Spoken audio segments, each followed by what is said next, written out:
That blonde guy and his partner are out there, trading blows like their lives depend on it because they do. The Hamel Kingdom's most beautiful family has been standing since before the country even existed, like they were born with a legacy so legendary it practically screams pedigree. Out here in the eastern stretch of Ilva, life hits way harder than any map or anyone's "it looks fine" opinion would ever admit. There's an old saying that the poor always end up with too many kids, and it turns out even the high and mighty blue bloods can't outrun it because even with all the Ferris family's history and pride, they're still stuck as a low-ranked nightly house-sitter crawling at the very bottom of the noble ladder.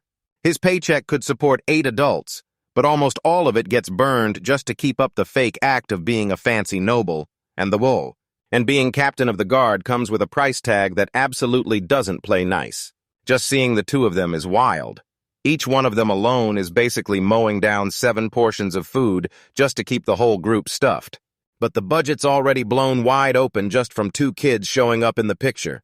So you've got to wonder how many brothers and sisters are packed into this family. And here's the real twist.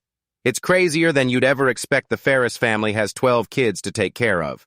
The family staff is panicking, staring down those bills like they're a death sentence. And yeah, you can tell plain as day they still don't have enough money to make it through the month, so the protagonist's mind snaps to his sister Hannah trapped, unable to marry without a dowry. Then he glances at Lilia and realizes he can't let her shoulder that weight, especially since she just looks up at him and calls his name. Right then, he steels his resolve.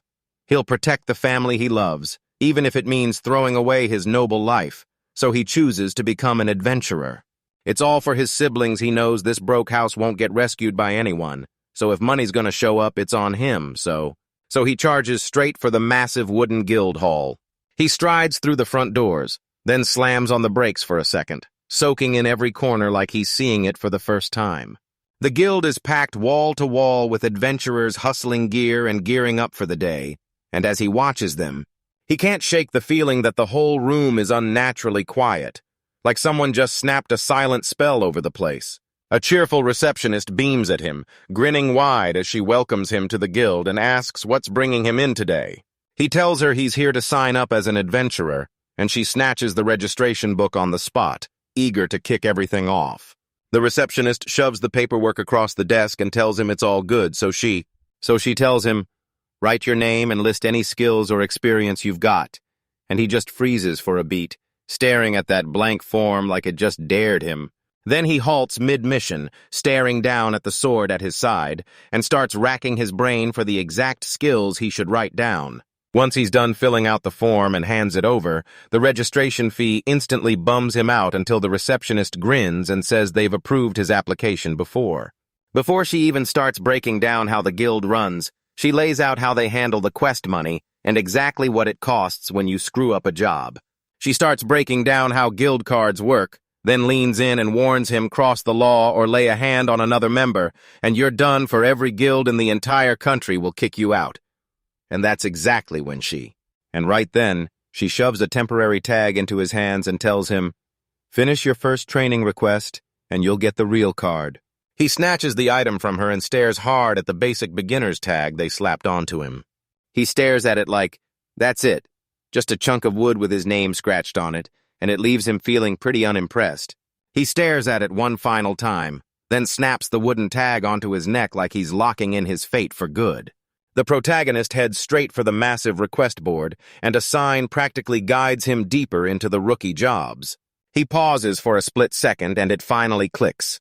Those different colors on the board are the guild card ranks, and it turns out the guild slaps these ranks on you by your raw strength and your track record, then crowns everyone from stone-level rookies to legendary treasure-class heroes with titles made out of materials. Climbing to Mithril's top ranks takes a stamp of approval from the top brass, but the lucky chosen ones get special materials as a head start for their mission. He imagines gear forged from that top-tier stuff, then snaps out of it because right now he's got to hustle hard enough to pay for lunch today. He scans the board like he's hunting for a lifeline, zeroing in on the quests marked beginner that he can actually take on, until he finally spots a whole stack of grueling manual labor jobs, scrubbing city ditches, hauling trash at construction sites, and handling rough maintenance all around the capital. He yanks the flyer free and shrugs like it's no big deal back when he was a kid. He hustled jobs like this for pocket money, and rookies don't get punished if they mess up. After hearing giant rats are munching the slimes that keep the sewers clean, he realizes things are getting seriously out of hand and decides he might as well grab one more job. He hustles back to the counter, and the receptionist clicks her stamp, confirming he's officially locked in on 2 quests, collecting slimes and herbs. The receptionist slides the papers across and warns him, straight-faced, that stamp on the form is the only thing that gets him paid, so if he loses it, he's done. Leaving for the city gates, he follows the signs step by step, and the loud chaos of the capital fades behind him as he barrels up to the checkpoint while guards frantically stamp customs forms and hustle everyone forward, keeping that endless line moving. As soon as he reaches the front, he gives the guard a respectful thanks for the grind, then leans in and asks if he's free to head through the gate, and the guard grins, waves him through like it's no big deal because deep down, this place is basically the fairest family's backyard anyway. He pushes right past the other travelers, eyes locked forward, hunting for the answers he needs out in the open fields. Something in the tall grass snaps his attention, and he halts mid-step, then drops down low to scan the ground up close. He spots the exact medicinal herb he's been hunting for the plain, basic kind, but it's the perfect first win to kick off his list.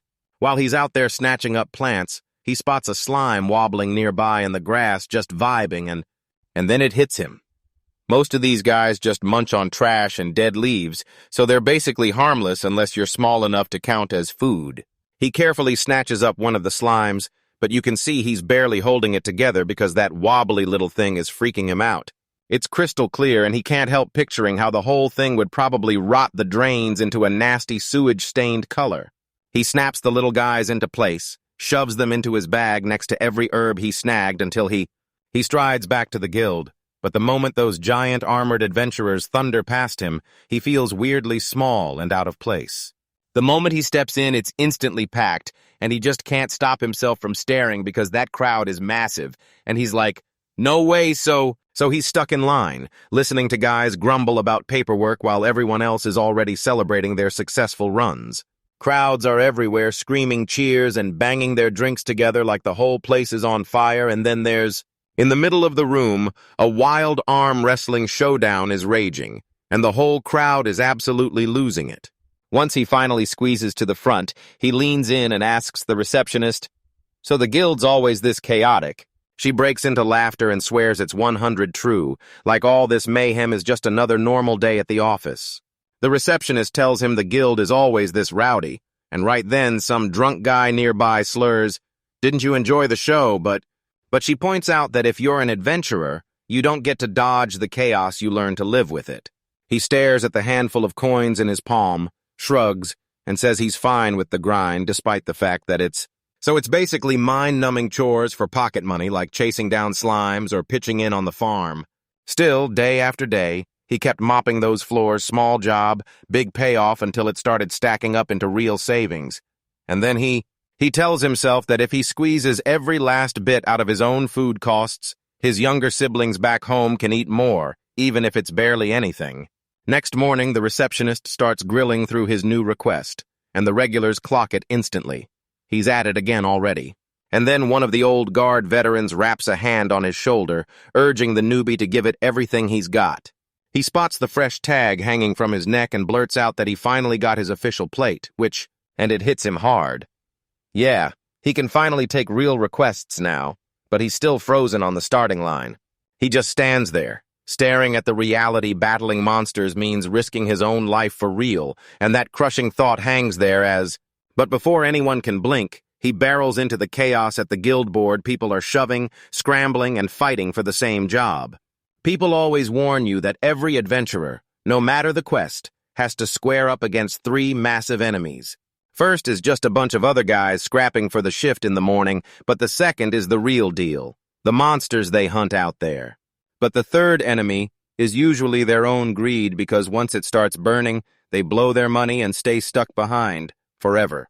He forces his way through the crush and finally snatches a paper for himself, even though every step feels like a fight. He stares it all down and realizes, he grabbed a dungeon monster hunt, and it's weirdly not like the others because These dungeon monsters are totally different from the ones outside once they're beaten. Their bodies don't even leave a trace. They just vanish straight into the ground. They don't just leave a corpse behind, they drop a magic stone instead. Basically a crystal packed with mana. And then peep. When everyone was scratching their heads over how it worked, the Magic Institute finally cracked the real secret behind it. People swear dungeons are pure magic, cranking out monster-shaped shadows.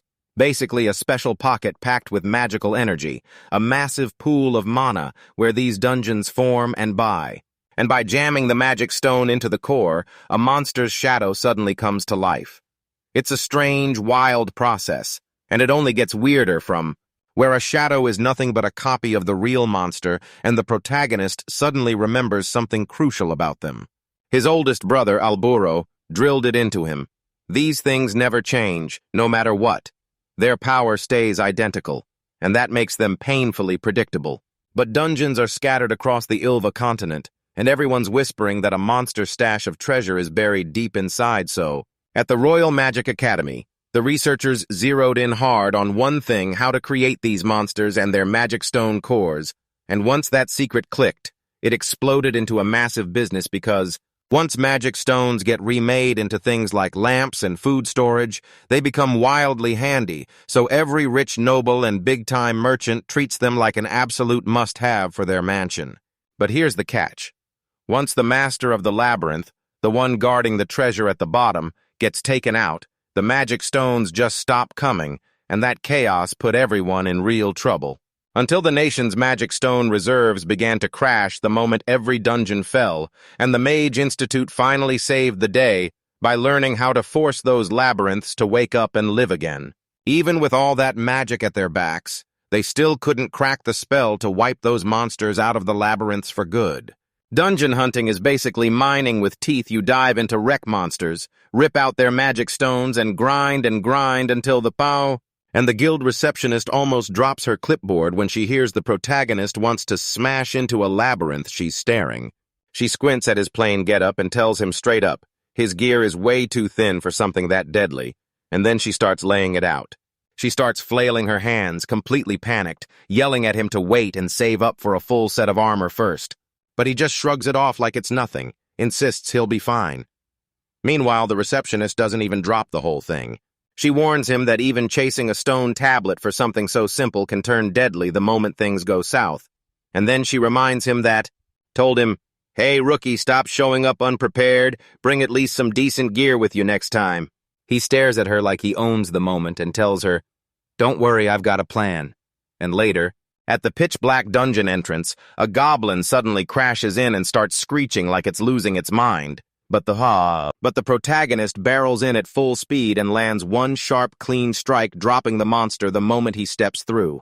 The blonde hero barrels deeper into the dungeon, slams one heavy swing, and cleaves the next goblin clean in half and for the first time he finally pauses to breathe, sighing hard as those monster-made magic stones clatter and roll across the floor.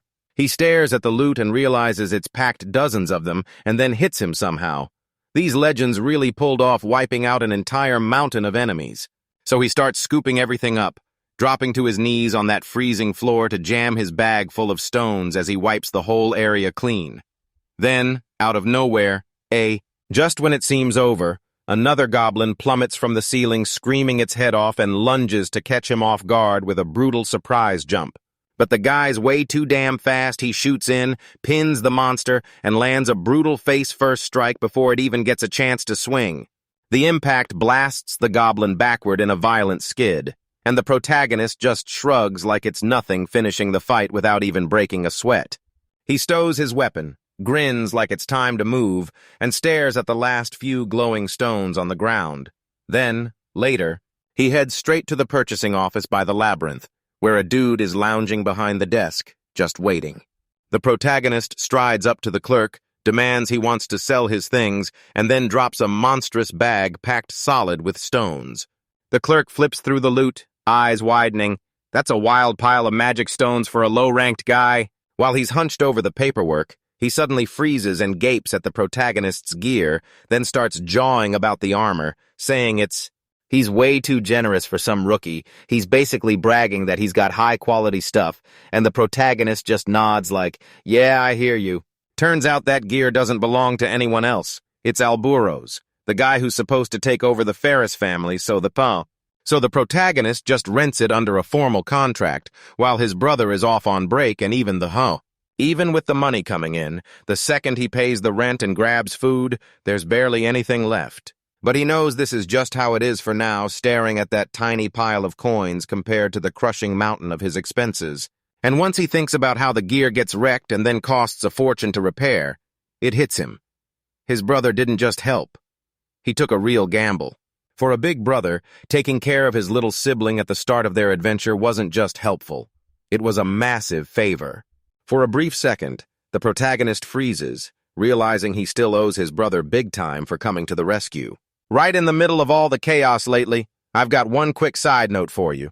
Turns out Alburo Nord was the one who taught him that exact strategy. While he's hanging out at the stables, Alburo can't help but think, I just hope Node is giving it everything right now. For a guy who graduated from the military academy, this plan wasn't some wild gamble, it was straight up the normal playbook. To help the knight apprentices rake in some side cash, because the puny monsters up on the top floors can't really. He fights his way through that heavy armor, 100 convinced the Node's gonna hold, and that he'll come back safe. So fast forward 2 weeks after Nod got bumped up to plate rank, he's still out there grinding non-stop, and realizing they're wiping out monsters at an insane, steady pace, he glances at his latest loot. Burning out from endless work, he still refuses to let it slow him down, not yet. He clocks that today is the last day of his brother's vacation, so he has to snatch that armor back by tonight. No excuses. Node racks his brain and realizes, sure, these monsters might not be the biggest threat out there, but for a brand new plate rank, they're still brutal, and that thought won't let up. Knowing the second he drops that armor, his efficiency is gonna crash. He pushes harder and picks up the pace while He's still got the upper hand. He barrels into the cave and starts slashing through every goblin in his way. He bursts forward and drops clean hits before any of them even gets a chance to react. After the fight, Nod stares at the loot in his grip, and you can feel it every step that got him here crashing through his thoughts. He still remembered the start how an ambush hit, and his body just locked up, freezing solid before he could even fight back. His swings used to miss wildly, he couldn't read the distance, so every hit landed wrong. And even when he finally connected, the hit didn't do a damn thing until now because things are different now, and it's all because he finally got used to how heavy that armor feels. Node finally cracks it. He can read the monster's moves now, so he knows exactly how to stay out of reach and wipe out a whole group in one go. Nod slumps down in the middle of the cave, catching his breath as he stares at the walls, thinking hard about how everything is shifting, and then he rockets right back into the fight and slams down a massive hit way deadlier than anything he'd done before. Nod gasps. His body turns weightless, his eyes slice clean through the dark, and his power rockets up like a surge of lightning. He glances back at those brutal days of learning monster patterns, scratching his head, wondering how they even move and what he's supposed to do But after enough battles, you hit that moment where you feel yourself leveling up, and that's exactly where he is right now. Selling out that high-end armor to rake in cash was the setup, but deep down the whole point was simple. Get stronger, no matter what. Truth is, those fake dungeons don't rake in anywhere near the money of the real ones, mostly because, magic stones get used for everything, so they're always in demand and you can sell them for a solid chunk of cash. Here's the catch in these fake dungeons. The government buys every stone for cheap just to keep a monopoly, and if you try selling anywhere else, it's treated like a major crime. Even though the adventurers are busting their backs to dig up these stones, nearly all that cash just vanishes straight into the royal family's pockets. Look, the Adventurers Guild barely makes a dime off these fake dungeon jobs, sure. People love them because they're safe for basically anyone who can swing a sword. But here's the catch. These missions refuse to give you a single contribution point, so you can't climb the ranks for real. Most adventurers are hooked on climbing from newbie to the crystal tier, because the higher they rank, the fatter the paycheck gets, and the more exclusive perks they unlock. Hunting monsters out in the wild is usually the smarter play those completion bonuses hit, and the loot you bag sells for way more than anything you'd pull from a labyrinth. Node already knew the whole deal, so it's wild he still grabbed some low-paying dungeon job like What was he thinking? But it turns out he wasn't chasing those magic stones at all. His real goal was to get thrown into real combat and survive long enough to learn how to fight. And it wasn't like this was his first time touching a blade in the Ferris family. Every son gets sword training drilled into them from the moment they're little kids. Nod wasn't just lucky he had a real gift. And with his dad, his two older brothers, and the family guards coaching him, his skills shot up fast. Even without ever stepping into a military academy, people swore he was already at a soldier's level, maybe even sharper than the real deal. But the veterans who'd actually watched blood spill and wars rage, they had stories so intense that they made him stay on guard, and Node still remembers hearing it. Being skilled with a sword is one thing, but being a monster at war is something else entirely. Training drills can only take you so far. And only real skill shows up when you've truly been thrown into a fight, because Node listens as the warning keeps rolling in. And the voice says that he better never forget it, because if he slips, he'll wipe out one guy, but he'll be the very next one who gets dropped. Strolling through the city, Node realizes, his plan nailed it. He scored real combat experience, walked away unhurt, and even saved some cash, so now he's like, okay then. He barrels straight into the blacksmith's guild, where a sign swings above the door like it's daring him to try something. The moment he steps in, the huge bearded guy behind the counter blasts out a loud welcome and fires off the question, what the heck is he hunting for? Nod shoves a note into the smith's hands, demands a full set of armor and a freshly sharpened sword, and the smith's eyes pop like, wait, really? The guy asks if Node's an adventurer and what his rank is. So Node admits he's been a plate for roughly 2 weeks now. The smith snaps at him to hang tight for a second while he darts to the back to grab something. He pulls out a set of hard leather armor and tells you it's been soaked in a special agent so tough it can actually hold up as real defense. The blacksmith points out that even leather armor won't save you. A metal blade can slice clean through it. And then he shoots a sharp question at Node. Is he just a trainee, or why isn't he wearing chainmail? Node can't help but think, this guy is locked in. He's paying attention to exactly what his customers need. And for a beat, he thinks, maybe I should grab some chainmail. He knows his dad and brother are hogging the family sets, and there's no way he can buy a new one right now, so he decides it's pointless to even mention it. And then, so he tells the smith, I don't have any. And the guy just nods, then breaks down how the leather armor is built to hold a protective plate right in the chest. Adding that, but sliding a wooden plate in there makes it way harder for the blade to punch through. The smith admits chainmail costs a fortune, but if you're trying to protect your head and chest, you go for the real best you can, and when Node asks if the armor can even stop a plate from a genuine blow, the smith smirks and reminds him it's still only wood. He tells everyone straight up if the plate gets too thick, it'll just crack and wreck his movement, so he layered the leather on purpose, to keep any wood splinters from plunging into Node's body if it ever breaks. He says an iron plate would crush the defense game and swallow the impact. Then he flicks his hand and snaps that the real problem is the price. Node shifts to the sword and says it's been through over 2 weeks of brutal heavy use, then begs for someone to polish it the right way. The smith asks what the grand total would be if they toss in one more item, but Node quickly snaps back, adding the sharpening already slams his budget to the ceiling. He throws caution to the wind and tells the guy, do it like that, because this is no moment for second guessing. The smith leans in and tells him, for an adventurer, survival is everything, so if spending money keeps you alive, that's the only choice. Then he adds that no matter what degrees they've still got a deal. Then the smith says the leather armor will fit in no time, but the sword will take a few days, so he turns to Node and asks if he wants to grab both at once. For a split second, he wonders if Node would rather just suit up right there in the shop the moment everything's finally ready. A few days roll by, and Nod finally shows up to grab his gear sword strapped on, armor all set, looking ready to go, no hesitation as he pulls the rest of the moment forward. Staring at his fresh setup, he realizes the next big mission is clear. He's got to get real chainmail. It's built from metal rings, and it costs a fortune because every single one takes serious work. He swears defense has to come first, no matter what it costs, because he can keep that edge even after he swaps out his other gear later. He double-checks his notes, then his mind races over the quest's meeting spot. Node strides up to the plaza right before the castle gate, and the second he spots the quest's meeting point, He locks in. He strides up to a girl in a hat who's studying a map. Then she whips around and asks if he's another adventurer hunting the gathering job. So she angles him toward the registration area and orders him to flash his guild card over there to kick things off. The trip in that carriage is pure nightmare fuel packed to the teeth, and some dude snaps at Node to move because his gear won't stop slamming into him, while another guy rants about the brutal, jarring shaking. Node just grits his teeth and prays he won't throw up. As Node scans the area, he spots the other adventurers in paper-thin armor, but he shuts down the judgment fast because it's just a gathering quest, right?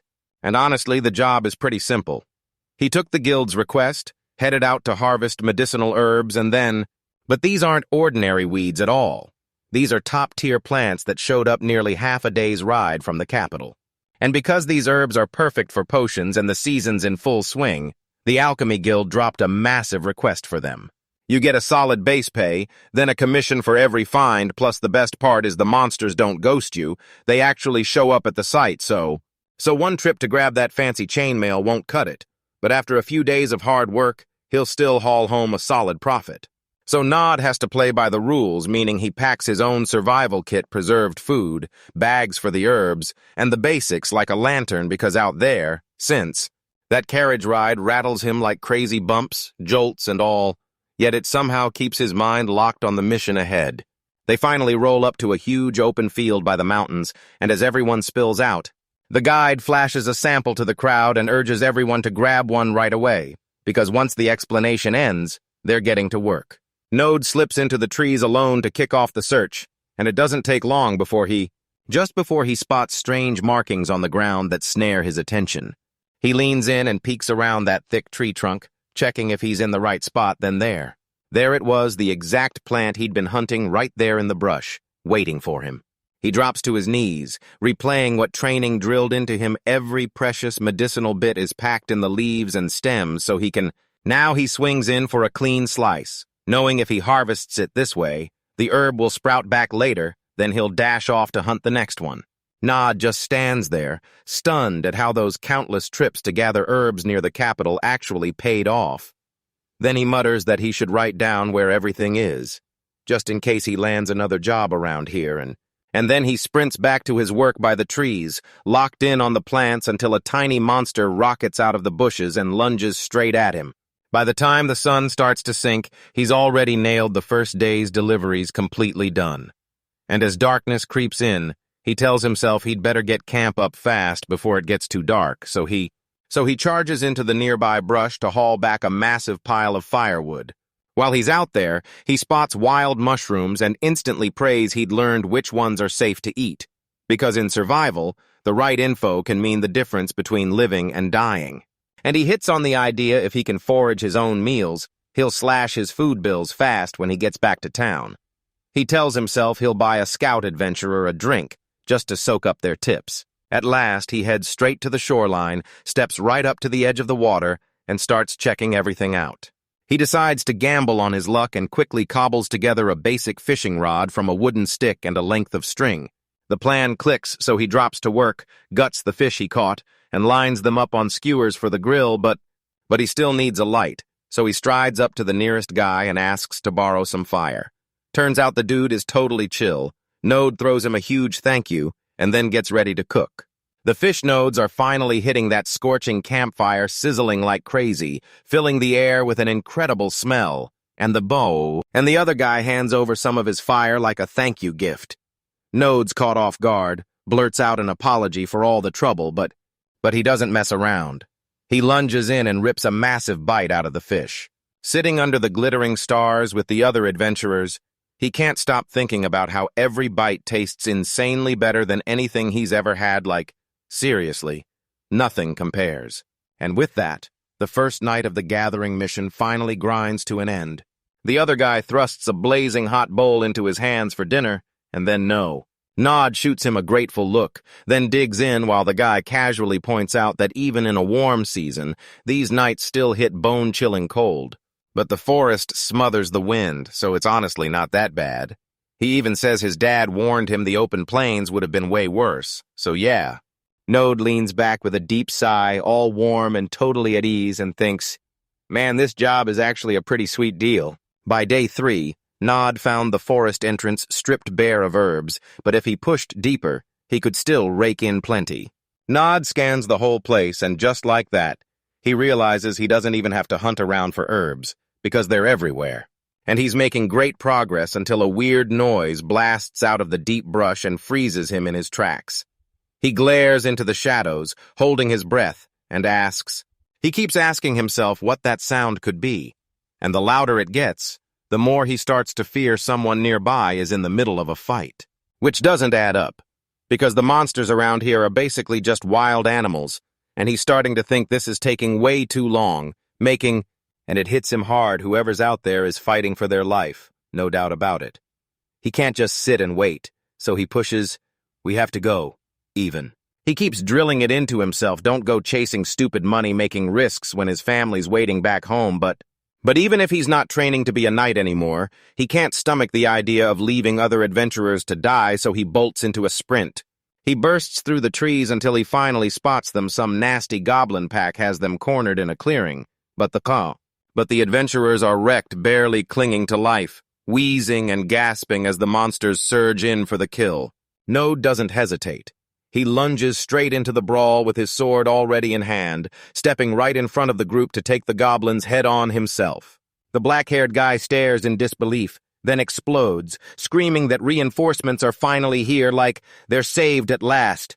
And that red-haired girl fires back, "Are you for real?" while she fights for her life, pinning a goblin down with her dagger. Then another guy in the crew bursts in, shouting thanks, as he smashes one of the monsters with a brutal, clean hit. Spying that one sliver of survival, the whole crew snaps into action, tightens up, locks eyes, and slams back into a fighting stance. Nod keeps his eyes locked on the battle, realizing these goblins aren't just tough, they're fighting like monsters compared to the ones he saw in the labyrinth. Still, he refuses to let it throw him off because deep down, he knows that no matter how skilled they get, a goblin will always be a goblin. He tests his new gear and boom, it holds steady, slamming away a wooden spear like it's nothing. The black-haired guy spots Node's kit right away and cracks that the armor looks like a nightmare to move in, with barely any coverage at all. Node just lets out a vague hum as the rest of the drained rookies crumple to the ground, gasping for breath. He just stands there, staring, until finally someone calls his name and yanks his attention back. The guy Node finally caught his breath, thanked him for the save, and even bragged that he was a genius, then asked for Node's name. Nod spots. Genius bleeding from his ear and lunges toward him, asking if he's okay because he looks completely wrecked. The genius just shrugs it off, credits Node for keeping him from getting way worse and only walking away with a few minor cuts, then tells Node to go check something out. He points to the girl in their group and calls her Rises, the party's priest, looking like the fight just drained every last drop out of her. Genius finally admits they'd all be dead if not for her holding them together, and the rest just nod, slowly realizing how much they've survived. The short-haired girl with the bandage across her nose jumps in next, blurting out, "I'm Shino," and thanking Node for the help. While the other girl in the group glances at her friend Almana, you can practically see the weight lift off her shoulders. Everyone really did make it out in one piece. Even Jagos, the big guy in the back, gets called out, and the whole crew shows major gratitude for him holding the line. Rise finally steadies her shaking breath, strides up to Node, and with a warm, careful voice asks if he's hurt, then offers her magic to heal him right up. Node shoots her a thanks, but he's totally okay, no hits, not a scratch. So Genius flips out and yells at her to come help him over there right now. Rises looks like she's seconds from collapsing, her face bone red, drenched in sweat from that strange heat, like her body can't take it anymore. The genius lunges in to catch her mid-stumble, shouting her name as real worry hits his face like he can't believe what he's seeing. But Rises only flashes a weak smile, tells him she's okay, and admits she pushed her magic just a little too far. Genius clocks her at a glance, then tells the whole crew, "We're done for today," because Psyche's spent meaning it's all over for now. The rest of the party doesn't even put up a fight. Everyone else just admits they're tapped out too, and that's it.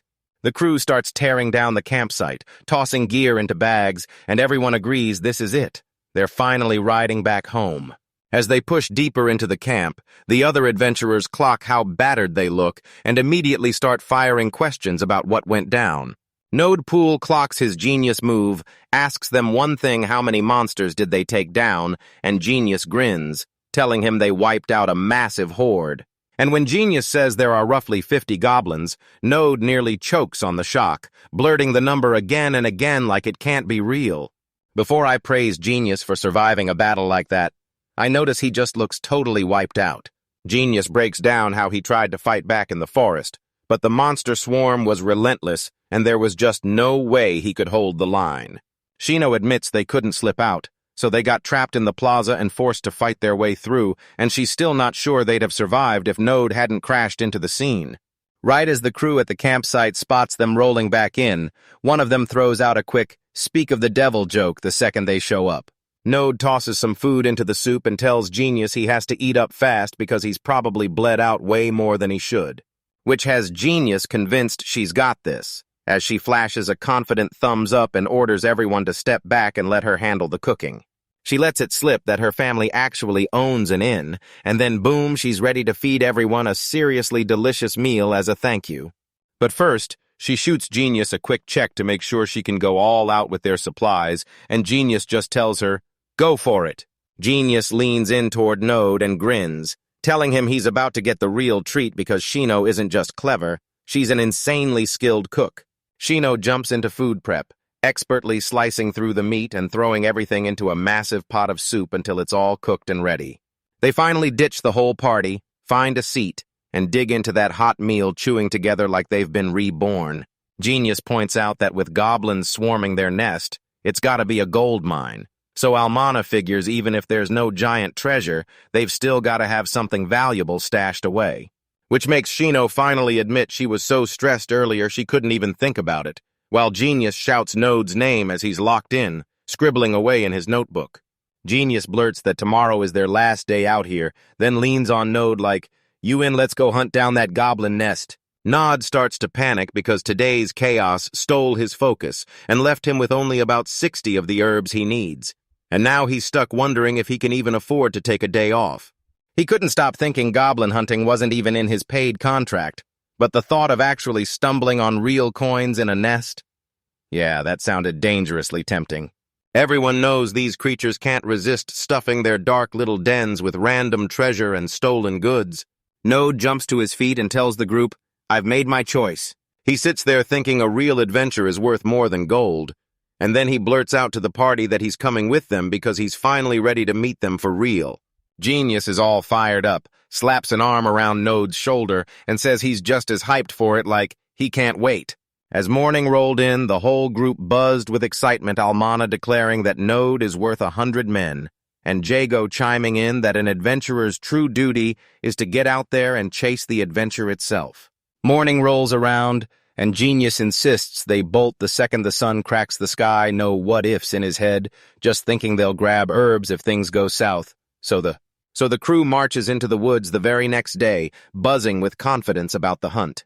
As they march on, Nod can't stop tallying his herbs, counting them like his life depends on it, because every 10 means one sweet copper coin while Shino keeps her focus locked, barely letting her mind slip. Everything's going great until Almana snaps his hand up and yells at everyone to freeze right where they stand because something has just set off the danger, making the whole group lock up where they stood. She snaps at them that they've got to wait a second and stay dead silent.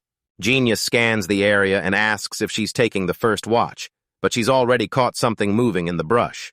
She clocks a goblin scout dead up ahead, yanks her bowstring back, and fires the cleanest shot right. As she releases the arrow, it streaks straight into its target perfectly, and the creature drops dead before it can even make a single sound. With the coast clear, they creep toward the cave entrance, hunching low as they slip into the black tunnel. Node halts near the entrance to inspect something, and Almana immediately whips around to ask, "What happened? Did you find anything?" Node cracks open the container to peek for loot, but he tells Almana it's mostly just food and supplies, so he just stands there, staring at the box like it crushed his dreams, wondering out loud if that tiny haul is really the best they could dig up. He and Shino start freaking out, and Node basically tells them, this whole trip could be a total bust because the herb payout won't be anything special either. Sheena lifts up the fur she scavenged, then winces and admits it's so torn up and messy that there's basically no way they'll sell it. Node just stares at her and tells her straight up. The other guys at the party don't even bother caring about little stuff like that. He yells at everyone to snap to attention, because as they push deeper into that cave, the game is already on. They finally break into a massive clearing, and there, in the dark, an entire pack of goblins huddles together like they're hiding from something. Noad locks eyes forward with a hard stare, and in a low voice he tells the crew, "We finally found them." Genius steps up, lays out the plan, and orders the front line to rush forward right as the second almanac fires, and the first shot leaves her hand. He tells Jay to go full assault, while Rise hangs back, ready to heal anyone who gets hit. Then the whole crew locks in and gets ready. Node blazes the signal for everyone to move out, and the goblins start snapping, screaming like they're losing their minds as the groups crashes into their lines. Node charges first, blasting a massive shout, and the goblins freeze with pure terror. One of them, Genius, rockets into the brawl, and before anyone can blink, a goblin eats a brutal hit to the face. Then he unleashes heavy strikes that blast goblins flying backward, and right as the momentum. Jagos plows ahead on brute force alone, smashing everything in his way while Almana and Rises stay locked on the front line from a safe distance. The fight wraps up fast, and the guys are left standing over a heap of defeated monsters. Almona looks relieved the danger is finally gone, but then she darts up to Nod, begging him to tell her whether they found gold or treasure in that chest, only for Nod to slump and say, with a let-down sigh, that they didn't really find much of anything, and which has Shino freaking out, demanding to know if there's any money at all. Node mumbles maybe, and Genius jumps in just to push the whole thing over the edge so finally, we get a clear look at what they're really up against. Shino's buzzing as everything spills out, and Genius yanks a sword to test the quality, but Node crouches in for a closer look, and the loot turns out to be mostly just a mountain of copper coins. Almona swoops back to check whether anything sneaky got left behind, while Jago just slumps there, totally wiped out. Still says a word. Someone blurts, "I found a silver coin," and they're through the roof excited because, back at camp, someone asks, "So how'd the whole trip go?" And the guys laugh it off. Turns out there wasn't really anything worth grabbing, which, makes sense because they were just out there hunting goblins, and the real prize was those herbs they came to snatch. Rice says she's just relieved everyone's safe, and Genius nods along as they go grab some food, but then Genius starts belly-aching about that brutal wagon ride waiting for them in the morning, and Jago just snaps back, "That's life, deal with it." Node stays silent, soaking it all in as his new friends kick back by the fire, finally relaxing after that brutal long day. He stares at his share of the loot, and after all that splitting, it's barely better than picking herbs, so he does. He doesn't seem bothered at all. He just smirks to himself, thinking that even if the payday's not huge, running into this crew made every step worth it. Then they wipe their plates clean, lean back, and look like they're about to jump into whatever's next. Far from the woods, the blazing sun pours over the towering buildings of the royal capital. Node strides over to the guild notice board to dig into the newest jobs when Genius is already there. They chat for a moment, then it all cuts off into no. Node trudges up to the front counter with his paperwork, ready to wrap everything up. Then the woman behind the desk suddenly erupts, screaming a massive congratulations, and then she drops the news he finally racked up enough points to score his promotion, and he's officially cleared to climb to the second rank. The receptionist leans in and asks, "Ready to take the special promotion quest right now?" Node hesitates for a beat, thinking it through because landing the gemstone class is a huge win now. He can finally start taking escort jobs that pay way better than... It's not just hunting small targets. These missions are about guarding caravans and protecting big-time travelers, and the rules are carved in stone. But if a route has a reputation for chewing people up, clients will hunt down top-tier fighters, warriors who've already survived those same monsters. The guild plays it safe, too. No one below gemstone class gets anywhere near a bodyguard contract, even if it looks like a walk in the park. By the end of the day, it all boils down to one thing: strength. That's what every adventurer chasing the top really lives for. The guild makes them take a brutal special test if they can knock out a quest that's a whole rank higher than them. They earn that promotion on the spot. The guild's manual spells it all out. Clients slam their problems onto the desk. The guild turns those troubles into quests for adventurers. And yeah, the pay for these social missions isn't always amazing, but the contribution points are massive, which is why they're perfect fuel for rank-up tests. Nod peppers the receptionist with questions about what promotion jobs are open for him right now, and she nearly blinks at his non-stop energy before diving into the official logs to hunt down a match. She whips the pages around until she spots the perfect entry, then tells him, "This is the only promotion request anyone at your level is cleared for right now." And then she shoves a paper at him, one sketch of a snarling wolf with a brutal scar over its eye, and tells him this is a subjugation job, hunting the beast they call the rock wolf. These wolf things haunt the eastern mountains, moving like regular wolves until you notice they're wrapped in real natural armor. The pups only carry a few plates, but the pack's alpha is nearly sealed inside a brutal hardshell. Nod leans back and starts replaying everything he's gathered from the tavern scene, where he'd been hanging out with the high-rank adventurers. He spent hours playing the listener as veterans bragged over drinks, and he's finally... Those guys weren't just yapping, they spilled everything, telling him how these wolves vanish in the mountains, and they warned him their armor is so brutal that most attacks just clang off it. Node's been stuffing a giant notebook with everything he's learned: monster weak spots, fresh maps, handy herb tips, and even the weird food recipes he's stumbled on along the way. Staring at the quest sheet next to his own scribbles, Nod finally clicks why the guild chose this monster for the test. This won't be some easy win, not even close. But he knows exactly what's coming because unlike goblins that just swarm you in chaos, wolves team up, coordinate every strike, and suddenly fighting them feels like a whole different game. Nod finally gets hit with the reality of their power when a rock wolf crashes into his shield. Then it all clicks, and he knows exactly what he's fighting. And it's honestly wild their armor is woven from fur, and as time drags on, those hair tips snag, tangle, and start to harden like they're turning into solid steel. And as they grow older, that gray coat only keeps piling on until it hardens into something way more like stone than fur. By the time a wolf grows up, its hide turns nearly bulletproof. Most normal swords won't even manage a scratch, so... This hunt won't be anything like the ones he used to breeze through back then. He'd just toughen his own gear and mow down goblins or boars like it was nothing. But this time, yeah, it's going to hit way different. This time, he's staring down an enemy who's truly on his level, and trust me, it hits like a whole new game when stone-hard armor replaces thin plates. Because Node checks his notes, muttering that this isn't just armor, it's teamwork too.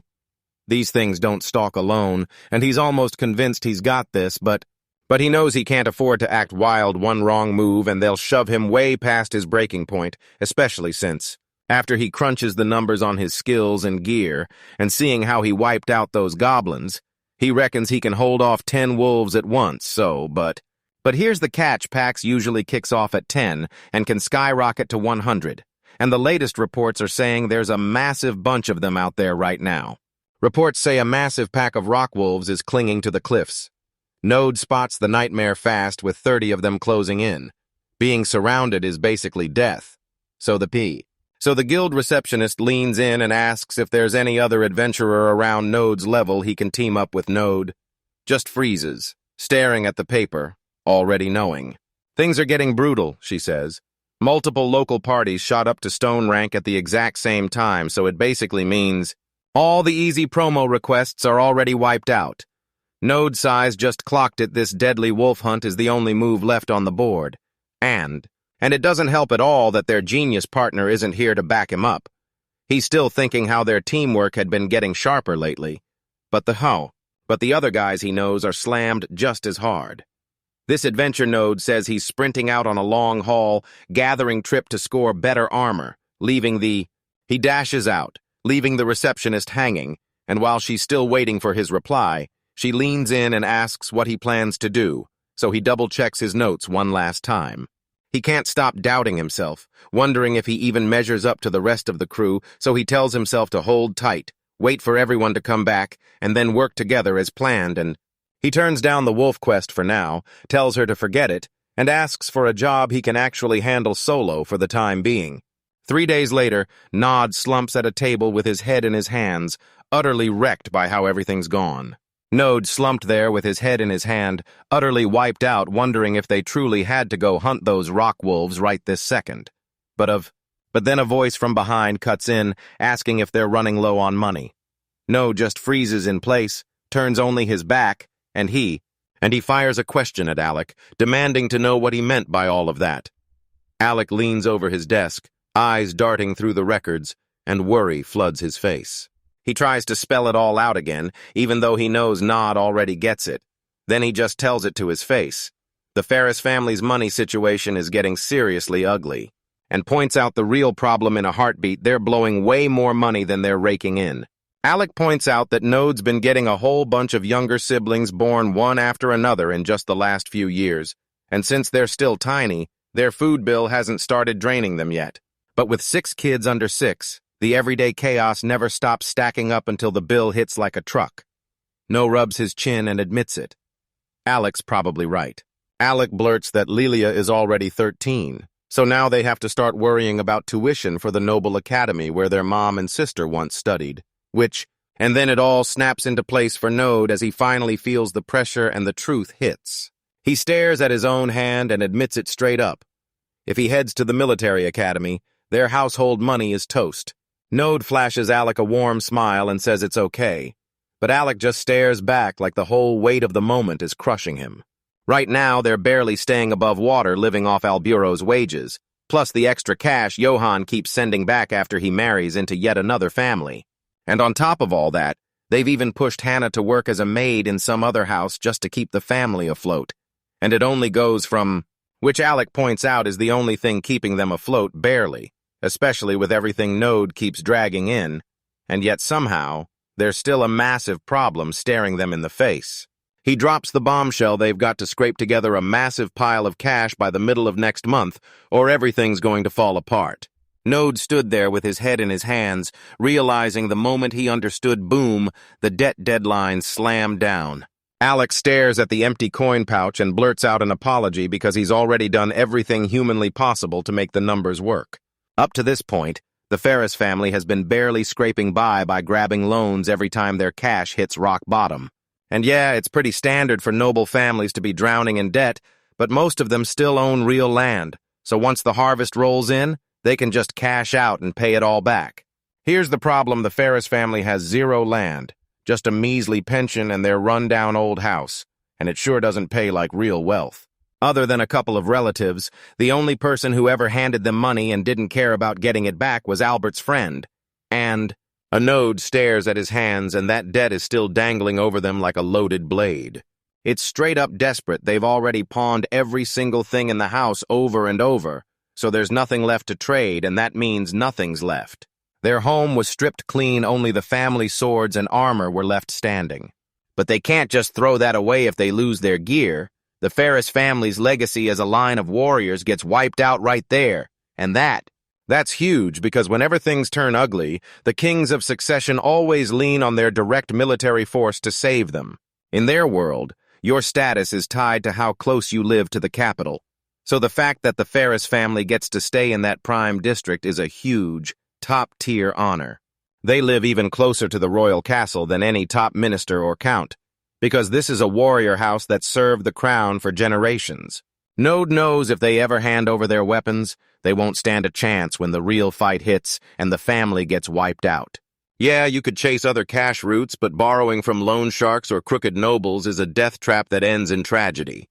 Johan knows he can't just run around asking for help anytime he wants, especially since, technically, he's only the son-in-law in this brand new family now. He's terrified that once they realize a lord can't even juggle basic money, they'll toss him aside as nothing but a figurehead or worse, cut him off and slam the marriage to an end, which would trap him in a no-win mess, either dodge the wages or grab bribes. Either way, it'd drag the family name straight through the mud. Staring at his tag, Node realizes the crazy truth: adventurers risk their lives every day, and yet the pay is so solid that even a newbie can snag a full set of gear in no time. After running the numbers in his head, Node whips around to Alec and demands the exact figure they have to hit. So Alec dives into his desk, yanks out the ledgers, and slams them open to reveal the paper where every exact amount is written down. Node glances at the total, a little grin creeping across his face, and tells himself, yeah, he can totally pull it off if he really puts his head down, so he vows he'll find a way. Alec just looks wrecked. He wipes the sweat off his forehead, barely keeping it together as the stress comes down on him. It's been like this for ages. Alec has been wrestling the chaos ever since Node was still just a kid, swinging wooden swords around while everyone else started melting down. Node finally stops and thinks for a second, and it hits him. He's been loading Alec and the whole staff with a brutal weight this entire time. Node slumps forward, head buried in his hands, and the moment he realizes Alex is coming to him for money, he knows the family is in serious trouble. That crushing weight slams into him, and he realizes clinging to this rank will take forever to snag the cash they need, so he hypes himself up hard because if he can take out the Rock Wolf and finally climb to stone rank, then he'll grind through enough jobs to beat the clock. But the spark dies fast. He slams his face into the bar table, utterly wiped out, and admits to himself that his plan was probably just a fantasy. He slumps at the counter like a total wreck, and then just as it hits his nerves, someone in white leg armor starts marching right up behind him. Someone shouts to him, and Node slowly cranes his neck over his shoulder, totally confused only to see Shino standing there with a cocky smile, looking down at him from her spot beside his stool. She leans in while he's buried in his clothes, asks what's been making him groan for ages, and then slides right in like, "Come on, I'll help." Shino asks again what's been buzzing in his head, clocking that he's been muttering to himself for ages, so she just stands there in her gear, looking ice cold, and waits to find out what kind of mess Node has cooked up this time. Shino snaps her gaze over in shock while Node just freezes there, looking totally lost, wondering why she's hovering, and then the moment crashes into the next beat. Then the bartender leans in from behind the counter and tells him straight, since everyone else is off on jobs, Node is the only one left standing there. Shino snaps that his constant mumbling was so loud it couldn't be ignored, and Node instantly realizes he'd been giving away his stress the whole time. She orders the same drink again, then just waits until he finally breaks down, slams out an apology, and admits he's been carrying some seriously heavy stuff. And Shino crowds his space, leaning in way too close, while she demands he finally just say what's really been eating at him. She thinks a quick chat could break the tension, so Node spills the truth. He's got to have a mountain of money by next month. He tells her he has to reach gemstone rank ASAP, and the only way there is to go hunt a rock wolf. Node points out that he's the only adventurer at his rank who's even qualified to take that job, and that snaps Shino's attention instantly. He admits he can't find a party, the monster's way too brutal to face solo, so he's been stuck in his head non-stop, trying to cook up the perfect plan. Shino scans the request paper, then gives a firm nod because, yeah, Node is absolutely trapped in a brutal mess. Elsa leans in like she's about to crack a mystery, asking what this rock wolf is really like, whether there's even a plan, but Node just looked absolutely wrecked, muttering that the info he got definitely didn't come cheap. Elsa brushes it off and says she's up for a good idea, so Node flips open the documents and demands her take. The two of them pause for a quiet moment, scanning the papers like they're cracking a mystery, trying to piece every detail together, and once Elsa finally cracks, admitting she can't take this thing down alone, Node just nods because he already knows it's hopeless. She goes dead silent for a heartbeat, locks eyes with him, then right out of nowhere demands, "What's your name?" Node starts to panic mid-sentence, realizing he's been yapping the whole time and still hasn't even introduced himself. Then he flashes her a huge grin and introduces himself, "I'm Node Ferris," and tells her it's officially great to meet her. She shoots back a grin and says, "I'm Elsa Chronicle," then immediately starts to reveal the next thing before it can even fully escape her mouth. They lock hands and seal their new partnership for good. Elsa locks eyes with him and dares him, "Do you want to form a gang with me?" while she catches him mid-chance, caught him completely off guard. She blurts out that she's a stone plate rank like him, and all she needs is just a few more. She demands more quests to earn her promotion, and then she pushes the idea that teaming up will smash those jobs way faster so they can hunt the rock wolf together. And Node finally has to swallow her pride because she's right. He can't stop thinking about how lethal it is out there when you're stranded alone, especially because the deadliest danger in a solo fight is getting jumped from behind, and that worry never, ever shuts up. No matter how hard he trains, his human vision is locked to a brutal 180-degree view, and he knows it. Trying to catch enemies in the blind spots for a backup plan is fine, but it'll never be enough to cover the whole threat. In a real fight where one slip can get you killed, you've got to trust your eyes. Watch every tiny detail like your life depends on it. His muscles flex, but if he's always on edge about a back attack, his focus shatters and his accuracy starts to fall apart. He starts to falter, leaning on the environment to dodge getting flanked, but that trick can't hold forever, and now the pressure is finally crushing him. Elsa points out that working together flips the whole game because they can cover each other's weak spots and keep the pressure blazing with even more attacks, which is, it's way better to have someone by your side because if one of them gets poisoned, knocked out, or is seconds from going down, the other can rush in and save them as long. As they're still standing there, Node locks eyes with her and asks if he can really count on her to watch his back, and Elsa flashes him a confident smile, saying, "That's perfect," like she's seriously thrilled he's finally on board and actually agreeing. She nods and falls in with the plan, then drags him straight to the quest board, insisting that only real practice will truly make him ready for what comes next. She digs through the papers to figure out exactly how they fight, then snatches one out and fires the question at him. "What do you think about this?" They jump into a giant frog hunt. Node stares at the Slate class request and decides it's the perfect pick for their first outing. These things are giant toads suddenly pop up everywhere, swelling to the size of an ox, and come spring, they multiply like absolute monsters. And because they'll chow down on basically anything, they turn into a massive danger for everyone living nearby, so it doesn't take long before things get terrifying. Don't think they only ruin crops. These monsters hunt livestock like it's prey, and even go after kids in villages with no walls. So everyone's always begging for adventurers to step in before it all gets worse. The great frog is pure misery. Its tongue snaps out like a whip, and that slimy skin makes it feel like it's out to ruin your life as. It's brutal to land a real, solid hit. Nod still remembers his first run against one, and how he and his old crew got battered trying to pull it off. To take it down, he grills Elsa to confirm they've found the right village, and she confirms there's a massive outbreak at the local spring. Node can't help but feel for the villagers, because whatever's in that water is slowly ruining everything for them. It's a nightmare right then. A giant frog barges in and blasts a thunderous croak, and right after that, more and more keep bursting up along the riverbank and in the water everywhere you look, and the whole place erupts as the monster crew starts rolling in. Node takes... He glances over and spots more than 20 of them hiding in the brush. Then Elsa slams the brakes and stops him cold for a second.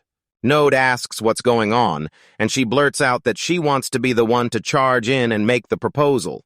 She steps in and starts the fight because this team-up was her idea, and she's desperate to prove she's got real skill by showing him exactly what she can do. Nod leans in and asks Elsa if she's ever truly fought a giant frog before, but she waves it off like it's... She tells him, "I'm totally fine, stronger than I look." Then she steps up and right away he starts carving through them, and Node is left utterly floored by just how insanely good he is. He can. I can barely keep up with her as she darts around, mowing down every frog she spots like it's nothing. Wood watches her strike and realizes her aggressive style is the exact opposite of his careful defense.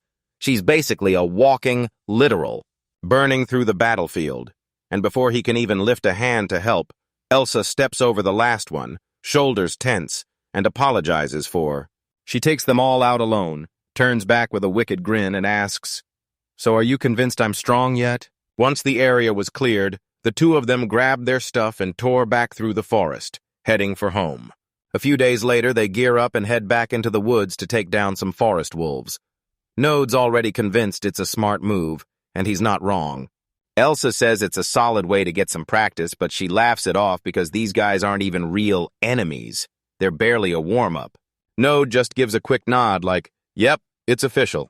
And suddenly the Node and Elsa party becomes real for the very first time. They crank through the long haul to the kingdom's eastern mountains, hauling their tiny gear cart behind them. Node gaped at the towering, waterless cliffs above and couldn't stop thinking, how on earth is anything supposed to live out here? Elsa tells everyone the monsters treat these heights like their home base, and they only drop down to the plains when hunger strikes.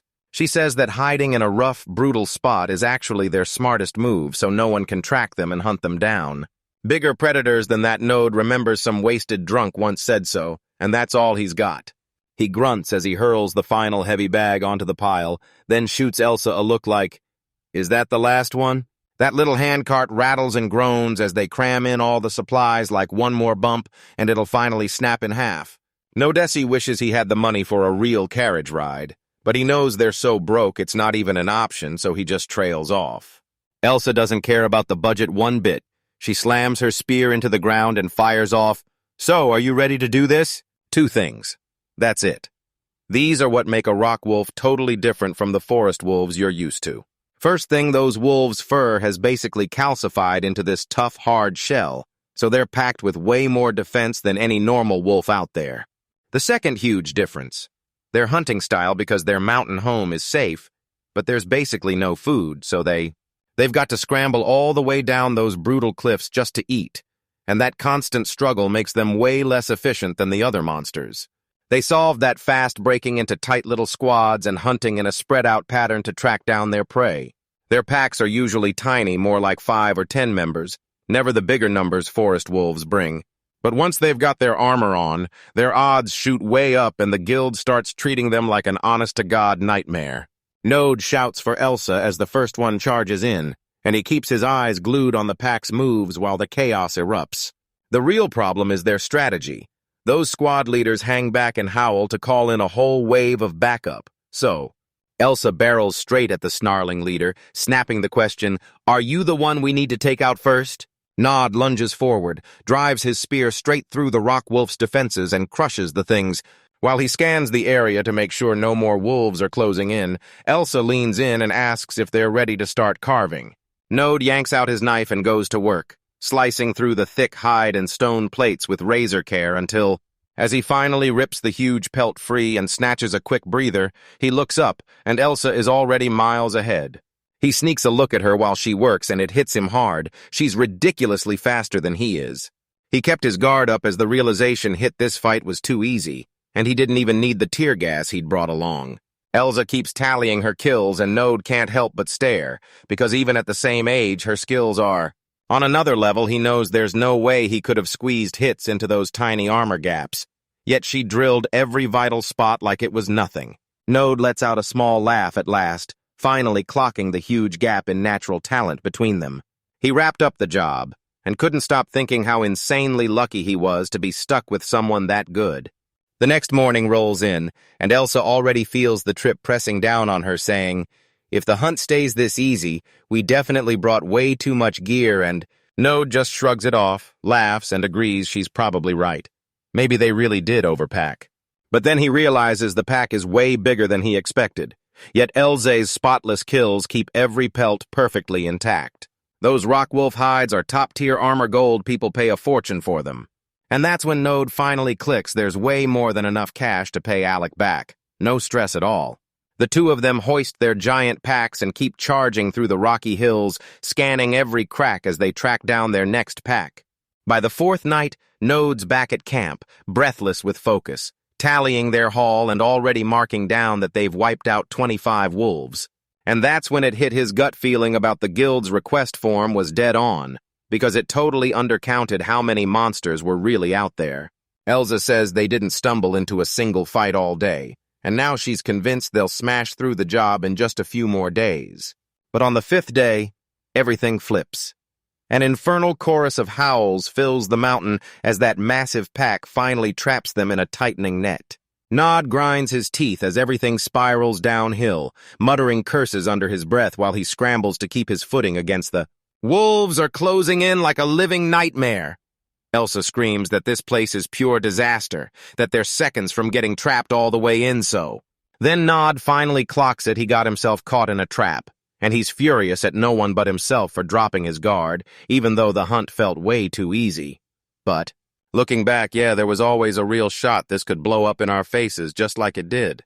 It's happened a ton of times before. Turns out the real monster count is way higher than what the guild swears. And then, no.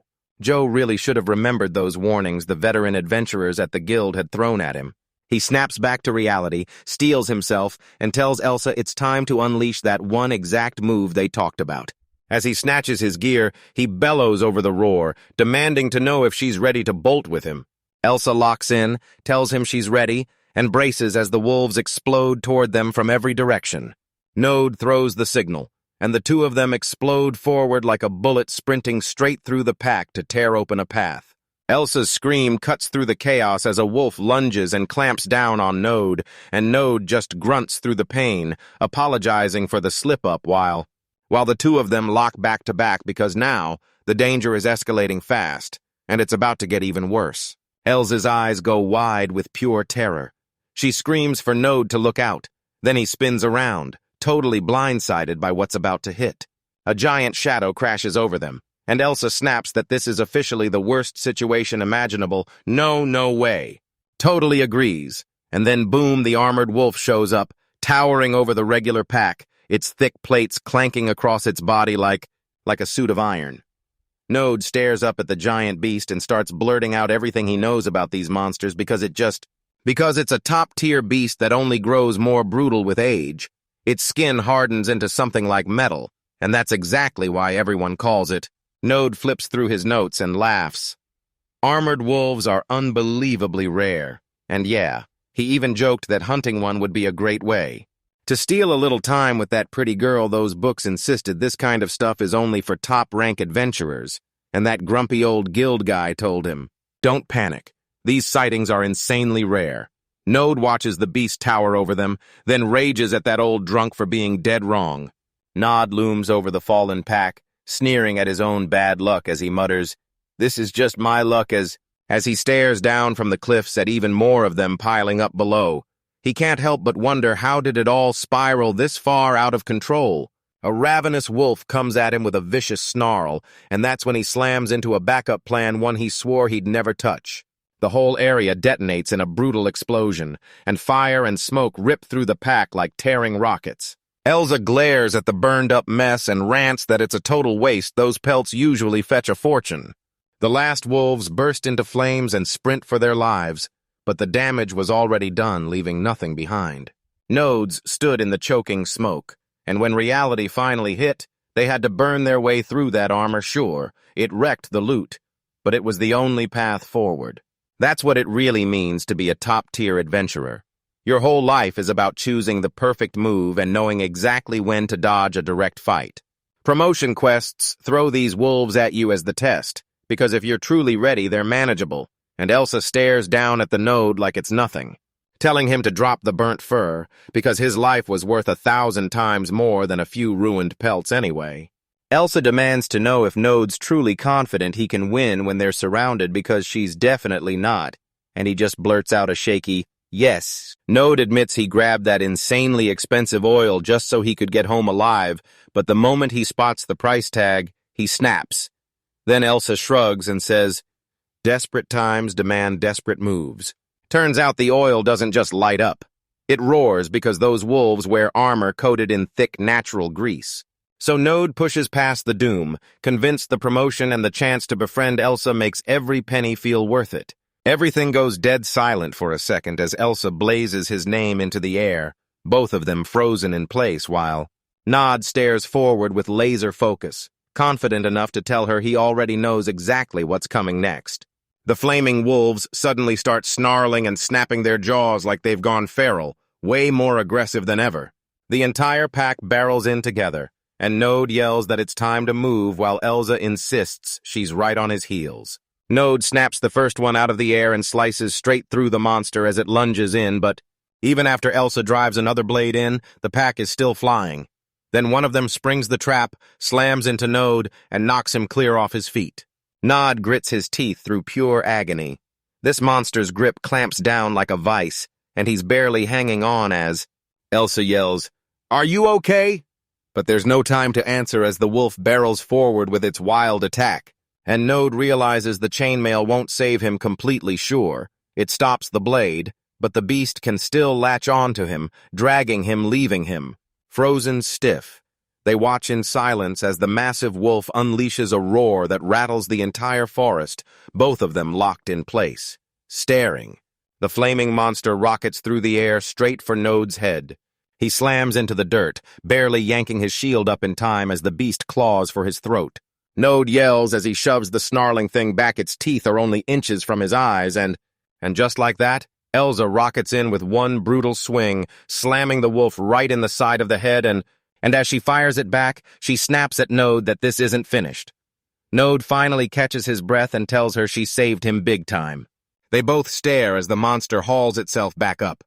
Elsa fires back, saying they landed a nasty blow, but it's so brutally tough it refuses to stay down.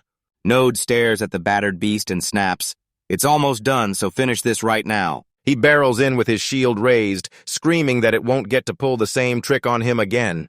The monster's legs quake nonstop and it can barely hold its balance. Elsa won't waste a heartbeat. She surges forward, weapon blazing, and strikes to end it for good before it can even breathe. The wolf finally gets taken out, and Nod and Elsa crumple onto the ground, utterly wiped out. Later, Node starts digging into the dirt, snarling that he'll bury the bodies so they never rot. Elsa is completely stunned by the count, blurting that she can't believe Node actually wiped out 8 of those things while Node's already hunting for the next step, praying the guild throws them a fat bonus. She's still fuming, claiming the guild botched the count and swearing she'll go complain until she spots Node buried in something else and yells, "What are you doing?" Nod glances back over his shoulder, hammer clenched in his fist, and tells them he's digging for ore because all that cash they blew prepping for this trip has to pay off. He lifts up a gleaming chunk of rock and tells them to snatch up anything they can cover their costs before the guild carriage finally rolls in to haul them home. Node spots something buried in the dirt, yells it out loud, and Elsa snaps to attention. He really hit the jackpot. She asks if that's a medicinal herb he found, but he's not having it. He just shrugs and says it's nothing but size, like he's totally done with the whole thing. Then the carriage ride spirals into a full-blown nightmare. On the way home, Elsa fumed about how cramped it felt, while Node just slumped there, utterly drained and barely holding on. Nod tries to act like it's all fine since they've got their loot, but Elsa is barely clinging to life tucked in the back of the wagon.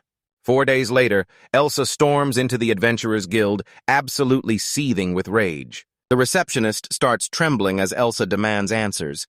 Why did they get sent to battle way more monsters than the report ever promised? She keeps going, saying it's basically a death sentence to pitch their ranks against a monster that strong, and the poor receptionist can only bow and stammer apologies as Nod and his battered old crew keep their distance from the blast. And just like that, it all clicks. Elsa flaunts a massive bag of gold she wrestled out of the guild as a sweet bonus.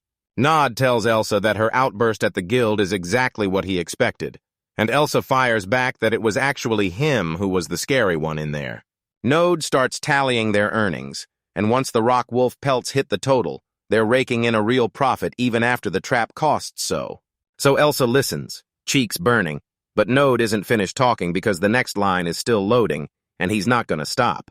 The two of them just got promoted to cobblestone rank, plopped there on the spot, grinning with a mountain of gold and that shiny official notice in hand. While they stare at their shiny new rank tags, Elsa snaps to get his attention. Node glances over and asks what's on her mind. She leans in and asks if he'll sell her his cut of the armored wolf parts, then reminds him they're locked into a clean 50-50 split on both the loot and the reward. She says the wolf gear is the last piece to calm down from the chaos, because most of the materials went up in flames during the fight, so there's only enough left to forge one set of armor. Elsa keeps pushing her argument, insisting that building gear from those exact parts will make their future jobs ridiculously easier, and she points out the obvious. Nod needs the money, while she's hungry for the equipment, and then she leans in, asking if their goals really line up that perfectly. Node is all in for the deal. He practically can't wait, and says it would be his pleasure. The two of them clink their mugs and toast the start of their new partnership. Nod finally reaches the estate and yells for Alec. He's back at last, fresh. From his latest job, Alec shows up the second he steps in, laying on a formal welcome home like Node hands. Alec a heavy sack of gold, says the full agreed amount is inside, then orders him to double-check it. Everything just to be safe.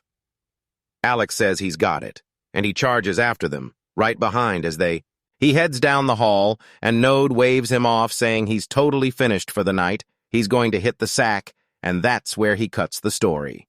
Alex stands frozen, clutching the bag, staring down at the money. Then he murmurs Node's name like it hurts, clearly feeling a heavy weight sat on his shoulders like it wouldn't budge. 2 whole months have passed since that wild fight with the rock wolf, and somehow, life's finally back to normal. Nod slumped over on a stool, totally wiped out after the hunt, and Elsa stared at him like, "Are you seriously telling me that was worth all that just for leather armor?" And Node doesn't even bother arguing. He just admits he'd already started realizing his current gear wasn't going to cut it anymore. He shoots her a steady look, tells her she's absolutely right, and makes it clear it's upgrade time, no delays. Elsa takes a bite of her meal while Node just stares at her brand new setup thinking, if she's wearing armor wolf gear, that's gotta feel amazing. It's basically metal's toughest cousin, except it's way lighter, so he finally has to admit he's been craving a set of his own, just like it. Elsa pops up and strikes a proud pose to flaunt her fresh new look, while Node just stares at her like he's utterly drained. She slams her drink back on the table and demands to know what his real plan is, telling him to get his gear squared away right now if he wants to walk into his next promotion request looking ready. Nod slams his hand on the table and says he's got to save cash and dodge the shops, and Elsa fires back that the smart play is for him to supply the materials himself. For an adventurer to get new gear, it basically comes down to only 2 routes. You've got 2 choices. Grab it off the shelf, ready to go, or dive into a full custom order and make it yours from scratch. Custom stuff usually costs a fortune, but if you bring the materials yourself, they'll make it for free, and you'll rack up serious savings. Node leans in, points, and asks, "So that's how you had your armor made using the materials we hauled in together?" Elsa swings by to check the progress and asks how the job's going, and the blacksmith grins back, "Don't worry, I've got this." They basically said it's close enough to rock wolf armor that putting the whole thing together barely cost any extra at all. Later at the bar, Node blurts out that he wants to forge scale armor, and Elsa freezes because in her mind, that kind of armor is supposed to be made of metal. She asks if he's actually planning to dig himself up or at least try it, and Node shoots back instantly that there's no way in hell he'd do that. So he can't be talking about some fancy armor. He's dead serious about forging a suit of scale mail, and every single piece is made from real animal scales.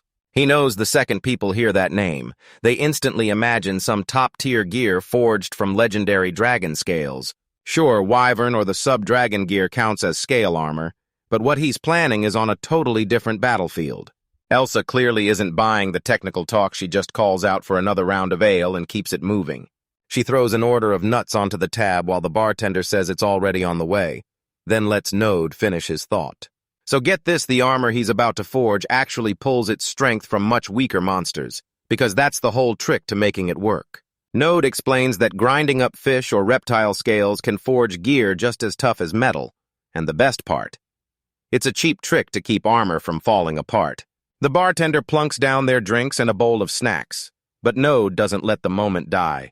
He keeps the conversation roaring anyway. Elsa just downs her ale, while Node finally realizes she isn't even hearing a word of his story about learning gear specs from the old blacksmith. She thrusts her hand out and demands, "So what's your point?" And Node just glares at her for a beat, before she smirks and tells him, "If you've got this all planned, you should already know exactly what materials we're hunting for." Node flashes a grin and says, "Of course I do," then yanks out a reference book and opens it right in front of her to lay out every detail. He flipped straight to a specific page and told her they had to hunt down the 5 big things they couldn't afford to miss. It's a wild shopping list, packed with everything from waterfish scales and venomous snake skin to rare great serpent bits and even fish dragon scales. Elsa scans the requirements and admits it's smooth sailing with the fish and snakes, but everything else looks like it's going to be a nightmare. Nod folded his arms and nodded right back, and straight up admitted the real nightmare was taking on the Great Serpent.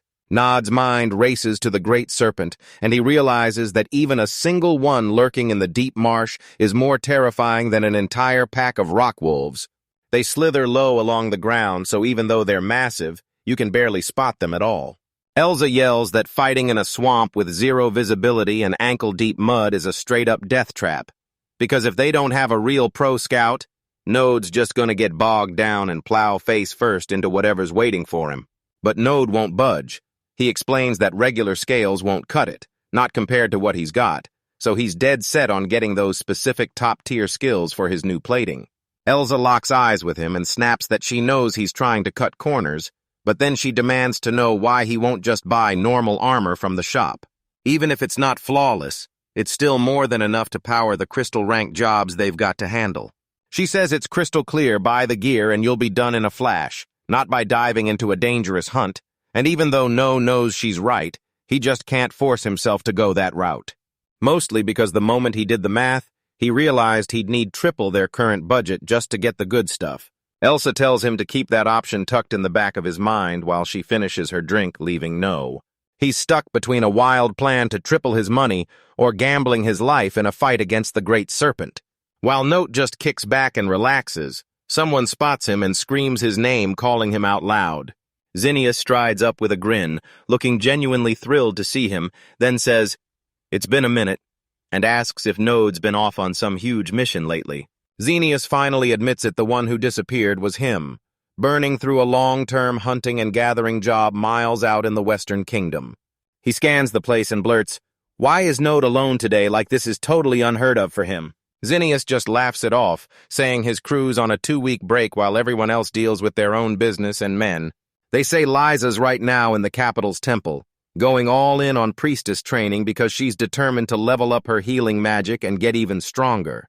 Because her training is about to eat up an entire month, the rest of the party simply decided to take a break for now and call it a vacation. Jago's blowing off his day off the wild way he's trekking into the wilderness to drill his spear skills, while Lumina raced back home to make it in time for her brother's wedding. Nod fires off a question. "You all from the same hometown?" And Xenius grins, saying his memory is razor sharp because they've been best friends since they were kids. Nod demands where Shino went, and Xenius tells him he's gone vacationing in the royal capital right now. Xenius drops that he heard Node's out here working non-stop every single day and immediately asks, "But is he getting enough sleep for real? They're saying this job fries your brain, so most people end up taking way more time off than you'd ever expect." Node looks completely wiped out as he admits he can't afford to slow down for even a second right now. He finally clicks that Elsa gave him that same worried look the other day, and then Xenius comes in like, "I'm only saying this because I'm worried." Nod's gut tells him the truth. If the family actually had some extra money, he wouldn't be forcing his body to work until it nearly breaks. Node swears he's squeezing out the bare minimum sleep just to stay alive. Then he flips it on Xenius and demands to know what Xenius does when he's off. Xenius tells you he planned to hone his sword skills, but drills felt mind-numbingly boring, so he craved a real quest. And that's when things kicked off, and the second he caught sight of Nod demanded what he was hunting. So Xenius dropped that he wasn't just chasing prey, he was hunting for something out in the marshlands. He kicks back with his drink, then blurts out the truth he's been secretly hunting for a way to slide into another party for the trip. Node tells Xenius, "Since you're headed to the marsh, you've got business there too, so tell me, are you just hunting for armor materials?" And with Shino on their team, he's basically saying, "Relax, those giant snakes won't ambush them while they're out there." Node skips the small talk and demands to know what Xenius is really hunting for, and the question hits Xenius so hard it leaves him completely rattled. Xenius suddenly gets super awkward, staring at his drink like it might save him, scrambling for the right words as he tries to explain everything. He finally blurts out that he's been hunting for a crystal flower. No, not just anyone. A rare pink beauty, and he can barely hide how embarrassed he is. The crystal flower is pure eye candy. This rare plant looks exactly like a glass rose, sitting right in the middle of the brush like it was dropped from another world. Usually, they're sky-blue flowers that sprout around the royal capital, and they get their name because both the petals and stems are crystal clear. The ones that grow out in the marsh. They're different because they basically refuse to turn pink unless it's that exact, ultra-specific time of year. There's this insanely famous flower legend that was born in a far-off land and somehow traveled all the way until it reached Hamel. People say there was an adventurer who fell headfirst for a noble woman, but society's rules stood between them like an iron wall. They say the best a small-time adventurer can bring a noble lady is a crystal flower, because it whispers simple affection in its glow. But in the story, the flower he found wasn't the usual blue at all. It blazed with a glowing, vibrant pink that lit the whole scene. When she realized that impossible color was the whole reason they were doomed, she refused to give up, so she fought for their love, and somehow they ended up married. See, the blue one is basically a "I'm into you" signal, but the pink one means you're locked in love forever, so yeah, that's a huge, heart-stopping deal. Nod leaned over Zinnius's shoulder, flashing a grin, and asked if he was really about to finally confess his feelings to Lysis. Then Zinnius. Zinnius just stares at the ground and gives a tiny nod. Then his face erupts bright red, so No instantly decides, "Yeah, I'm definitely helping my bro out." Nodes is honestly shocked. They're not already a couple because they're glued together all the time. Hell, even he can feel the vibe they're giving off. Zinnius heads over to Kago and Shino to grill them about the trip, while Nod darts off to track down Elsa and drag her aboard too. Once Note lays out the whole romantic mess, he turns to Elsa and asks what she thinks, and she can barely breathe, standing there blushing like the stars themselves are burning in her eyes. She says she's been dreaming of a story like this for forever, and now she's more than ready. She's about to head straight into the swamp to track down that flower. Zinnius beams at Elsa, tells her he's heard all about her from the Node, and can't believe he's finally getting to meet her while Shino bursts in the moment she gets a wave going, introducing herself to the group's newest member with pure, non-stop energy, and when Shino demands where Jago is, Zinnius flips through the papers, deadpans that the other quests are already taken, so it's just the four of them running this one today. Elsa tilts her head up and blurts, "Wait, so what work are we really doing on this trip?" Licinius lays it all out, yeah. They're out here gathering and yanking viper glands, no giant snakes to deal with, while Shino jumps in, telling everyone, "Pack your repellent." They finally shove those two wagons full, strap everything down, and roll out from the city center right as the story kicks off with the next move. A grueling march toward the marshlands begins narrow paths under the trees, and the water flashes back the bright morning sun like it's daring them to keep going. As the wagons rumble closer to the site, tall grass shakes under their wheels, and Node drops into the back to help lock down the supplies. Elsa watches Node at work, and her jaw drops. She can't believe how low maintenance he is, because she totally expected him to be a miserable, gloomy mess. But Shino just reclines and goes, "Trust me, they're lucky it's autumn, because she's heard this place turns into a living nightmare when the summer heat hits." Zinnius starts telling us about his summer out west, swears it was way nicer than anyone expects, and then fires the question right back. "So what did you guys do with your break?" Node grinned as they hunted through those cool forests and mountains, while Shino stewed in the past and muttered that taking a swamp quest in that heat would have been pure hell. The crew hits the marsh's edge, and Shino shoots her hand up to signal the move she's taking point, while the rest lock in and cover the rear as they press forward. The four of them slipped through the tall grass in a wide spread to start hunting for plants, all staying crouched low and zeroing in on the right ones for their quest. Node feels it the instant a gigantic snake explodes from the brush, slashing through the air as it rockets straight for Shino while she whips around to look. Shino doesn't even blink.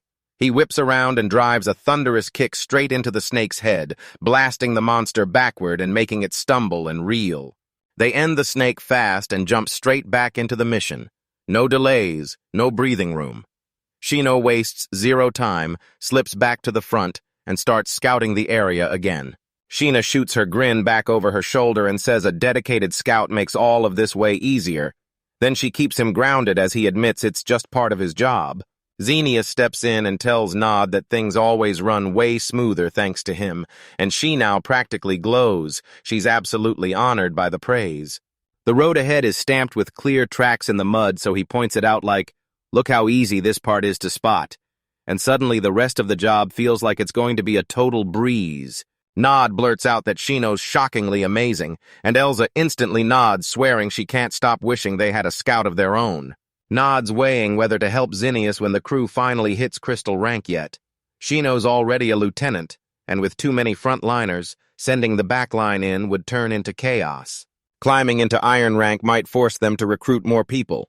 Then, Node cuts himself off mid-sentence when he spots something seriously weird on the ground. He spots something off in the grass, and then boom, he sees it for real, and his gut screams that something is horribly wrong. The entire group slams to a stop in the middle of those giant flowers, staring up like they can't believe their eyes at a massive thread looming overhead. Nod's muscles lock up as he screams for everyone to watch out. Then a giant snake with massive fangs rockets straight at them, jaws wide. Elsa blurts out that it's absolutely massive, towering over all four of them like it's nothing at all. The snake hurls its head downward with insane force, totally smashing the ground right beneath where they'd just been standing. Nod can't believe how brutally strong this monster is, yet he refuses to drop his guard until the dust finally settles.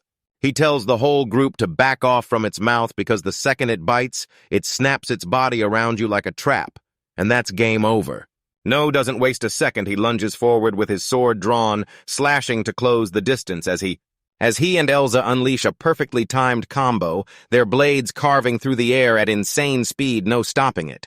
Node clenches his teeth and hurls all his strength into a crushing blow, slamming it straight into the snake's thick, armored scales. The monster snaps back and its massive jaws blast open, trying to swallow him whole, but Node just barely throws himself out of the way, proving how absolutely gigantic this thing is compared to him. As Node keeps the chaos under control, the rest of the crew rushes in. Elsa storms ahead and smashes a brutal blow straight into its neck. Elsa belts out, "Genius, go!" And he roars back, "Everybody back, this is mine," as he surges forward to take his shot. And Genius smashes in a brutal final blow, sending the snake's head snapping backward this time. The fight is over for good. Now that the danger's finally vanished, the group can breathe again. Someone blurts out that it's over at last, and another immediately snaps that it's time to start carving the snake up. Nod towers over the downed monster, grimly admitting he had no clue how any of this would play out after getting blindsided in an ambush like that. He stares at those huge fangs on the ground, and you can practically hear him shiver as he says, "It's genuinely terrifying to imagine what would have happened if even one of them hadn't shown up to help." Nod tries to shrug it off, claiming the monster was just insanely fast. But Shino's still shaken. She feels awful and apologizes for blowing the sneak attack. Later on, Node watches Sheena tear into the carcass and blurts, "So you really learned butchery techniques too?" A Genius just grins at the chaos, smugly saying, "See, this is proof. Look how much you've grown lately." The crew heads out across a field blanketed in white blooms, and they pause for half a second to soak in the breathtaking view. Node yells for Genius to come over and see something while Elsa and the others huddle nearby in the grass, waiting for what's about to happen. Genius leans over the flowers, and with a soft nod, he silently agrees with every word that Node is saying. He snatches a crystal-like flower from the bunch, holds it up like a prize, and blurts out a heartfelt, "Thank you." Later, inside a noisy tavern, Node says Shino's snake meal was insanely good, and Elsa laughs that camping always leaves her feeling fully alive.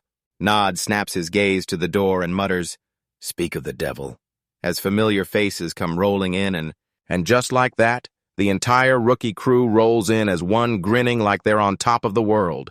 Node clocks that Genius finally wrapped up his mission, and the two friends steal a quick, earned moment together. Scrutinizing the list, there it is. The Node scale armor parts are finally clicking into place. They've cleared the serpent and the venom snake pieces, so now the next step can't be far off. All that's left to track down now is waterfish and sea drake scales. Nod glances over his notes. And yeah, those waterfish ocean monsters, absolute nightmares. If you ever see one doing its thing, it'll freak you out so bad you won't know what to do. These things are the size of a kid, but they're plated in brutal scales and grin with teeth like saw blades, pure mean meat-eaters.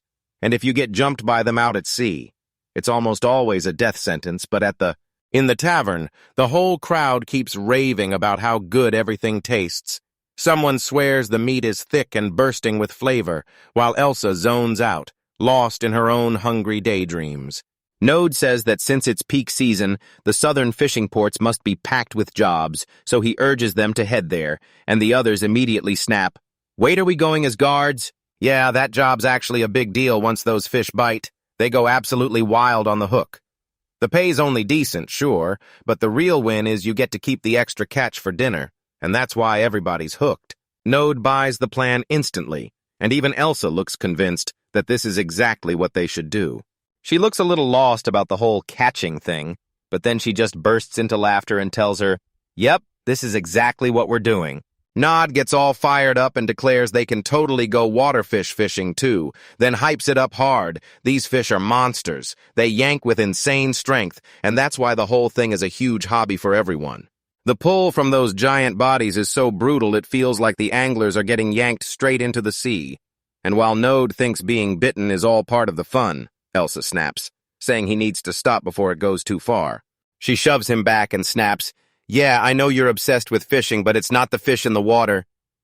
Then she leans in and demands his real plan for the ichthyosaur. Node just waves her off, saying the real technical part of fishing is only now getting started while Elsa keeps slamming a giant stop sign in his face, trying to shut him down. Turns out ichthyosaurs are officially labeled as fish, not sub-dragons, even though those things are absolutely massive. These monsters are whale-sized and scrap like true dragons, and because they can sink anything smaller than a big ship, the guild only hands the job to Copper Ink adventurers. Elsa snaps that they're not strong enough to take on a monster like this yet. Then she blurts, "What if we use metal for the armor instead?" But Node is sure he can pull it off. He lays it out plain by using top-tier monster scales. The armor's defense will shoot past anything else. Elsa blurts out how he's even supposed to get the materials, and the Node just smirks that he'll fish it up. Then Elsa's panic spikes even higher, because now she's terrified of how he's actually going to kill it once it's on the line. He looks dead serious and tells her they're actually fishing for octopus, and Elsa just stands there like she's completely over the entire conversation. Elsa looks totally lost and just blurts, "Octopus," while Node totally ignores her expression and demands to know if she's ever even heard of a box octopus before it. It's basically an aquatic monster the size of an adult, but don't freak out. He insists it's barely dangerous, saying even a J-Drank adventurer could haul one down with barely any trouble. Up close, the monster's got that creepy factor, sure, but the real headline is the meat. People can't all agree on it, though, because it's so stretchy it feels unreal, so it stays a niche local treat for gourmet food lovers. No matter how they taste, anglers are still hooked on snagging them either for quests or just for the thrill, and Node flips through his book to show the details while Elsa leans in, looking like she's not fully sold on the plan yet. They earned that name for one simple reason. The box they lug around everywhere because that same box is their cozy home and their personal suit of armor all rolled into one. Apparently, they drag all sorts of nasty junk up from the seabed to build those shells. Node blurts it out, wondering if they're really just stuffing in simple stuff like pebbles or seashells they spot lying around. Or maybe it's even some ancient fish bones they dig up off the ocean floor. But yeah, that's not the real hook here. Nod says some of these octopuses rummage through old shipwrecks and lift human treasures like coins and silver candlesticks. And then, yeah, there are even tales of them hauling around real gold bars. Elsa snaps completely and screams that the gold bars look way more excited than she does, like they just hit the jackpot in her face. Noda laughs, points at her like, "Now you're suddenly all in," and before the smile even fades, he tells her there's one more brutal treasure waiting for them down at the bottom of the sea. Nod's face hardens, and he raises a finger to Elsa. "Trust me, the real prize is ichthyosaur scales." She practically leaps out of her own skin, demanding to know if a box octopus really could haul something that valuable, while Node just stays cool and keeps on reading. He leans in and tells you the angler's secret, how these fish dragons shed their scales, and how the lucky low-ranked wanderers sometimes snag them tangled right in nets or gear, hidden inside an octopus's den. Elsa's eyes flash with pure greed as she growls that the monster is nothing less than a living treasure chest. Node snaps his book shut with a grin, like, "That right there, this is exactly what it means to be an adventurer." And since everyone's calling it the treasure octopus, he leans in and tells Elsa they're going to hunt it right now. Next, they link up with a merchant who's thrilled to have them along, and Node wastes no time confirming they're ready straight to the escort job heading for Port Els, that harbor town down south. The merchant warns that the carriage is already stuffed and space is gonna feel tight, but Node shrugs it off like it's no big deal at all. Turns out tight was a joke everyone's crammed in shoulder to shoulder with two other guys and a mountain of luggage. One of the guys asks if they're adventurers hunting for a ride, and Elsa just freezes, looking completely baffled as she blurts out, "How did you know that?" Node tells them the main roads are safe thanks to the patrols, but most folks still scrape by hiring adventurers on the cheap just to get a seat filled. The entire crew just huddles in the dark, crammed carriage as it lurches and jostles along the road. Nod glances over and spots Elsa wiped out and exhausted, then blurts out, "Seriously, are you dying of boredom?" He tells her boredom is a crueler enemy than one that never even shows up, and Elsa has no choice but to swallow her pride and admit he's right. At last, they reach Port Elze. Nod leans over the edge and spots it instantly, saying it's the ocean for sure, while Elze stands there, locked in silence, staring out at the waves. They stride into the guild. This place is all stone, built to shrug off the sea breeze while Elsa's stuck right there, sniffing up every last bit of food like she's found treasure. They scan the board and spot ship escort gigs and beast hunts, and Node asks what she wants to do. Then she immediately locks onto a specific post. He tells her it's a request from the Fishery Guild. Join a boat crew and help them haul in waterfish. The note spills the truth. This gig mixes fishing with fighting, so they've got to haul ass to the harbor for the full rundown, and Elsa is already set to move. They stride through the packed port town, vendors shouting over each other, hawking imported liquor like their next coin depends on it. They stride through the bustling market as a vendor roars about a legendary blade from the east. Yet another guy tries to hawk a hair ornament to Elsa, and Node just shrugs it off and starts talking like the street is chaos. They finally spot the building they've been hunting, then burst inside. Node just can't stop staring at the raw energy crackling in the air right before. Sounds like the sea air is messing with everyone's heads, so he checks in with the guild about the quest. The receptionist grins and tells them there'll be crew on a boat, then immediately warns them there's a quota they can't mess up. Node clocks that the payout hinges on the catch, then immediately leans in and fires off, "So is there a way to snag those fish scales?" She tells him, "You can keep anything above the quota plus every other monster you catch." And then she cuts off, leaving the rest hanging. Nobody's blown away by her fast answer, but she shrugs and says, adventurers keep asking her that same question all the time. Before they even realize it, the two of them are blasting out onto open water, staring the sea down and ready to start working. Node checks in on Elsa, and you can tell she's trying to stay calm because her nerves are practically screaming. She blurts out that she's never fished a day in her life, freaking out because she can't even figure out how to hook the bait. Meanwhile, Node just stands there, watching her struggle, and calmly tells her she's doing just fine, so won. Then one crew member hustles over and lays down the rules every single catch has to get dumped into the right tank. Elsa just stands there, shivering as she mutters about how brutally cold it is out on the water, because yeah, the water is freezing, totally freezing. He tells her not to worry, says their magic tools keep everything fresh. Then he blurts that they're almost at the spot, and a colossal wooden ship slices straight through the waves under a crystal-clear sky, finally crashing into the fishing grounds. Before you know it, one of the sailors snaps, pointing at the horizon and screaming like he's lost his mind over what he's seeing. Elsa is yanking up a giant waterfish like it's nothing, and Node can't even process it. She's staring at her and going, "Wait, you literally just said you're a total beginner. How are you this good?"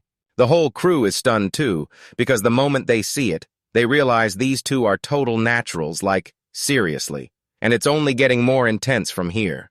Node stays icy calm and razor-focused, while Elsa keeps yanking monsters out of the ocean, one after another. After they haul in that mountain of fish, a sailor squints at them and blurts, "Tell me you're not just full-time fishermen in disguise." Node just shuts his eyes, looks away, and blurts out an apology for blowing things up. One of the sailors is snapping, screaming that the fish tank is packed to the brim and demanding, "So what am I supposed to do next?" He's absolutely stunned. He's never seen anything like this go down before. And he starts blasting orders across the deck, screaming for the captain to step in and take control of the situation. The captain doesn't even glance back. He just barks at the crew to pack up and find another place to fish. The sailors scramble to finish, stunned by how blazing fast they fill the first tank, while already panicking that the next one will spill over just as quickly. All right. Node leans back, finally done playing around, and decides it's time to lock in and go for his real target. He dives into his gear, snatches the wild boar fat he brought just for this moment, and then he drops the line straight into the water, and bam, one massive tentacle shoots up out of nowhere, grabs the bait in a snap. Nod feels a brutal tug on his rod and instantly knows the monster he's been stalking finally arrived. Nod's line suddenly feels like a monster pulling back. but he clamps down on his panic and calmly tells himself he's only feeling the water. He braces on the deck as the creature yanks him around, jaw clenched, forcing himself to stay cool and not let panic take over. He clenches his teeth and throws everything he's got into it, leaning back so hard the rod starts practically folding in half. Strain tightens across his face as someone on the ship shouts, "Tell me, did you really hook something huge?" Suddenly, the water erupts in an explosion. Then the crew scrambles and screams, because somehow he really hauled in a treasure octopus. Node yanks that colossal beast straight out of the ocean and slams it onto the deck like a thunderclap. He and Elsa tower over the giant creature, and the moment they finally spot its weird stone-like shell protecting it, everything clicks. The story jumps back to land, where the horses are waiting in place ready to kick off the next leg of their journey. Elsa stretches out and gushes about how awesome the fishing was, and Node can't help admitting he's low-key wishing they'd stayed out there a little longer. She even brings up the captain, like he wants Node to stay for a few more days, but Node shuts that down. He's done with fishing for now, while Elsa breaks into laughter and they push on. The captain tells Nod to hit him up for another request sometime if he's down, and Nod can tell the guy's being dead. Later, Nod finally gets up close to the scales he harvested, and he's stunned by just how massive they are. The tree ring patterns hit him next. These weren't from some minor monster. They came from a truly ancient beast, and that's why they're perfect for the new armor he's gearing up to make. Elsa and he turn back toward town, and when they spot the workshop, he reaches out and yanks the door handle open. He strides right in the moment the bell rings and the blacksmith jerks his head up from his hammering, ready to see who dares show up this time. The blacksmith asks if that's all, and Node just slams the huge bag onto the counter, then tells him these are the exact materials they were talking about. But wait. Node grabs a handful of special rocks and sets them down right in front of the blacksmith, and you can practically see the confusion hit him like a wave. The craftsman grabs one stone, gives it a fierce once-over, and instantly locks in those are top-tier emerald ore. He slides the eyepiece on, leans in for a sharper look, and tells Node there's more than enough here to build a whole weapon set for one person, and Node can't even wrap his head around how lucky he is. Elsa cuts in, reminding him, "Look, since I handed you that ore, you're going to help me forge my own weapon next time." She tells him she'll need some serious monster materials for it, and suddenly Node can't stop wondering just how insane of a hunt is he about to get pulled into. The blacksmith slams forward, leans in, and demands to see the sword on Nod's hip. Nod freezes for a split second, then blurts, "Sure," while he reaches down to. He yanks the blade free, raises it toward the light, and the craftsman basically tells them, "Yeah, we should reinforce this good thing, we've got the materials." But he just stands there, stunned out of his mind at the idea. Meanwhile, the blacksmith doesn't even clock it and keeps working. He inspects the metal up close, taps the blade, and recalls he noticed this exact detail the last time he sharpened it, only to realize the sword is built insanely well, and the moment he looks at it, he knows the smith who forged it was a total pro. Even if the steel is just ordinary, he still throws a joke like, "Yeah, sure, you still aren't on my level." And that's when Node catches himself thinking back when he was just a kid, he still remembers staring up at his dad and blurting out, "So it's really true, I can finally..." His father finally shoved him toward it and told him, "Time to get your own sword." And that's how the kid was left.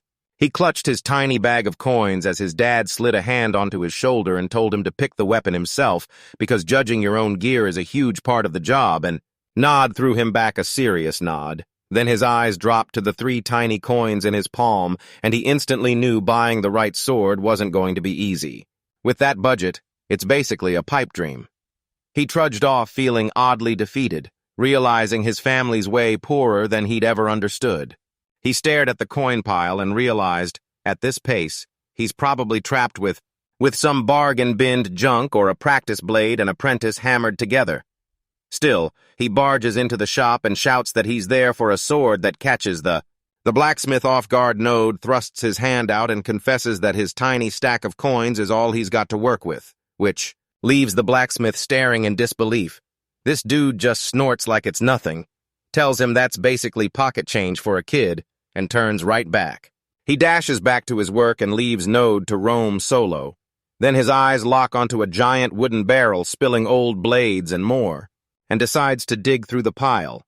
Then his hand clamps onto a hilt, yanking a sword free as he tries to figure out if any of them are actually worth using. He tests one that's way too heavy to even lift, then crouches there, inspecting every single blade he can find until he messes up. Until he finally yanks out a straight sword, and the moment he grips it, everything feels different. He stares at the steel, instantly knows it's the one, so he dashes over and slams the blade onto the counter, then tells the blacksmith, "I'm taking this one." And right about there, that near touch makes the guy jump out of his skin, so the smith snaps whether the kid is seriously still here, and Node just slams down his 3 coins, tells him to take the payment, and hurries him along. Nod stares down at the sword in his hands, and memories slam into him. His father's voice, and the way that blade used to feel, enormous as a great sword.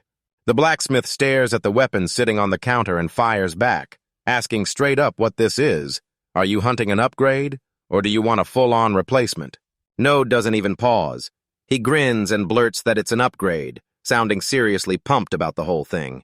As he steps out, Node can't help but feel it. It's been forever since he last wandered the royal capital just like this. The blacksmith thrusts a temporary blade into Node's hands, freshly forged by his apprentice, and says he's loaning it so Node's hip won't feel empty while his real sword gets repaired, but the second Node grips it, he realizes the loaner is as dull as a butter knife. Node decides to hunt down some materials and rake in extra cash for meals until he spots something that totally grabs his attention. That gorgeous comb glints in the shop window, and he can't stop himself from imagining how insanely perfect it'd look on his sister Lilia. He starts crunching the numbers, and that fishing job really paid off with a solid bonus, but once he counts his fresh gear and all the family expenses, every last cent just vanishes. He can't stop thinking about his sisters and how overjoyed they'd be, but he forces himself to keep moving, and the expensive gift gets left behind in the window. Nod lets out a crushing sigh, then swears to himself that one day he'll finally grab real souvenirs for all his siblings. Node spots that the family money situation is still a total disaster, and right on cue, Alec keeps badgering him for advice on how to pull in more cash. And it's a mountain to climb, because most adventurers his age are out there partying, burning their gold on food, fun, and girls. For the last 6 months, he's been non-stop grinding, spending basically nothing on himself, only grabbing the bare minimum for his gear so he can keep going. So he can shove every last coin of gold straight back into the household budget boom. Problem solved. Genius and the others call him way too stingy, but he can finally feel the pressure ease, like they've got real breathing room. If he can just land that crystal rank, the family debt will finally start dropping for real. Then he's planning on whatever comes next. Finally, Alec and the other servants got paid what they were truly owed, and not once did they think about abandoning Ferris House, because they even swallowed minimum wage just to keep that place standing. He's dead set on spoiling Lilia with some fresh grown-up clothes, and he's already hunting brand new outfits for Ellen and Iris because he just wants his younger siblings to finally pig out on good food for once. And with that in mind, he clenches his tag tight, knowing he's got to push himself even harder than before.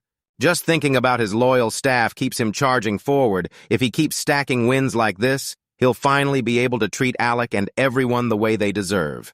He stared at his sisters and pictured them finally slipping into brand new clothes and sitting down to the big, delicious meals they'd been missing, making every ounce of hard work feel totally worth it. Node clutches his gear with a death grip, swearing he's got to crank it up even harder no matter what it takes to make everything work.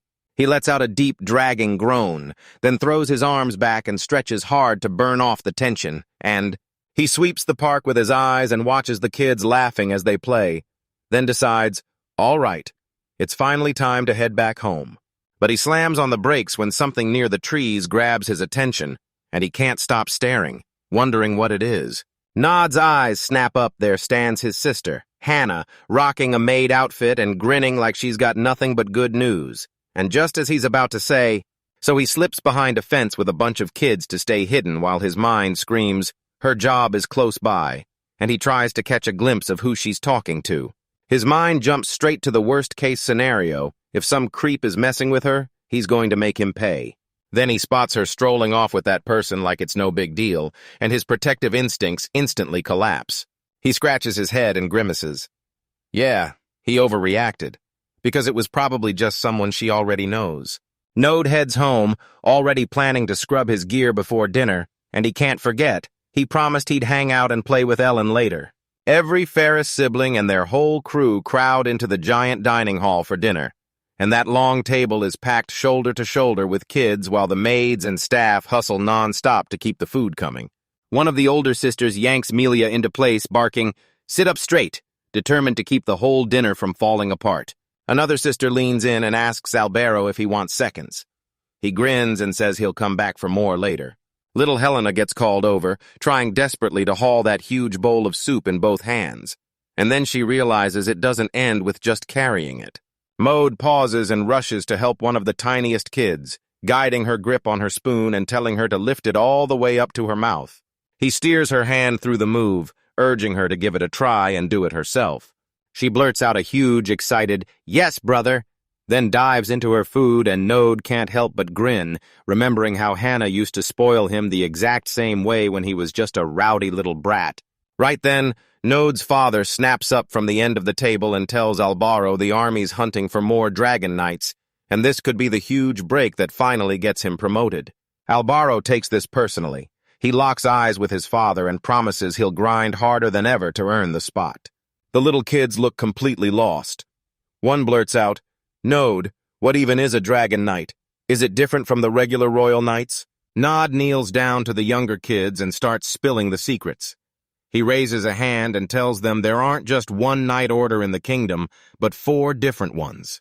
Kicking things off is the regional knight order. This huge squad packed with soldiers from every corner of the world, north, south, east, and west, all working together under different lords. Then you've got the Royal Knight Order, the same squad their dad and Alburo are in right this second. This order is the biggest of them all, stacked with warrior family kids, land-owning nobles, and the cream of the crop from the top military schools. The third group is the Imperial Guard, and their only mission is guarding the king, so they snatch up nothing but the absolute finest nobles from the royal knights. And then boom comes the Iron Dragon Knight Order, the elite riders who storm into battle atop roaring flying dragons, and because the kingdom is suddenly swimming in dragons, they're begging for more riders to fill every slot, so this is the perfect opening for someone to climb the ranks. One of the little girls shoots up from her seat and blurts out, "Why can't we just become the king's personal guards?" Nod tells her to sit right back down and lays it out. Those spots are earned on personal trust, and their great-grandfather only got in because he was best buds with the king. After that Node drops the bombshell, the whole conversation twists. He tells everyone he saw their older sister Hannah right there while he was out walking through town. Nod brings up their older sister and asks how she's been, and the second Lilia hears her name, she lights up like someone flipped a switch. She looks totally hyped as she asks if Hannah's doing all right. Meanwhile, the little ones just stare, dead confused, way too small to even really. Lily still doesn't know Hannah, but Nod points out the truth since she's been working for one noble family after another. The poor kid can't have built many memories, and then Lilia admits she only manages to crawl back home a few times a year anyway. Then she leans in, eyes on Node, asking if their sister had anything specific to say. But Node had to bite the bullet and admit he only spotted her from far away. She looked like she was knee-deep in something, and he didn't want to barge in and mess it up, so he never actually got to talk to her. Now he assumes Lilia knows more than he does, because he's been off adventuring and leaving her looking seriously bummed. The whole family keeps crowding around the giant table beneath the chandelier finally. Everyone's here at the same time, and the house is buzzing with life. Servants hustle the food non-stop and wheel the tiniest babies around the hall like it's their whole job, because keeping a family this massive fed and smiling takes constant, exhausting work. Eventually, that long day finally hits the toddlers like a wave. They start getting fussy, then completely lose it at the table as everything winds down. Nod's back in the zone, deep in the woods, and then Elsa screams that the monster's coming straight for him. Nod just tightens his grip on his sword and tells her, "I've got it." The mission is to take down a berserk bear. Looks like a harmless beast at first, but under that thick fur is nothing but a giant slab of raw, brutal muscle. Most of the time, they're chill as can be, but the moment someone pushes the wrong button, their eyes flare blood red and they go on a full-on rampage. Node locks on to it. Those eyes are blazing bright red already. He tries to brush it off, tells himself it doesn't matter what triggered the snap. All that matters is he's here to finish the job, and the bear doesn't hang back. It charges in with a savage roar. Nod yells right back, braces himself, and charges straight into the attack head-on, hunting. When the massive beast whips that heavy clawed arm toward his head, he doesn't panic. He stays razor calm, drops his weight, and ducks low, sliding straight under the strike. He realizes his blade isn't just for show, it tears right through the monster's brutal hide, and he carves a sharp, clean slash straight across its face. The bear rips the silence with a deafening roar that ricochets through the trees, and Node just plows ahead, ignoring it because once that beast is right in front of him, it's prime for his next move. The monster shrieks in agony as another brutal hit lands, rocking it so hard it staggers and fights to hold its ground. Just as everything erupts, Elsa rockets into the fray and snaps at Nod, screaming that he can't forget she's in this fight too. She hammers her weapon with full force, smashing the bear's skull so hard a shockwave ripples out, and that's the moment it goes down for good. Nod throws his body right in front of the beast, screaming that it won't escape after that attack. Then he snatches it. He screamed for its focus, baiting the monster toward him as those massive claws slashed through the air just where he'd been an instant ago. The two of them brace themselves and refuse to back down against the bleeding monster. Nod leans into Elsa and says they're almost there, they just need one final shove of effort, then back at the guild. The receptionist smiles at them while she starts checking over their papers, their quest report. She nods like a judge, checks every box, and slaps the bear hunt proof right on the front desk. She declares the hunt is officially over, praising both of them for everything they pulled off. Then she slams down a huge sack of coins, hands over their payment, and says, "There's one more thing." Nod glances down at what she's clutching, and her eyes go wide. Those are their brand new guild cards. They officially got promoted to crystal rank, and that shiny new tag screams, "You've finally made it to the big leagues." Nod can't suppress his grin as he stares at the crystal card, and he blurts out to Elsa right away like, "Come see this." Nod gets blindsided when a massive adventurer whips an arm around him, laughing at the top of his lungs as people lean in, asking if the kid and his partner really already busted into crystal rank. Then the news rips through the tavern like wildfire, and it just keeps going. Instantly, veterans surge in a crowd, stunned that they're seeing speeds like this. Then one old-timer starts. He starts spinning tales from his rookie days. Then some guy yells, "It's time to," and cuts him off mid-sentence. So they lift their glasses for the whole room, toasting the two newest crystal ranks like they just leveled up the entire party. The veterans swarm in to congratulate them, and Node gets his head rubbed by the big guys Meanwhile, Elsa keeps her eyes on her drink until the party goes absolutely feral, and they both end up completely knocked out on the table. Then, after what feels like forever, Node finally snaps awake, eyes wide, still shocked by what just happened and barely able to piece it together. They didn't even get a second to celebrate as a pair. Elsa just stared at her new card and snapped that she didn't. She didn't flinch at all. The chaos everyone was so real it warmed her up. She grinned, thrilled that they'd finally clawed their way this far. Node lets out a low, worried sigh as the journey crashes through his mind because the adventurer's ranking system is somehow about to... It's got 10 different stages, and even though Crystal Rank sits just third from the bottom, it's still a massive deal, because it means that those just pebbles turned into real-deal adventurers. Now they're officially trusted to pull off high-stakes escort missions, and somehow it actually matters. Elsa smiles at Node and asks if he knows it's been 6 whole months since she first found him. Broke. In the middle of the struggle, Node flashes a smile at her and says, "Thanks to you, my family is finally safe, and he finally managed to snag all those rare materials." Then it hit him most people grind for years just to reach Crystal, but they did it in a snap because having a partner you can trust changes everything, and Elsa backs that up, proving just how much stronger they've become since that. On their very first day together, they finally fall into sync. Nod goes silent for a beat, then whispers Elsa's name across the chaos. She glances up from her drink, eyes curious, and then asks him what's been weighing on his mind. Nod just stares at her for a beat and tells her thanks for everything they've survived together, and she nods back, agreeing with him without a shred of doubt. Node takes a seat across from Elsa in the tavern and tells her, straight to her face, that their partnership officially ends today. They finally clawed their way up to crystal rank, and Elsa can't stop a small, bittersweet smile because she's already thinking, wait, we're splitting up right after this. After she finally makes it this far, she admits the loneliness is about to hit hard. Then she shoots him a question. Does he really mean to go back to his hometown? Or what? For his family. Node locks eyes with her and demands she take care of herself, and Elsa fires back, telling him to stay safe, no bruises, no cuts, got it. They lift their drinks to the sky, celebrating the fact they made it to crystal rank as a team, cheers exploding, mugs clanging loud as they shout through the night. No. He downs the whole drink in one shot, and Elsa bursts out laughing, praising his killer drinking style as they clink their glasses. They clink their mugs one last time, toasting bright new beginnings and whatever chaos came next later. The tavern lights were... Silence hangs there with empty mugs lined up on the table.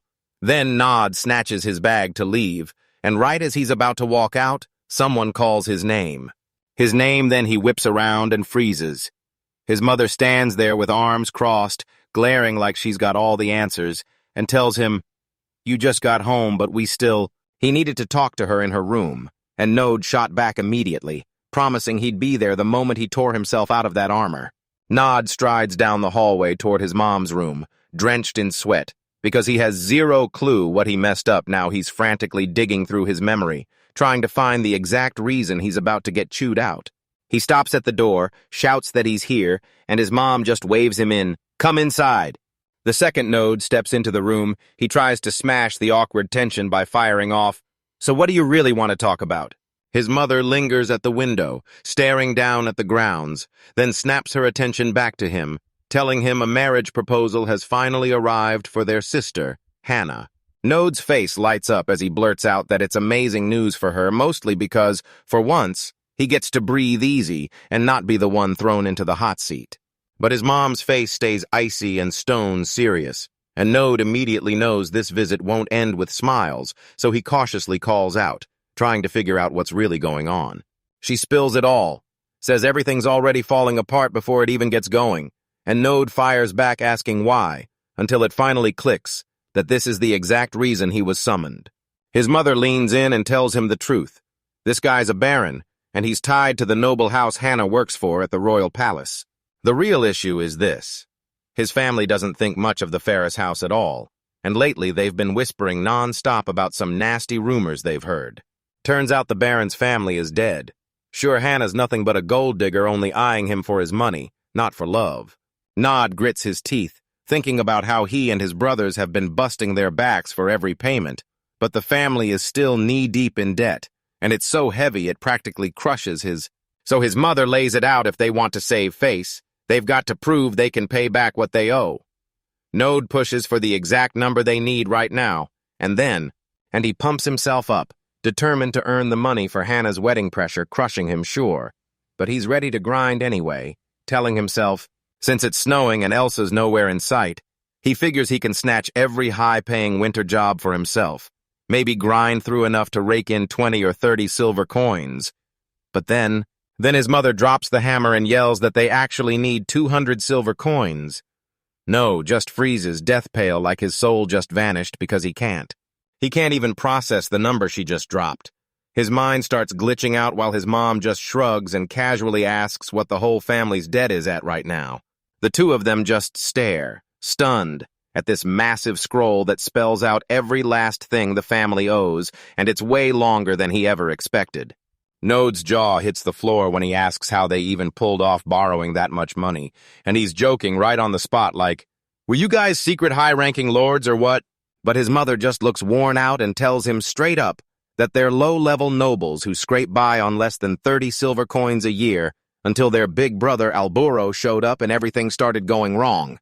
She tells him that when she was pregnant with Hannah, a war erupted with the country next door, and Node's father had to scramble for loans just to buy the gear to go fight.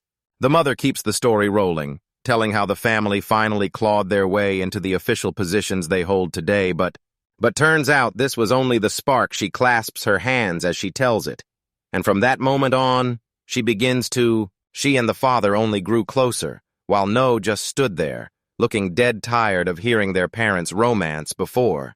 While he finally understands the debt isn't stopping, it just keeps piling higher between feeding a massive family, Granddad's funeral, and yet more war gear.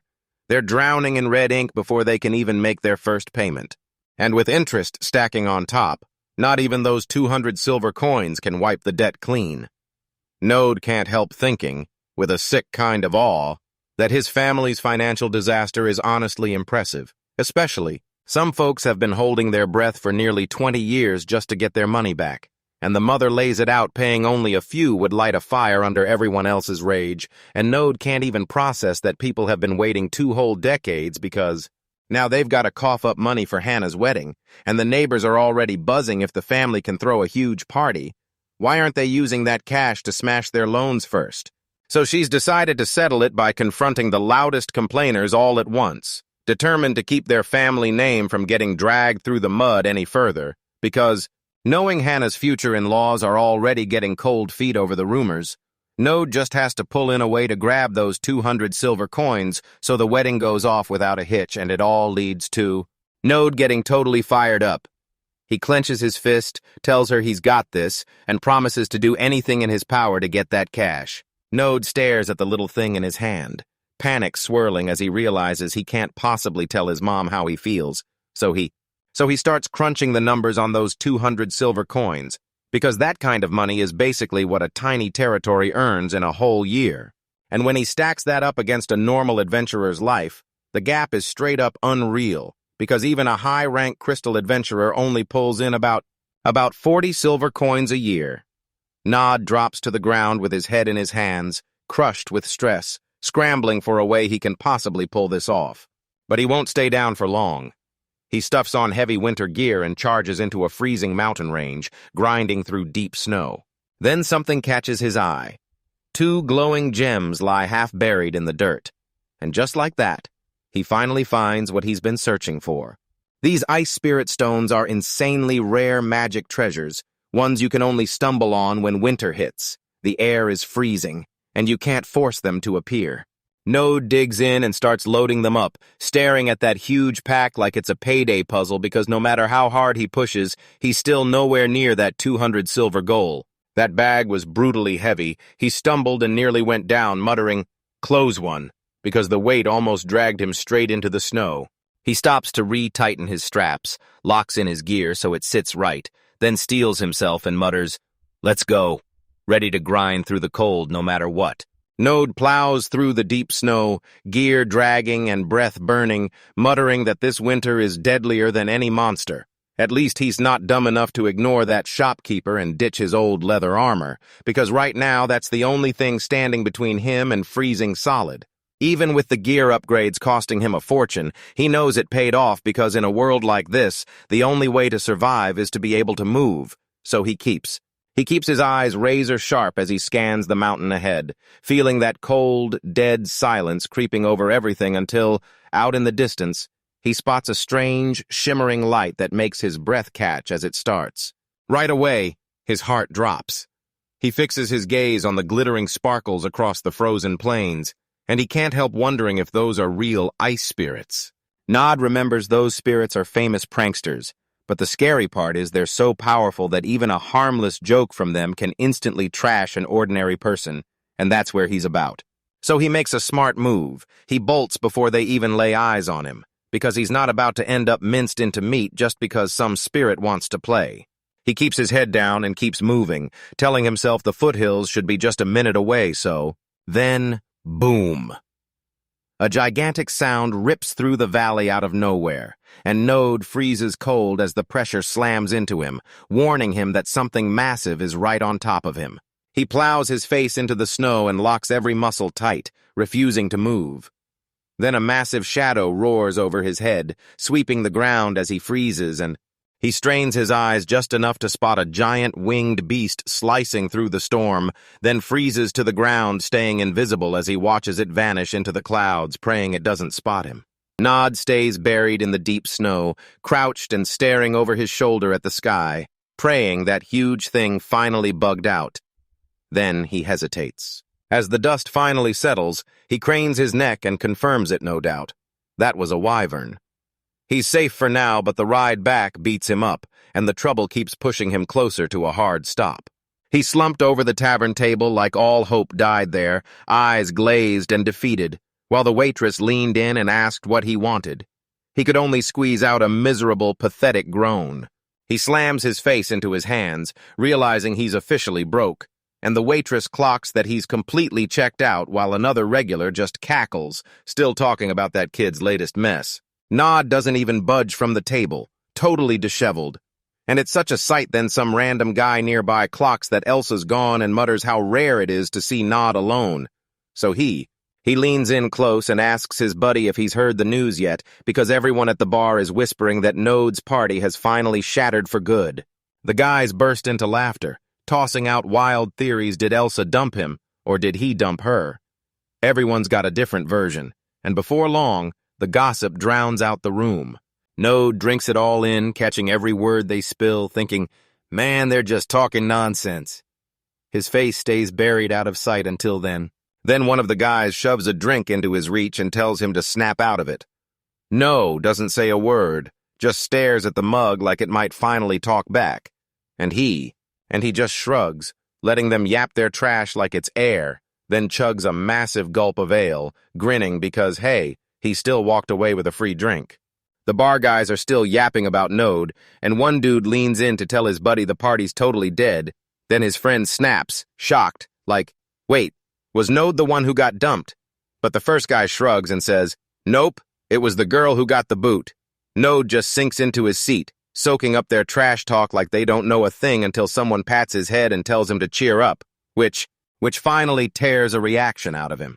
He slams back the rest of his drink in one huge gulp, bellows that it's time to switch gears, and says he's done just sitting around anymore, so he barrels straight to the guild's request board because the good jobs always get snatched up the second they hit the morning. Leaving, Node stands there all alone, and when someone nearby asks if he's finally feeling better, Node mumbles a weak reply, then his voice cuts out as he starts. He scans the board's scraps. Those crappy jobs no one wants just rot there for days, until the guild either yanks them down or jacks up the reward with extra cash, so someone finally bites. The Node snatched at one of the papers, already grumbling about how brutal chores like hunting ice spirits somehow still spit out those bonuses. Sure, it'd only be a couple more silver coins in the end, but he keeps staring anyway because, yeah, 4 silver coins could usually last a guy a whole year, yet what he needs is beyond insane. He reckons his mom probably won't even believe he's bringing home all 200 coins she asked for. Then he checks the bonus he got from the job and calls the guild stingy for bumping it up so little. But he also knows he can't just sit there, he has to act. He gets it. His parents aren't trying to control Hannah, they're panicking because she's already past 20 and still not married. So he decides the best he can do is hustle up 50 coins to chip away at their debt. And if the groom's family sees that effort, maybe they'll take them seriously. At least, that's the hope. But when he locks eyes on that board, a sharp doubt crawls in and tells him, what if this plan never actually pays off? Node wraps up a handful of jobs over the past 2 weeks, counting the travel time too, and once he totals his bonus, he lands on roughly 5 silver coins, which, it sounds like plenty, sure, but he knows it still isn't enough, even with the good pay finally pushing him toward the number he needs for Hannah's wedding by spring.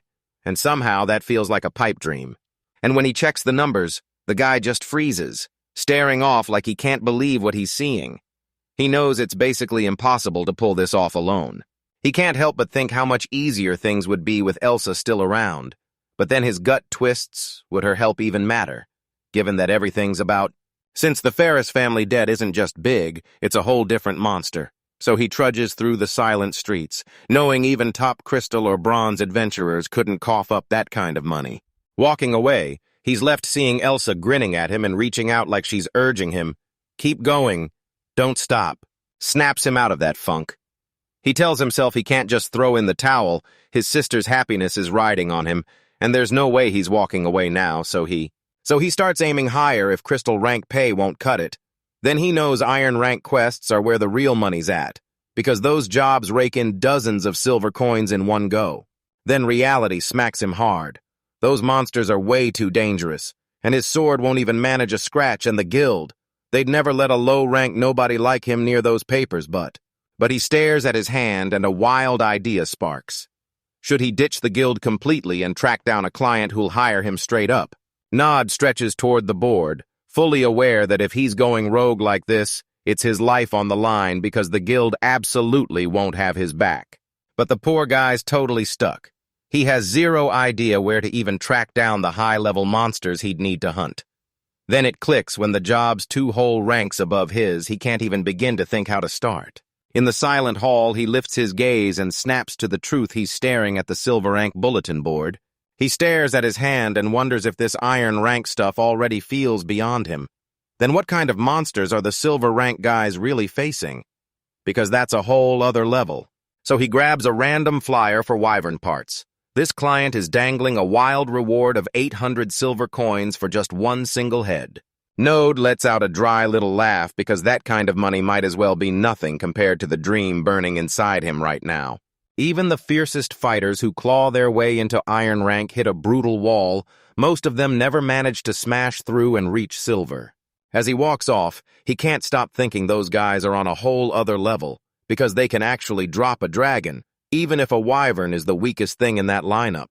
He reels back through the stories he's heard. Like that silver rank adventurer who didn't just dream it, he actually clawed his way into the kingdom's Iron Dragon Knights. To him, anyone who can tame those beasts is pure monster. But then it hits him. Someone once told his brother Alburo that the Knights were his golden ticket to finally make it big. Node thinks his dad is being way too harsh on his brother, pushing him to join the elite Iron Dragon Knights because, yeah, parents always want the best. But this feels like way too much pressure, especially since he's real. He realizes that if he can pull this off, those 200 silver coins could finally land in his hands, and yeah, it's a long shot, but it beats spending the rest of his life stuck grinding out basic jobs. And there he stands, alone for a beat, eyes locked on the wall as his brain scrambles to finally make sense of the plan. Later, he barrels into the tavern and catches up to that old drunk, then buys him a drink. The guy looks stunned, like, "Whoa, you're way more generous than you've ever been." But the drunk guy can't help blurting, "Why are you tossing cash around if you're broke?" And the guy just grins because, yeah, on his last quest, he actually ran into a wyvern.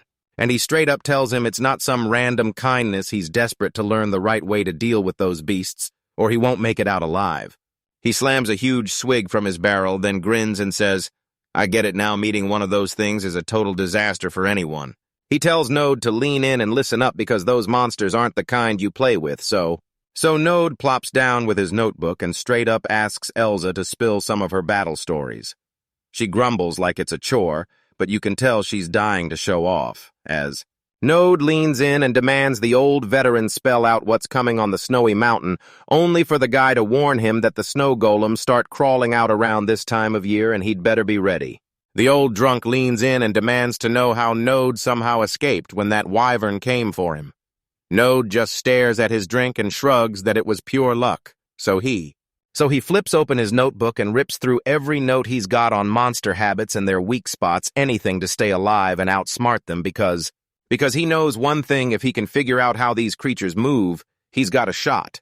And the only way to get there is to use what everyone else left behind, their knowledge, their hard-won experience.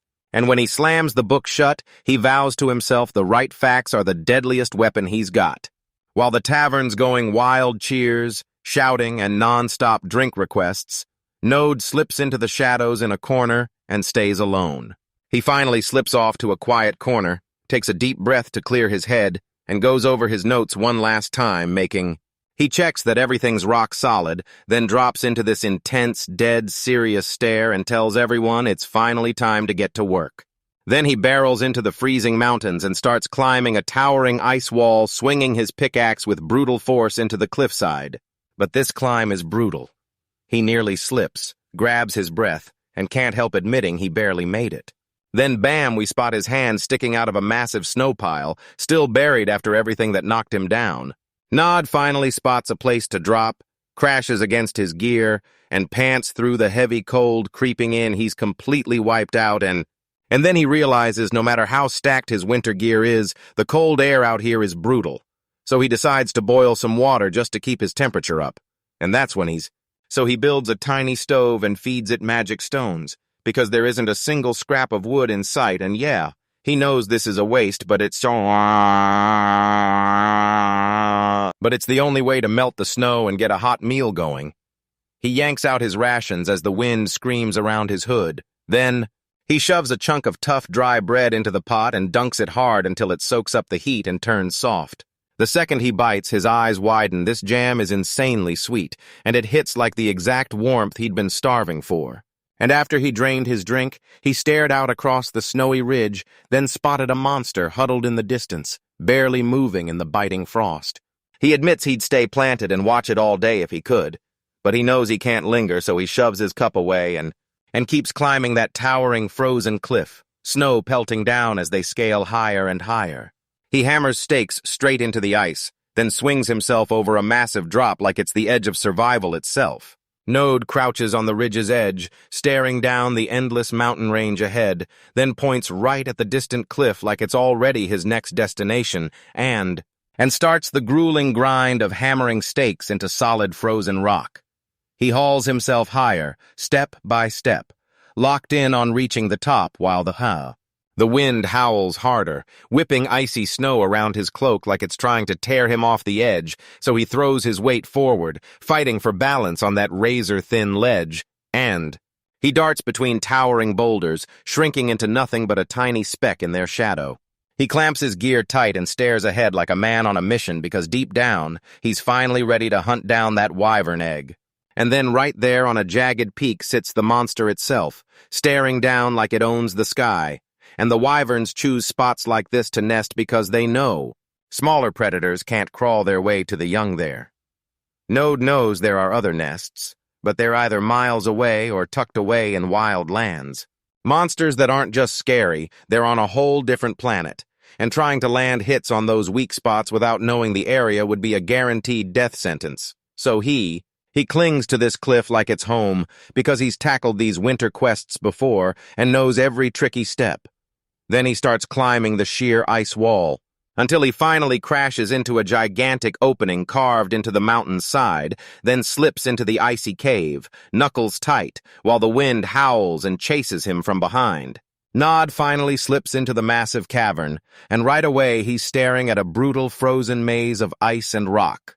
He hunkers behind a massive pillar of ice, eyes locked on the area, every nerve on alert so far. It's all going exactly as planned, and he locks onto the intel he scored. Turns out that monster slips out of its nest every single day to hunt during this window, which means his timing is about actually perfect. He watches the wyvern give a low, menacing growl and blast into the sky. With snow this deep, it's gonna vanish for a while hunting for food, so Node doesn't waste a second. He rockets to the back of the cave, chasing that egg, because he knows he has to grab it and escape before the coast goes dark. But once he starts clawing through the nesting material, there's nothing, no egg, no sign. He tears into spot after spot, and still the egg isn't where it should be, leaving. He rips through the heap at full speed, frantic as the seconds crawl, panic rising fast as he rants in his head, "Where the hell is that monster hiding it?" until, as he hammers his own legs to go faster, hope starts to slip away. Then a strange, shimmering glow flickers in from the edge of the nest, snapping his attention to it. He leans in and boom, it hits him that egg isn't an egg at all. It's a sword jammed deep in the rubble, and he's stunned, because why would a weapon be hidden up here? Then he steps closer for a better look until his foot slams down on something and a loud, sharp crack rips through the air. Node grimaces in the pitch black, yanks his hand back the second he feels something sticky. He stares at the vile mess coating his gloves, and panic hits, because he's not just nearby. He's literally standing in a pile of wyvern poop. Staring at the sword again, it suddenly clicks. This blade was probably a poor adventurer's, and now it's just the monster's favorite meal. And then it hits him. This whole back wall of the cave is basically one giant bathroom. He has to grab that egg and vanish fast before things spiral even more. After digging through the grime, he finally locks eyes on a tight cluster of big, smooth shapes hidden in the corner, and he reaches out and snatches one of the eggs, telling himself no, convincing himself that this single thing is the key to everything he's been chasing. A massive crash slams through the cavern, rattling the ground under his feet. He thinks an avalanche is finally breaking loose outside, but then he hears something else, and his stomach drops when he realizes the wyvern came back to its nest way ahead of schedule. Ice starts raining from the ceiling the moment the monster hits the ground, and Nod's freaking out, already scrambling to figure out how he's getting out of this disaster. The problem is there's only one exit from the cave, and that wyvern is blocking it dead center. Nod scans his options, weighing whether to stand his ground and fight the beast, but he instantly realizes that's basically a suicide mission. So the key, just for a second, giving up and dying there flashes through his mind like he can already picture his own skull landing in that pile of bones and butt. But then he jerks back to reality, slams the dark thoughts away, and knows he has to disappear now or it's game over, so he spots a gap in the rocks and bolts straight through. Right when that colossal wyvern finally plunges into the cave, it drags itself in like a living storm, claws screeching over the stone floor as it rumbles with a deep, low growl, then drops right onto the egg's nest, staying locked in place until Node finally realizes this isn't just a nest of eggs, so he's trapped. He bites down on his breath, praying his hiding spot will really block those razor-sharp eyes. And he figures the monster would never think to hunt him in its own bathroom, while that nasty stench keeps masking his scent like a perfect disguise. He tells himself this is pure luck, he'll just hold his ground, wait for the creature to take off again, snatch an egg and bolt. But the wyvern couldn't care less. It curls up and drops into instant sleep, and poor Nodes just sits there in the filth, wildly bored as the minutes crawl by. He's been stuck waiting forever, staring at the eggs as the monster barely shifts at all, and now he can't stop asking himself how much longer this nightmare is going to drag on. That stench is so brutal it's frying Node's senses. He huddles behind the rocks, barely daring to move a muscle as the wyvern towers right over his hiding spot. He's stone still, eyes locked on those massive scales as they glide past, and he can only praying it hasn't clocked him yet. The earth slams with a brutal thud like the beast is charging straight for his throat. So he shuts his eyes and starts praying, shoots a quick goodbye to his parents and sisters, fully convinced he's about to be wiped out, and keeps praying like it's his last breath. And he can't even process it. His life is slipping away in a place like this as the monster circles right on top of him. And then a creepy sound rips through the air and he jerks his eyes wide open, peeking out like, what the hell is happening? And he can't even find the words. He just stares, frozen, as everything in front of him overwhelms. All the fear drains out of him, and he's left dazed, just staring at the massive creature, stunned as he finally realizes that turns out the monster's not hunting at all. It's using that cave like its own disgusting bathroom. And yeah, it's gross. But for now, he knows he's safe. Before he even realizes it, hours have vanished. He's been hiding in that spot for so long that he starts to wonder if a whole day has already gone by. Node peers through the cracks in the rocks, and when the massive beast finally stirs, it launches off like a storm to start hunting. This is it, the moment he's been clawing for, and judging by how fast those things tear through the air, he's got under an hour to act, so he drills the thought into his head. This is his only shot. He snatches one of the eggs, but it slams into his hands with way more weight than it should. So now he's staring at it like, is this thing solid iron? Because it won't stop making him question his sanity. He can barely hoist it. He knows he has to bolt out of the cave before that mother comes back, and he's out of time. But the second he steps outside, a wall of blinding white smashes into him. It's a full-on blizzard out there, and right away, he starts fighting for every breath wind battering him like a storm while he drags that colossal egg through the deep snow. His feet keep sinking and his legs are screaming for mercy as they start to give out. He's begging for one single pause to breathe, but he has no clue how brutal that wyvern gets once it realizes its egg is gone. He still remembers asking Elsa about it in the tavern, but she downed another ale, shrugged, and said she didn't know because most nights she just wipes out monsters before she even heads home.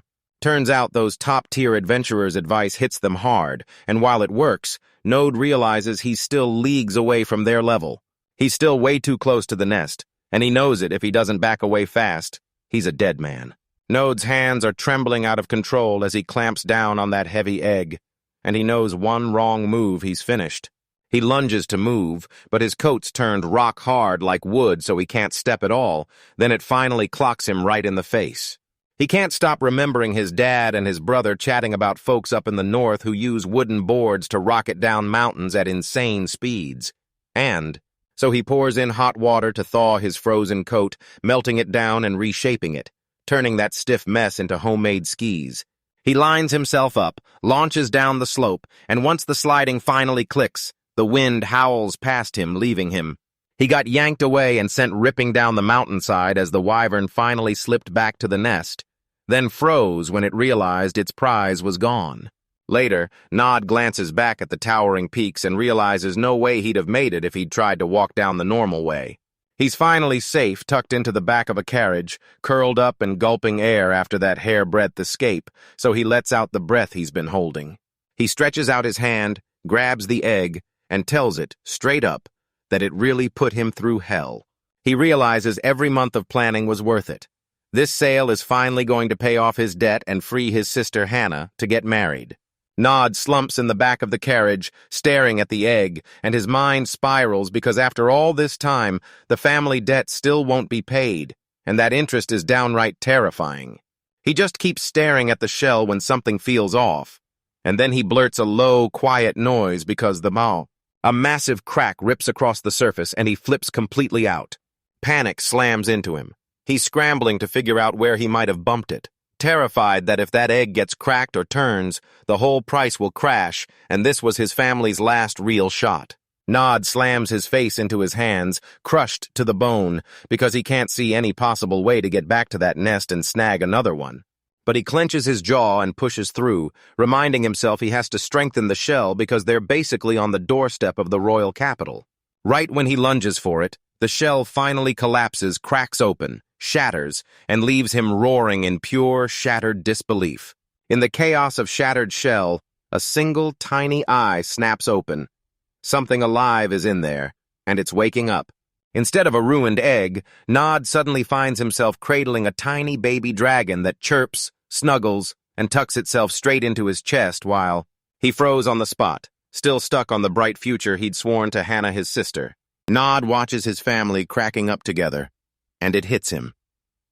Hannah finally looks breathtaking when she's genuinely happy.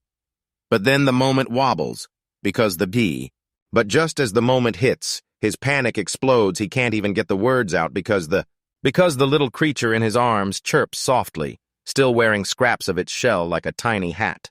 It bursts out another deafening cry and then shoves its face straight into his chest, nuzzling there while Mode just freezes in total silence, staring down at the baby dragon like, okay, what am I even supposed to do now? That tiny thing doesn't seem to care about anything. It just keeps rubbing its face all over him like it's claiming him. Right then, Nod's father bursts outside, yelling that he's so relieved his son is safe, and Nod can only blurt out, "I'm back." His father cuts himself off mid-sentence the moment something squirms under the cloak, then demands to know what he's hiding in there. Node was already dripping sweat, scrambling to explain until the baby suddenly popped its head out, stunning both his father and Alec.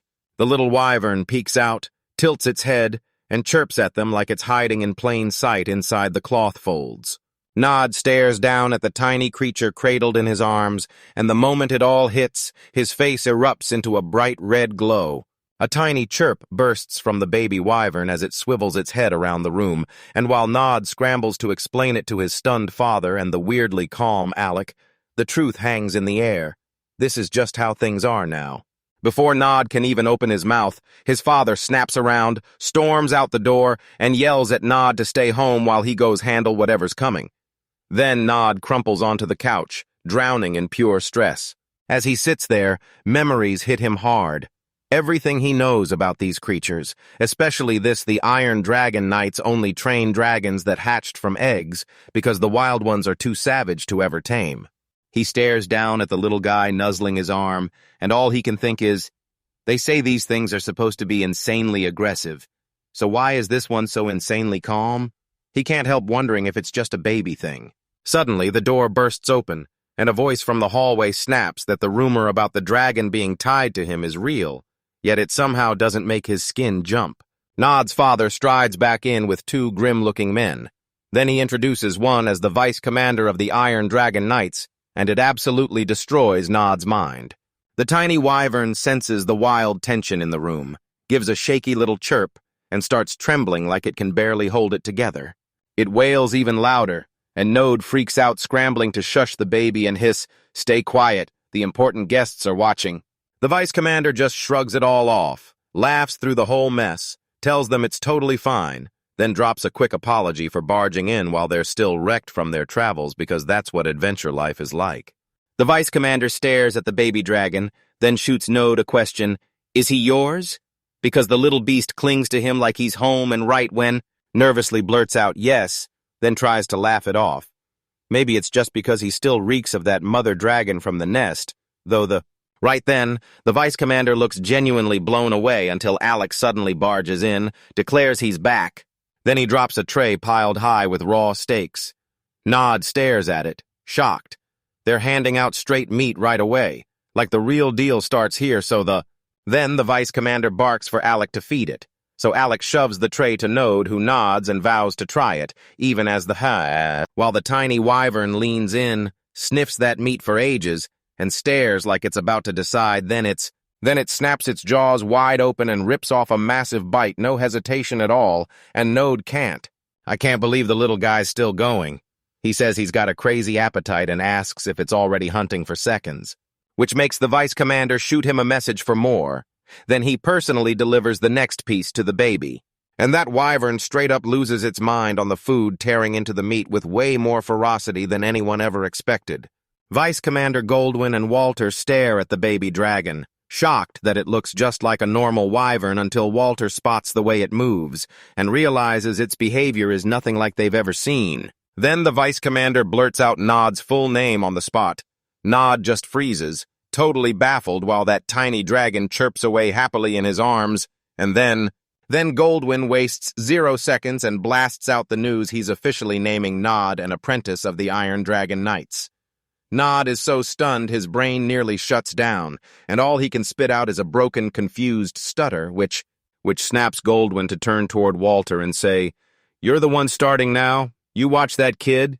He orders Walter to keep him under a tight watch, but Walter looks downright furious, and he keeps repeating the order like he can't believe he's really stuck babysitting some random kid, especially because he tells the vice commander right to his face that Node simply doesn't have what it takes.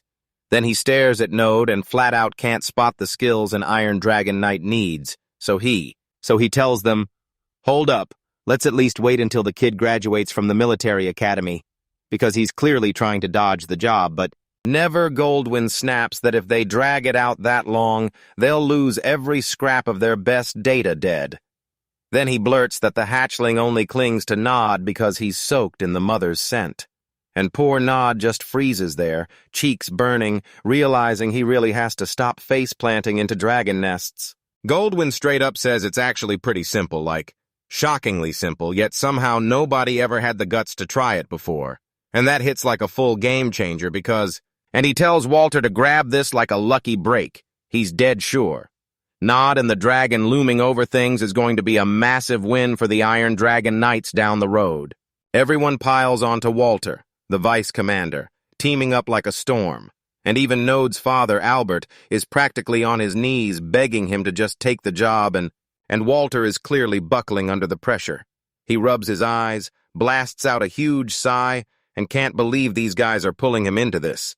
But then it finally happens, he snaps and says he'll do it, and Albert's grin lights up like crazy, just as someone else rolls in with even more food to keep the party alive.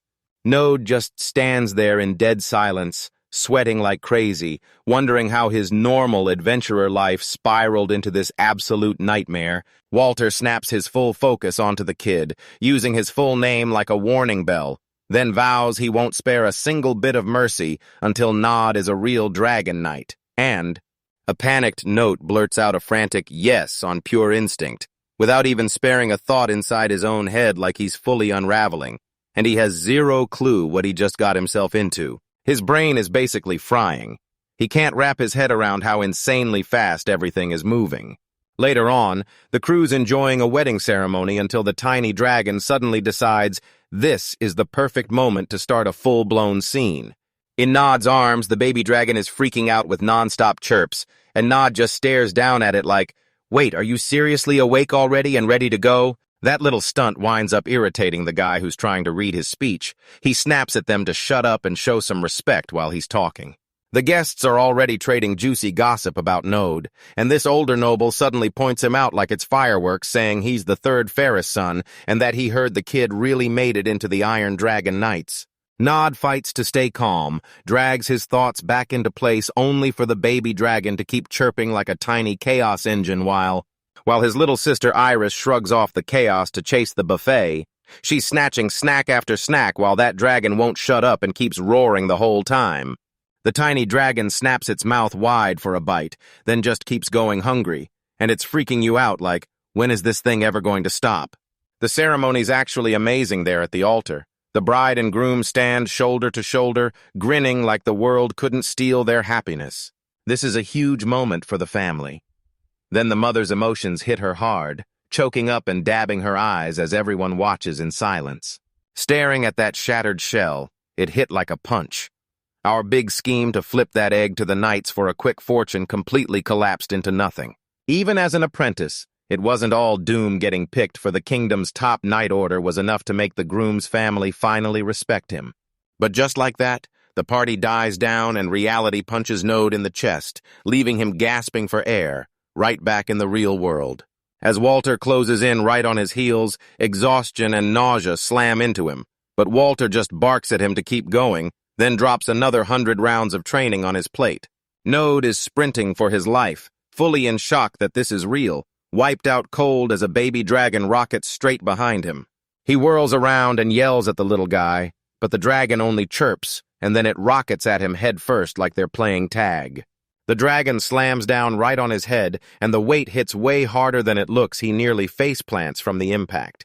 Nod screams at the dragon to get off him because it's squashing him, but the thing just keeps chirping away like it's having the best time. Then Nod finally realizes his new life is about to be pure chaos. Suddenly, the story drops into a pitch-black forest. Node is sprinting in panic, utterly lost, and scrambling to figure out what on earth he got himself into. Something slams into the ground right in front of him with a brutal thud. He freezes instantly in his tracks.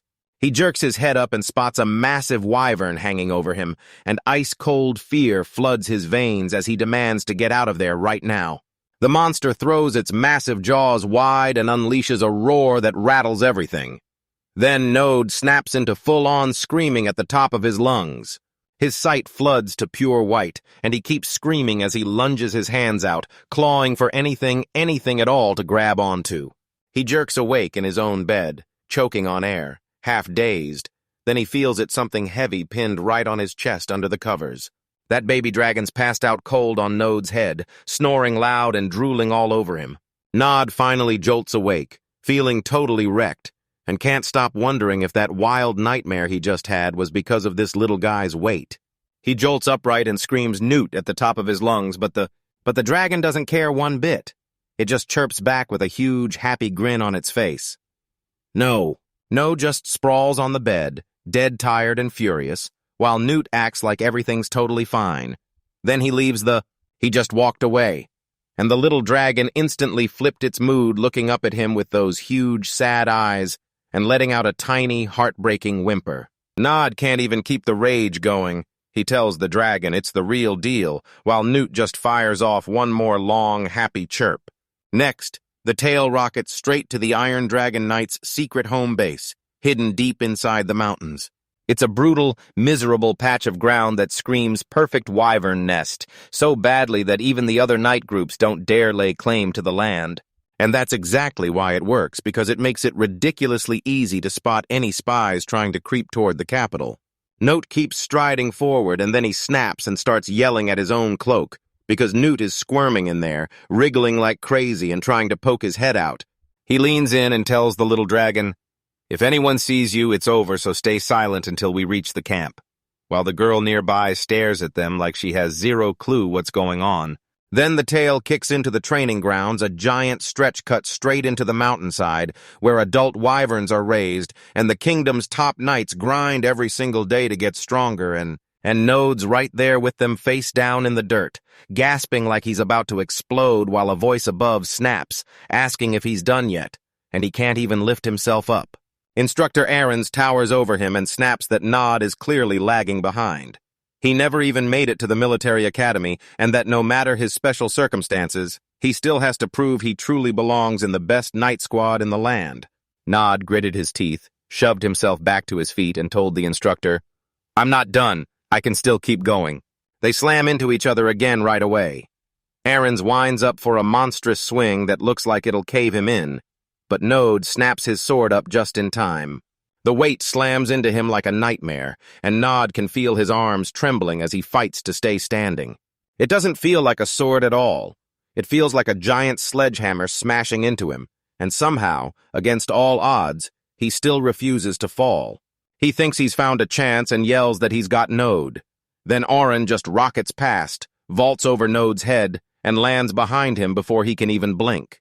He lay sprawled flat on the ground, lungs burning and gasping for air, grime smeared all over his body while a sword sat locked at his throat. Instructor Orange comes in hot, not letting him catch a breath, yells as he lifts his blade high for the final strike, and Node can only stare up, totally spent and frozen. Nod's eyes snap wide as the trap clicks shut. No space to breathe, no way to dodge, and he knows it the instant the hit comes in, so he blurts mid-fall. He braces hard as the wooden training sword crashes straight into his chest plate with a gut-punch thud. The instructor finally snaps and tells Node, "That's enough for today," then turns and struts off, leaving Node sprawled in the dirt, too exhausted even to speak. He tries to shove himself up, but his arms are trembling like crazy because all he can think about is how he couldn't even land one hit or last a single second on his own. As he watches the instructor stride away, he realizes the guy isn't even sweating, and that's when it slams into him how massive the gap is between an everyday person and a top-tier knight. He slumps there, totally defeated, when someone suddenly cracks in with a loud, joking yell like, "Man, it looks like you got your head handed to you again today." A knight with a huge grin and a spear hanging on his shoulder strides in, nods like he owns the place, looks up from the ground, and then lets out a tired, respectful greeting calling the guy his superior. He tells Node to drop the formality and just call him Rena, then shoves a rake into his hands and orders him to start leveling that chaotic training ground. Node hustles to work, raking dirt flat as he goes, but right in the middle of it, he freezes and leans over to ask Rena what on earth he's even doing here. Rena says the instructor's been hunting for him, that Newt's medical checkup is finally done, and that Nod has to race over and pick him up. Right before Rena slips away, she tells Node that the little dragon seems to be craving something from him, leaving Node totally baffled. Then she just waves him off and orders him to hurry up and get moving. Node strides over to the research wing, a massive, looming stone fortress perched at the edge of the grounds. He bursts through the doors, gasping for air, and blurts out an apology right away for making everyone wait. Before he can even get upright, Newt rockets straight at his face with a cheerful chirp, and Nod goes completely off guard. The tiny dragon starts nuzzling him, rubbing its head against Nod's hair, and Nod wrestles with it, begging the clingy little menace to back off and give him some space. A woman in a lab coat clutching a clipboard just stands there, bursting into laughter, staring them down. Then she shrugs and says it's painfully obvious Newt was dying to see him again. Nod tries to talk to the professor, but Newt is practically stuck to his head, chirping non-stop, clawing in deeper as Nod begs him to let go. He finally pries the little guy free and lifts him up with both hands. Then Newt just glares back with those huge, innocent eyes like he somehow did nothing wrong. Newt keeps chirping and clinging to Node's head like glue, and Node keeps trying to yank the little troublemaker off while snapping at him to knock it off. Meanwhile, the professor just watches them, half amused and half dying to know. And that's when, as she waited for her to drop back into her seat and keep writing, she tossed out that this tiny dragon is way more interesting than it sounds. So Node immediately demanded to know what she meant. She keeps writing her report and tells you this: sure, the dragon looks like any other wyvern, but the way he acts. That's the part that's truly off the charts. And turns out every other wyvern they've hatched is way less friendly. Most are downright hostile, all snarls and suspicion, always on guard around the staff and the knights. Noah just freezes in place, clutching the happy dragon like it might explode while the professor drops the bomb, saying she can't believe Newt seriously thinks a human smells like his mother. She keeps scribbling like crazy, blurting out, "Wait, did we somehow miss this in our research?" And she's convinced that wyverns are simple souls once they trust you. They latch on hard. So Node finally breaks the silence and asks straight up what she needs him to do. The professor whips around with a huge, buzzing smile and blurts out that she wants to introduce Newt to every other wyvern right now. She marches for the door and tells him to keep up, while Node lags behind with pure nerves, blurting out if he's really got to be part of this. As they stride through that giant stone hallway, she blurts that she's dying to see how the other dragons react to a human, especially since one of their own has fully accepted them. They finally burst up to the heavy iron gates of the restricted area, and the air instantly fills with the clanging rattle of metal. Node senses a dragon lurking nearby, and before anyone can blink, the professor struts up to the gate like she's the owner telling the guards she's just passing through. Yet the stressed-out men on duty snap back that she can't just walk in. One of the guards is basically spiraling out over her calm attitude, but the professor just grins and asks what the big deal is since they're only there to meet a dragon, which only makes the guards stare, utterly thrown, when they spot Node hanging in the back and demand, "Who's that kid?"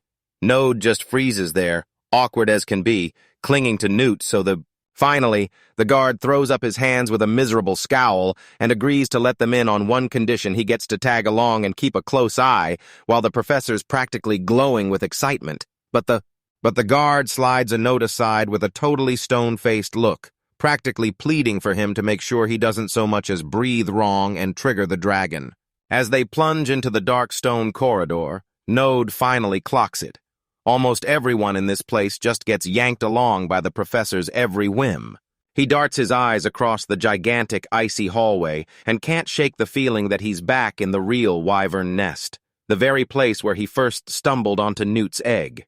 The professor slams on the brakes and blurts, "We're here!" And that catches the Node off guard because they never expected to reach this spot that fast. But in the next breath, he realizes this isn't a cave at all. It's a huge indoor stable built for the beast, and then a deafening roar crashes through the whole chamber. A thunderous roar rattles Node's entire chest, and he's frozen in the dark, staring up as the sound hits. And then he snaps his eyes up and meets a dragon's gigantic mouth head on, and he just knows this is it. His life ends right here, right now. Then out of nowhere, a guy screams at the beast to shut up and slams a brutal punch across the dragon's nose, knocking the impact straight into.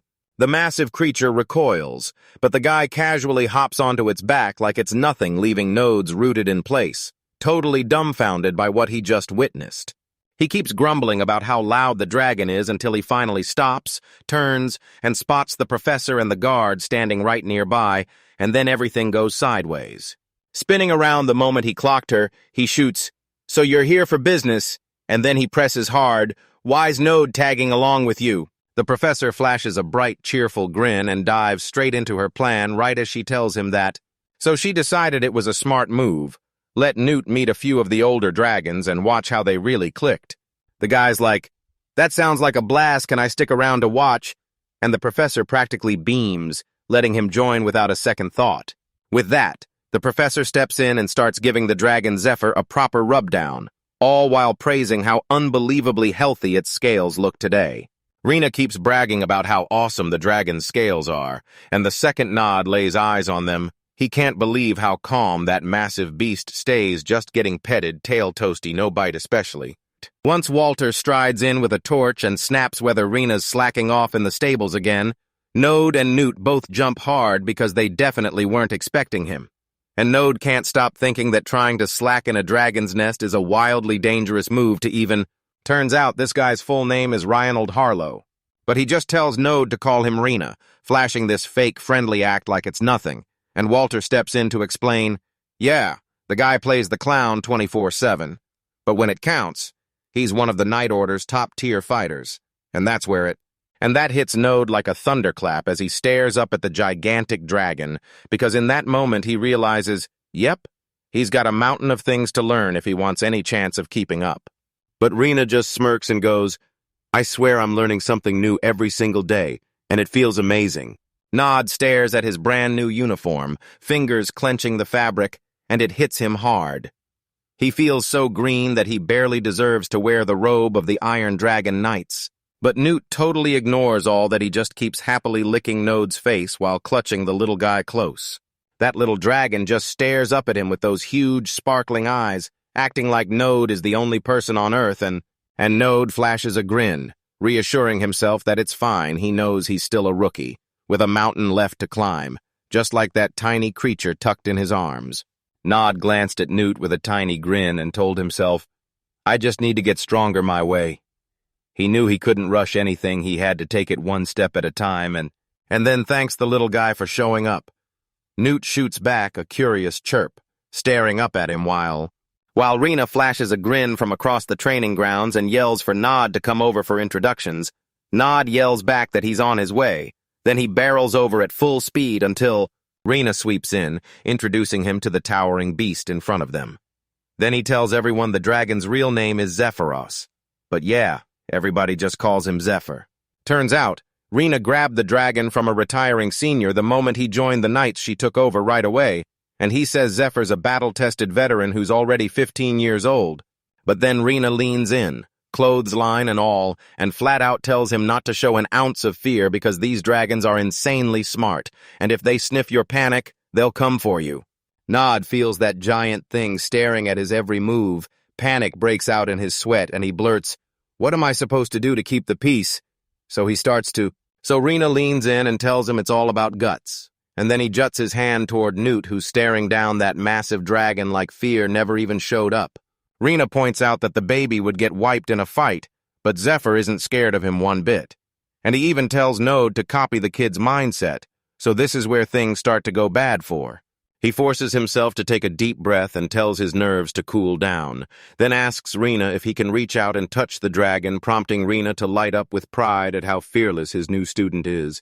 Nod planted himself inches from the massive dragon, while Rena and the professor stood off to the side, staring, but the closer he gets, the colder it hits. He even says Newt may be chilly, yet Zephyr feels like a straight-up block of ice. Turns out dragons are built like tanks. They can roam from icy mountain peaks to raging volcanoes, and somehow make it look effortless. Rena flashes a proud grin and declares that Zephyr is a rare snow dragon variant. Zephyr looks totally awesome to him, but the professor just shakes his head and says it's kind of a shame. Since these variants stomp all over normal dragons, Nod can't stop asking himself if Rena might be even more dangerous than a gold-rank adventurer.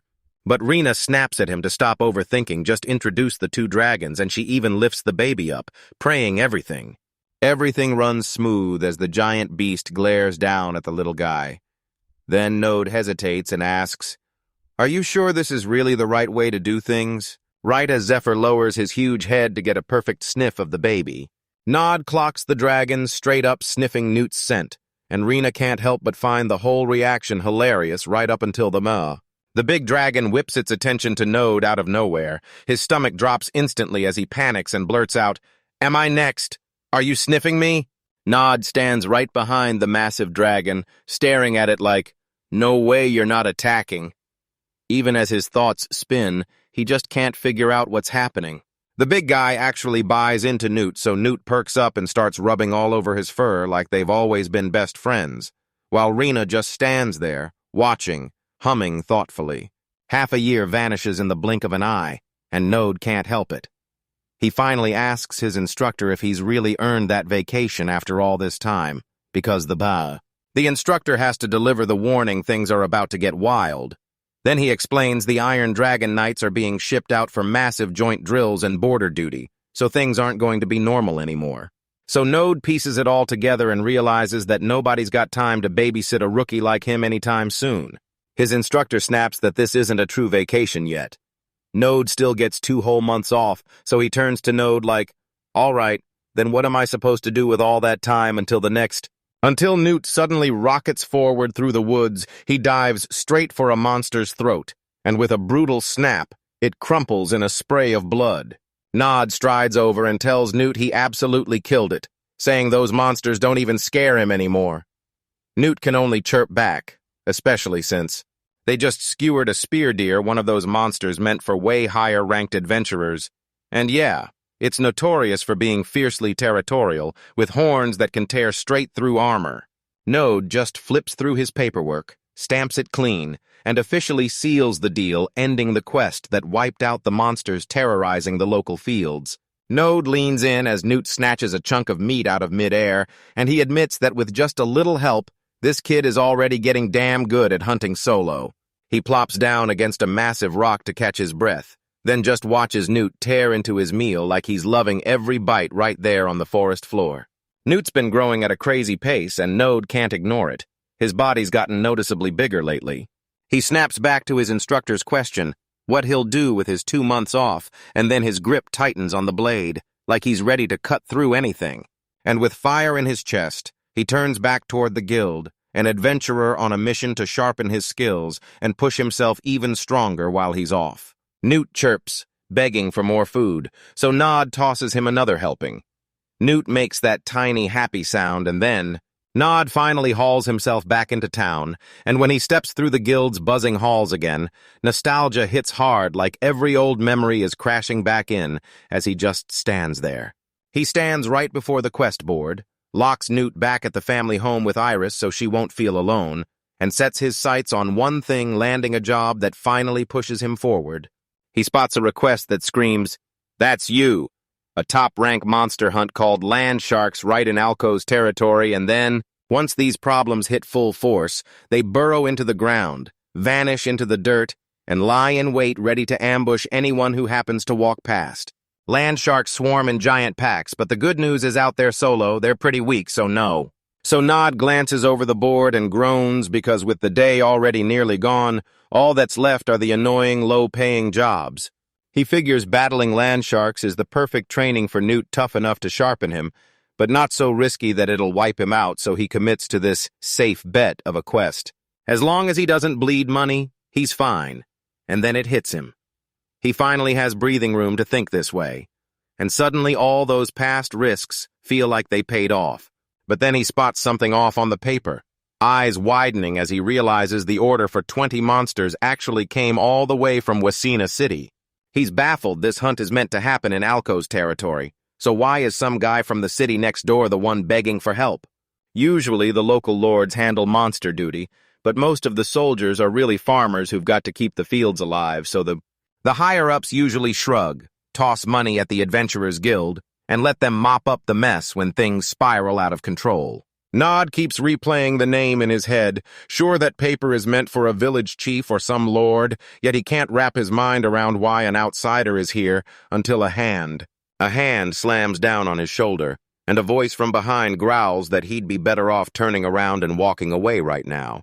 Xenius slings out a casual yo to Nod, and it totally catches him off guard while Liss waves like a reunion just happened, saying they haven't seen him in ages.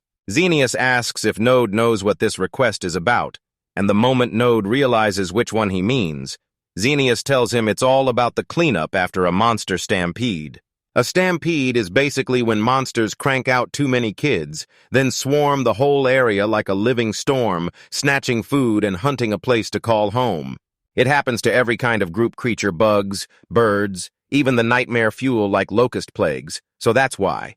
So why do these monsters start tearing across miles and stuffing themselves with anything they can reach until the whole region crumbles into total ruin? Xenius's face turns grim as he drops the bombshell. His party wasn't just traveling with the others. They were one of the crews actually sent in to stop the disaster. He remembers how it all kicked off the moment they wrapped up that simple gathering quest and started heading home. They spent their days racing around, dropping off packages, and pitching in with every delivery just trying to be genuinely useful to the locals. They finished their rounds and waved the villagers goodbye, convinced this was just another run-of-the-mill day on the job. Xenius points out that this is the final chore for the village, and Lysis just grins and says, "Don't rush, take it one tiny step at a time." Xenius admits they're still nowhere near Node level, yet they've got to keep earning their keep as adventurers anyway, while Lysis stares into the distance, worrying about how Node's doing these days, and mentions she heard you can find some legendary mushrooms growing around this area.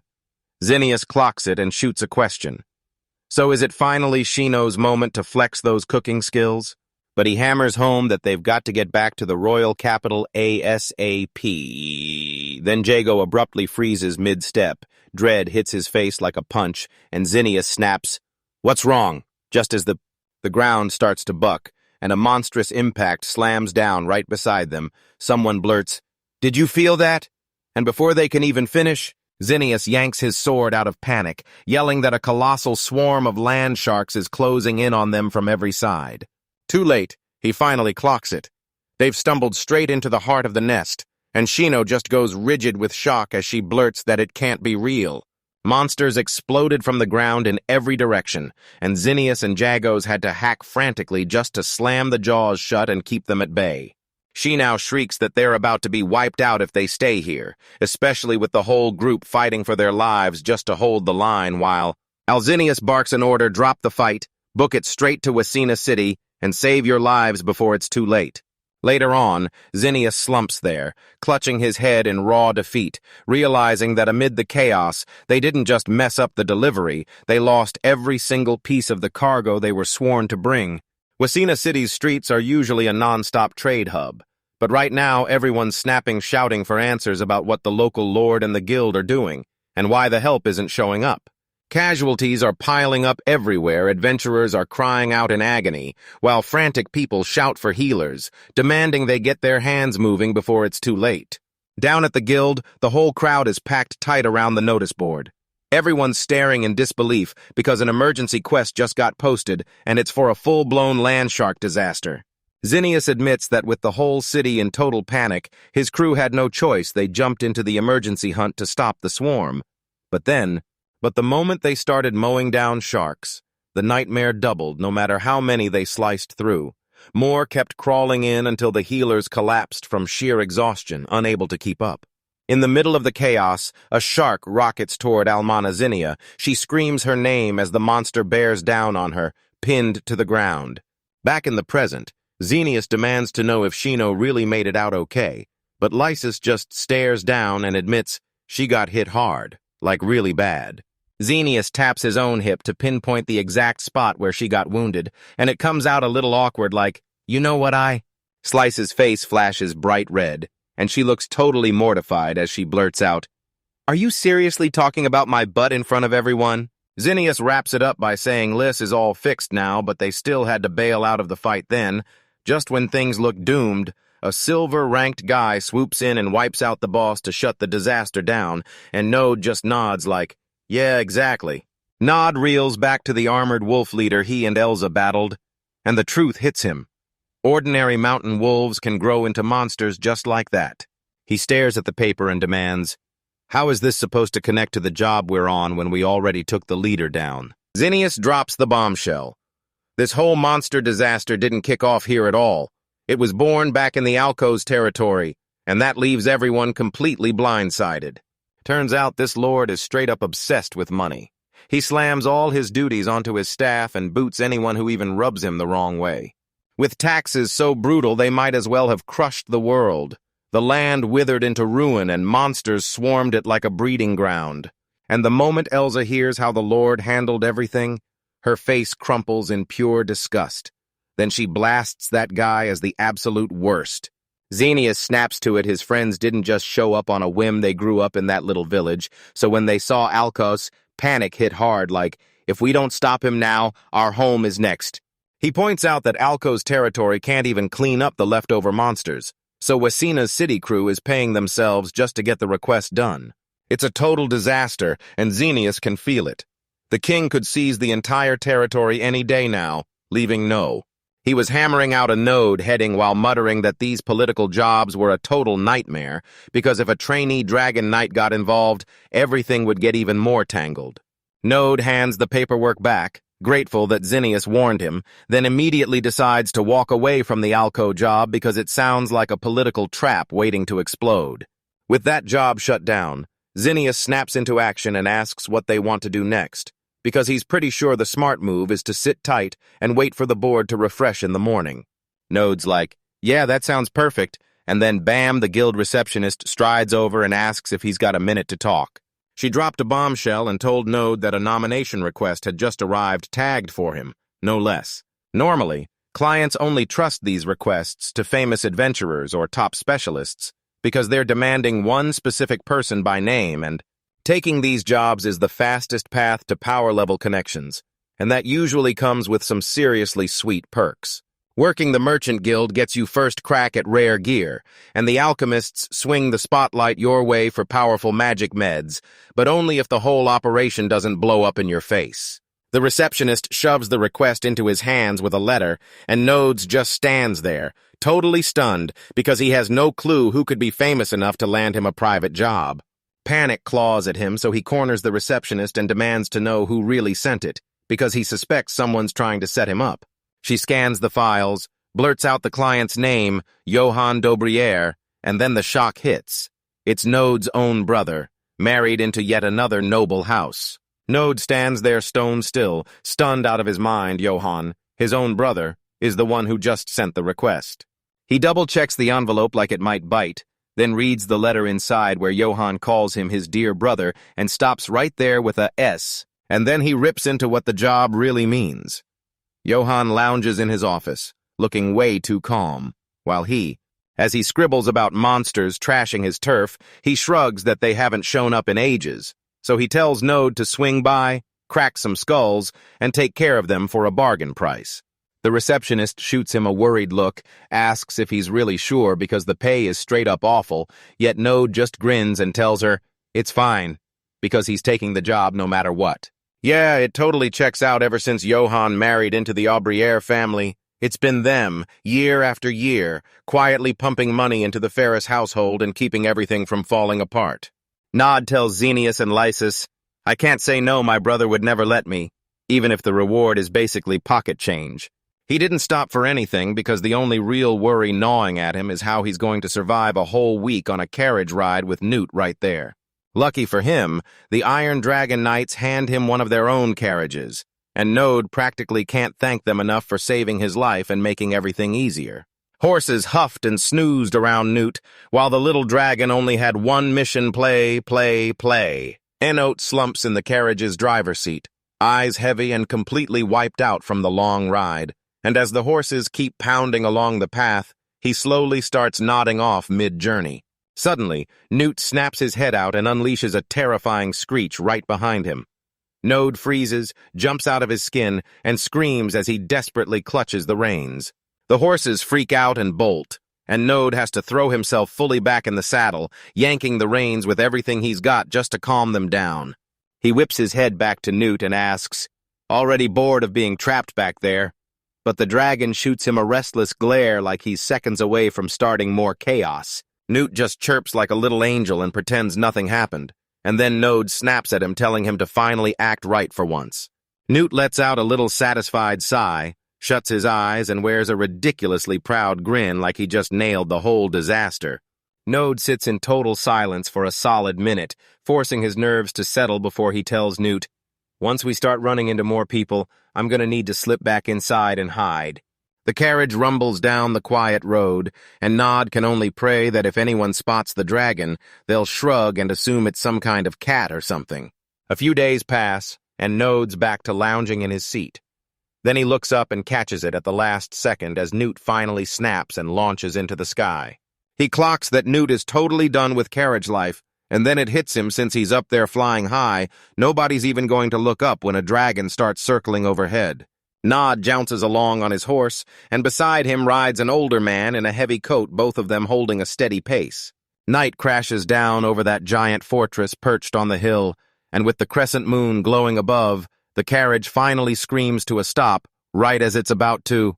He rolls up to the entrance, and there's Johann waiting like he's been expecting Node, smiling as he tells him he's thrilled he made the long trip, but then he glances down at the dragon and asks, like, did you seriously get bigger since we last talked? Note says yeah, and then Iris tells everyone she named him Newt immediately. Little Amelia explodes, screaming that it's not after some gecko, it's after a legendary warrior, and when he says nothing, it's because he's already been yelled at once for getting that wrong. One of the girls locks eyes with Newt and instantly spirals. She blurts that he's the cutest thing she's ever seen, and her scream practically tears the room apart.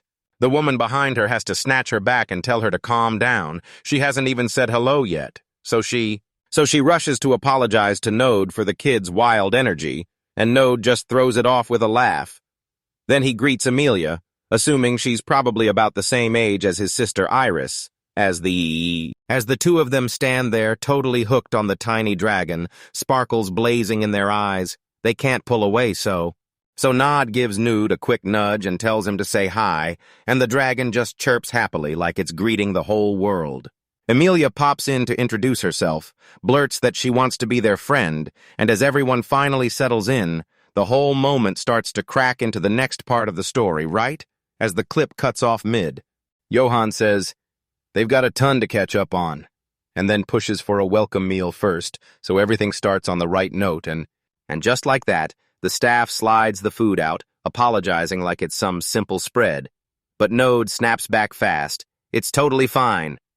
Then he flashes a grin and says everything looks insanely delicious while the dinner gets underway, because for nobles, that table isn't just food. It's where the big meetings ignite and the political moves get made. Sometimes it even turns into a spot for secret schemes. Because Node is family, an older relative pounces on the subject of marriage, grilling him. So are you finally starting to think about settling down, or, as the sentence cuts off, Node tears off a chunk of bread and shoots back, that marriage feels way off. He's still a trainee, after all. Then the old guy blinks in shock and asks if he really means he's training with the Iron Dragon Knights.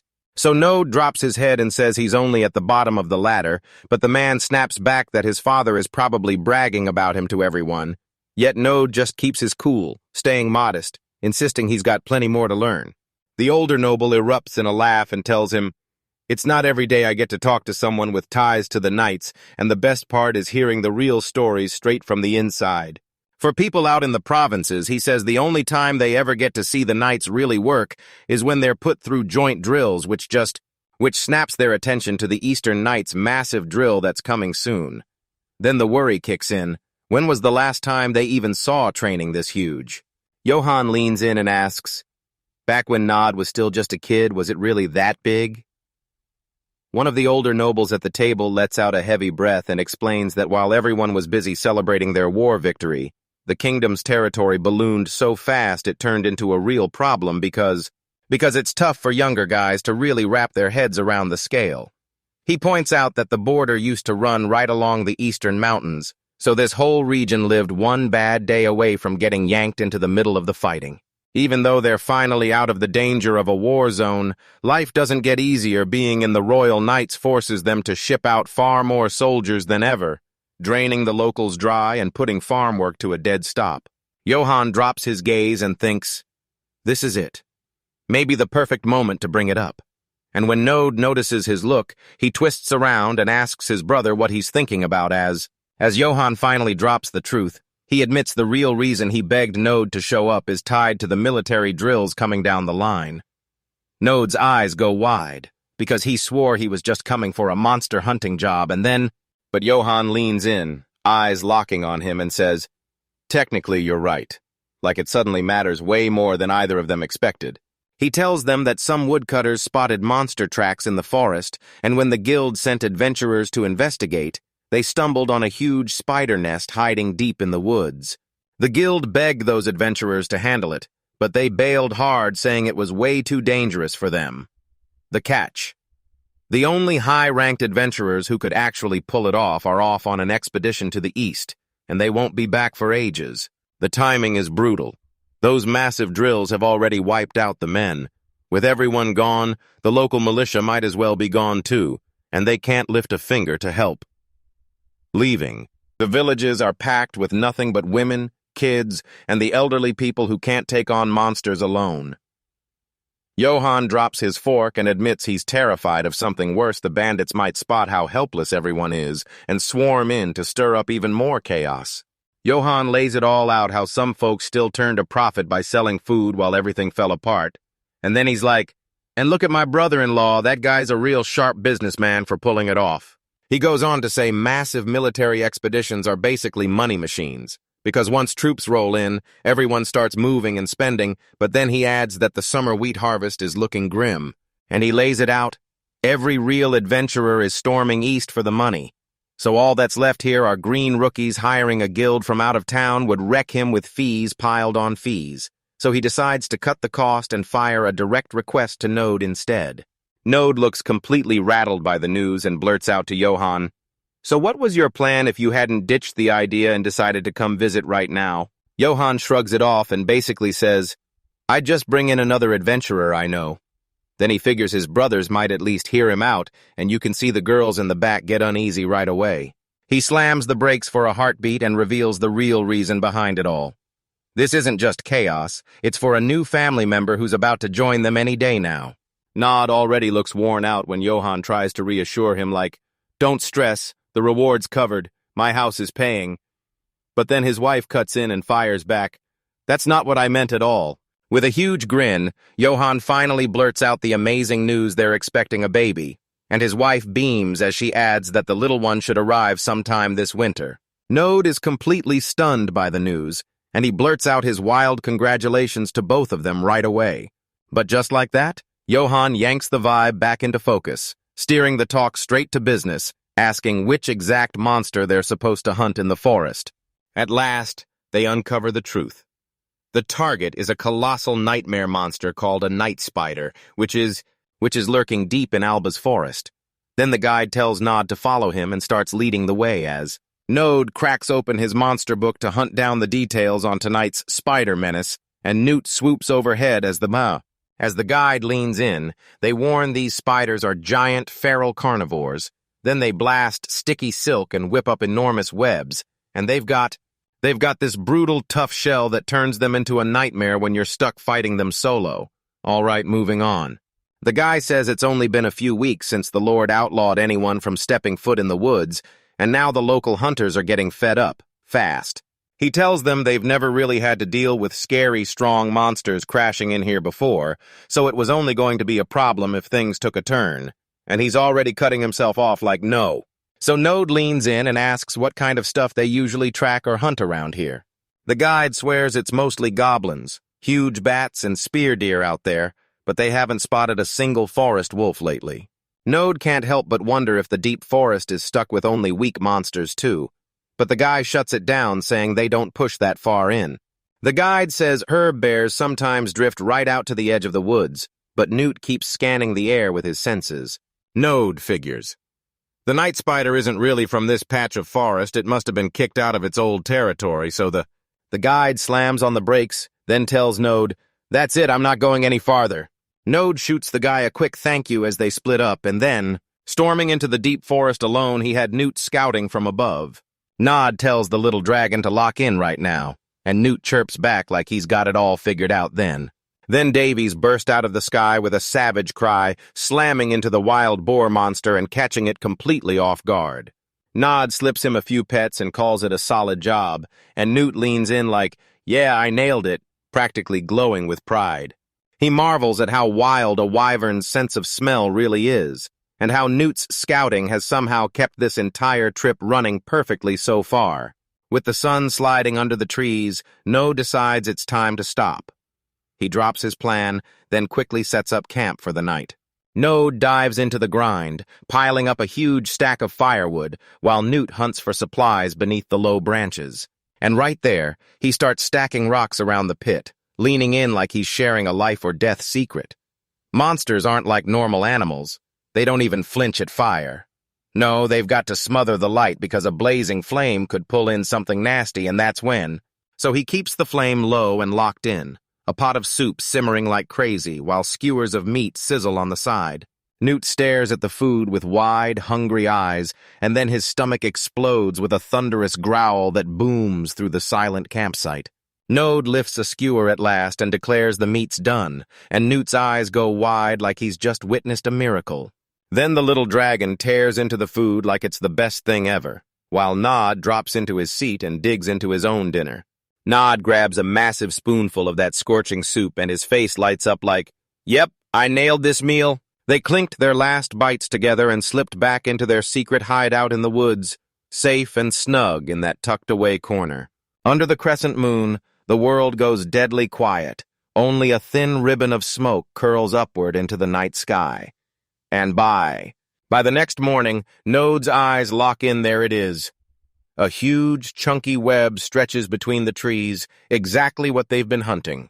Nod cranes his neck at the massive white cocoons dangling from the trees, realizing this is almost certainly the night spider's secret stash where it locks up its prey, like a living storage room. He pushes through the brutal brush with Newt, and it hits him. These monsters earned their name because they don't kill what they catch right away. They keep it alive.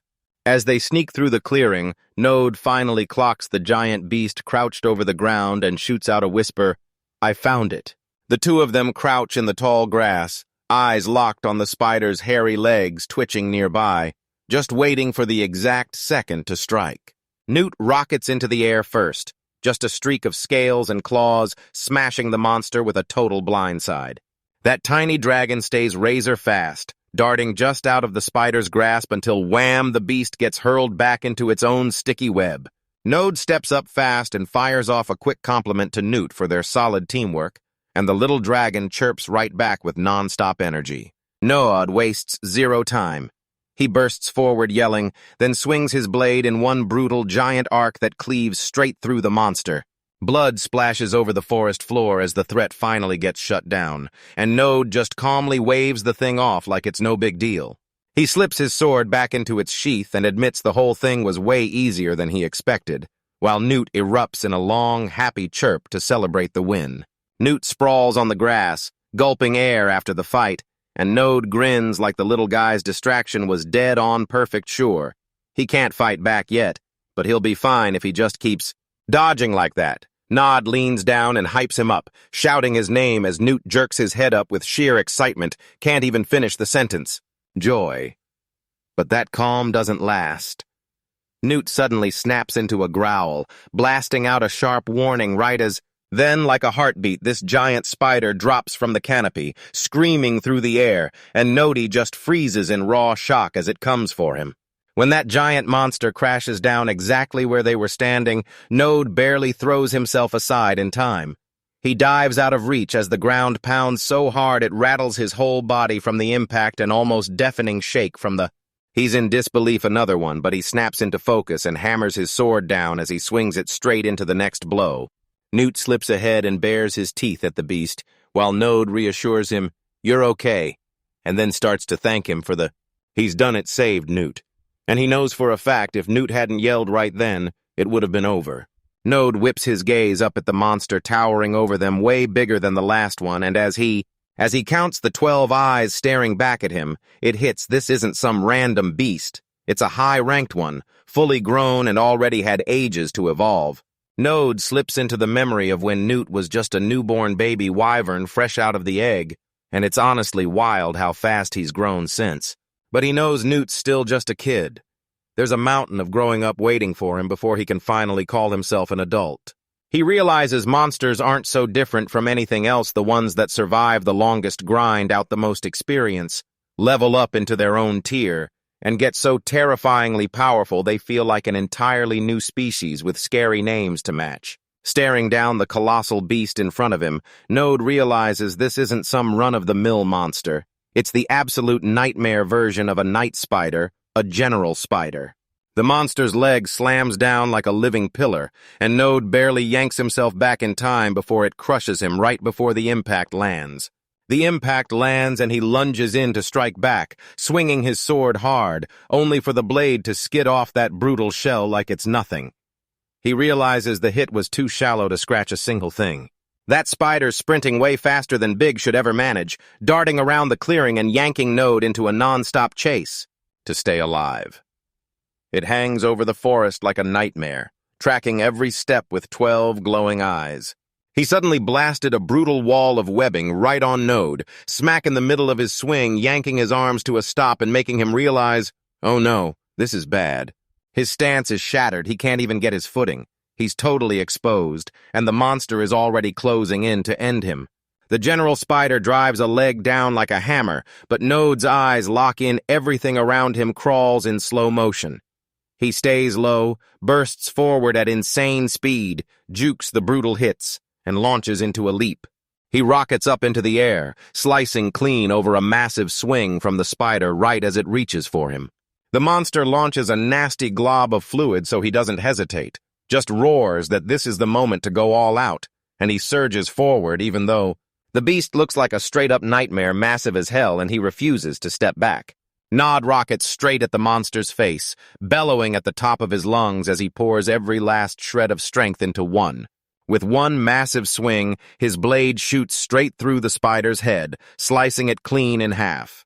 With the fight finally over, Nod slumps on his sword, gasping like he's drowning, every inch of him aching when Newt swoops in fast, chirping non-stop like the sky's on fire. Frantically pacing around him, Newt is clearly losing his mind.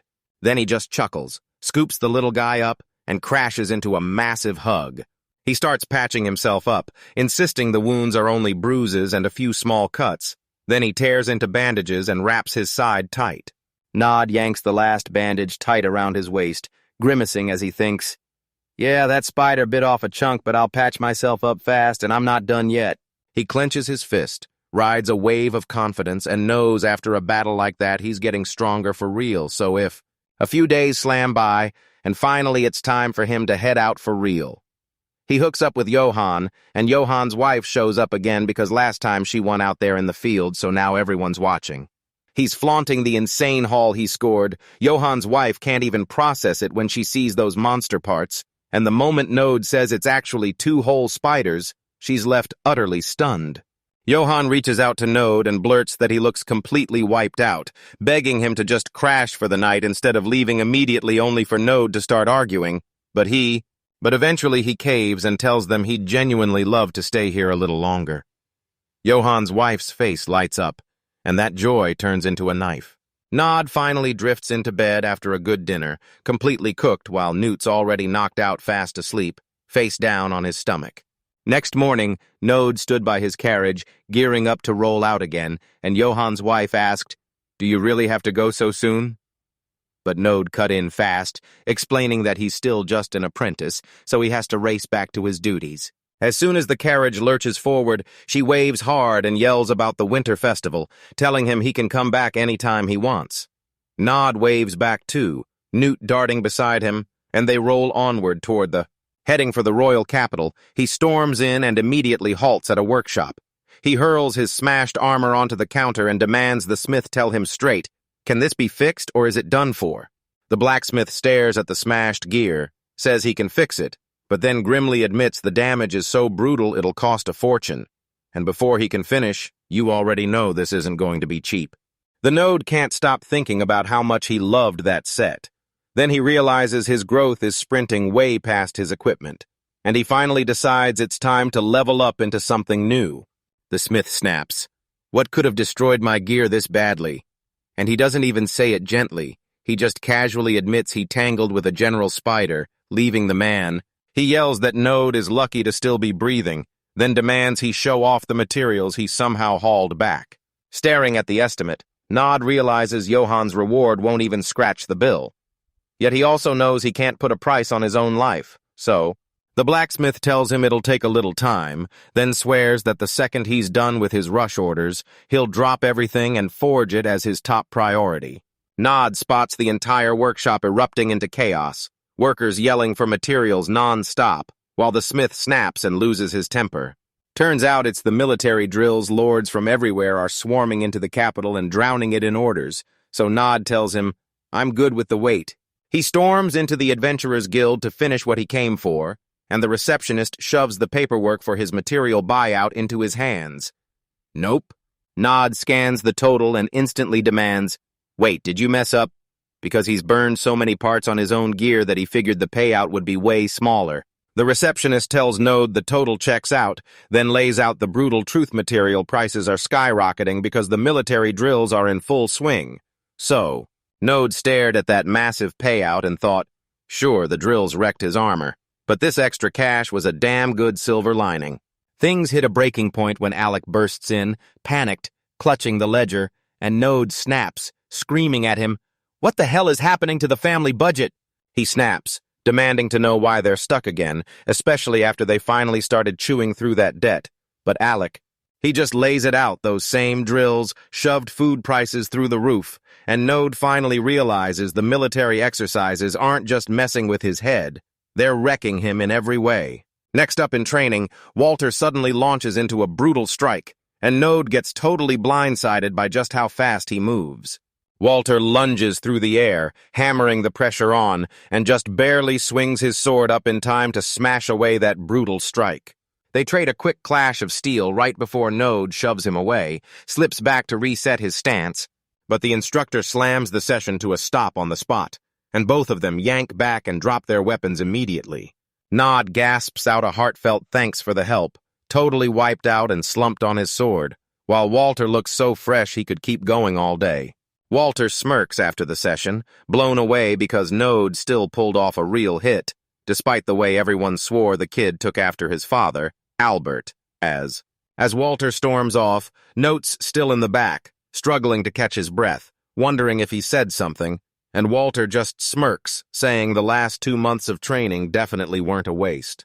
Then Walter hits him with the big news training for the Dragon Knight is finally starting for real, and Node practically bursts with joy as he shouts a giant, "Thank you!" Later that evening, Node rattled through town in a carriage, grumbling because the night had dragged on until his brand new armor finally got ready to go.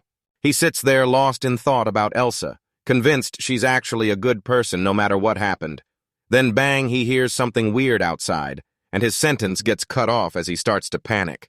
You spot some shady dude in a hood just lurking in the alley shadows, and the whole area screams, "Something's wrong."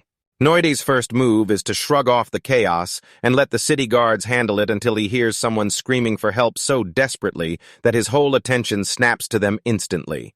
He can't just brush it off. He slams the carriage to a stop, barks for them to wait, and then disappears into the dark to find out what's going on. A battered thug slams in front of him, snarling and laughing as he tells Node they're claiming this spot, then dares him to keep moving before he learns what happens when you don't listen. Node doesn't even blink. He just fires a cold glare and flat out tells him, "I'm saying this once, that guy's blocking the path, and No needs him gone right now." No wastes 0 seconds. He lunges forward and smashes the lead thug in the face, dropping him hard as He's staggering around, screaming like a maniac about how bastard that Node is, yet his tough guy act is already crumbling in real time.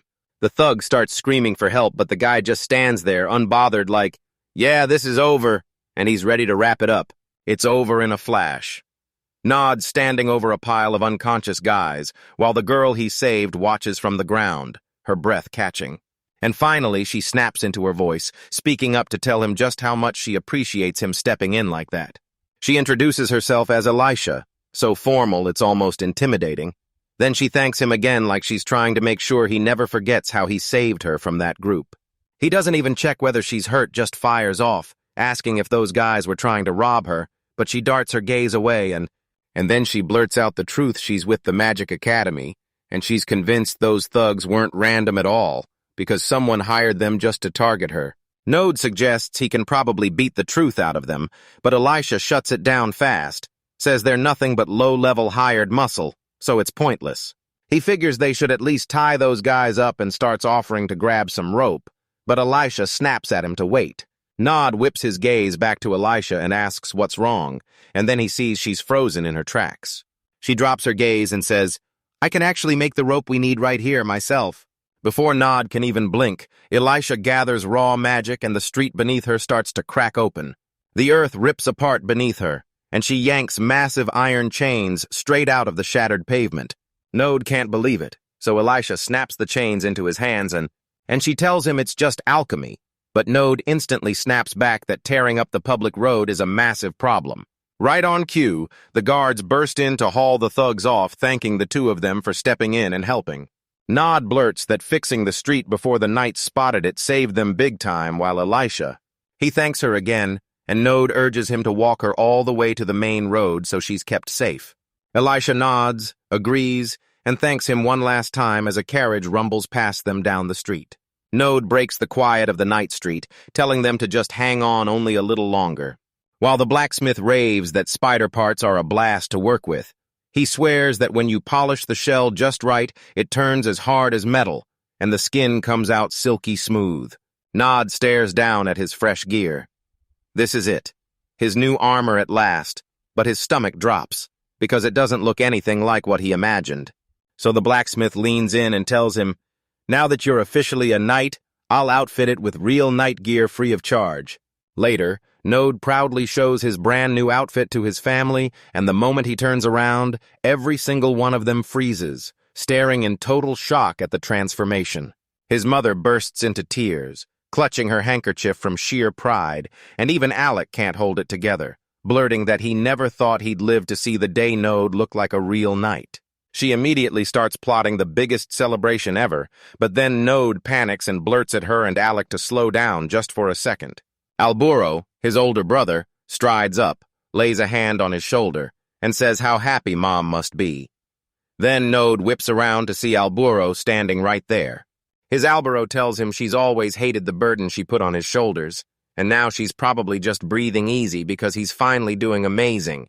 Right as they're mid-conversation, a stranger waves from across the way and shouts for their brother. Node locks eyes with him, and it snaps him around instantly. Ellen goes totally hype when she spots the brand new gear, then she blurts out that her big brother looks insanely cool in that armor. Nod's mind flashes back to when he was just a little kid, eyes wide, admiring his dad and brothers like legends every time they geared up.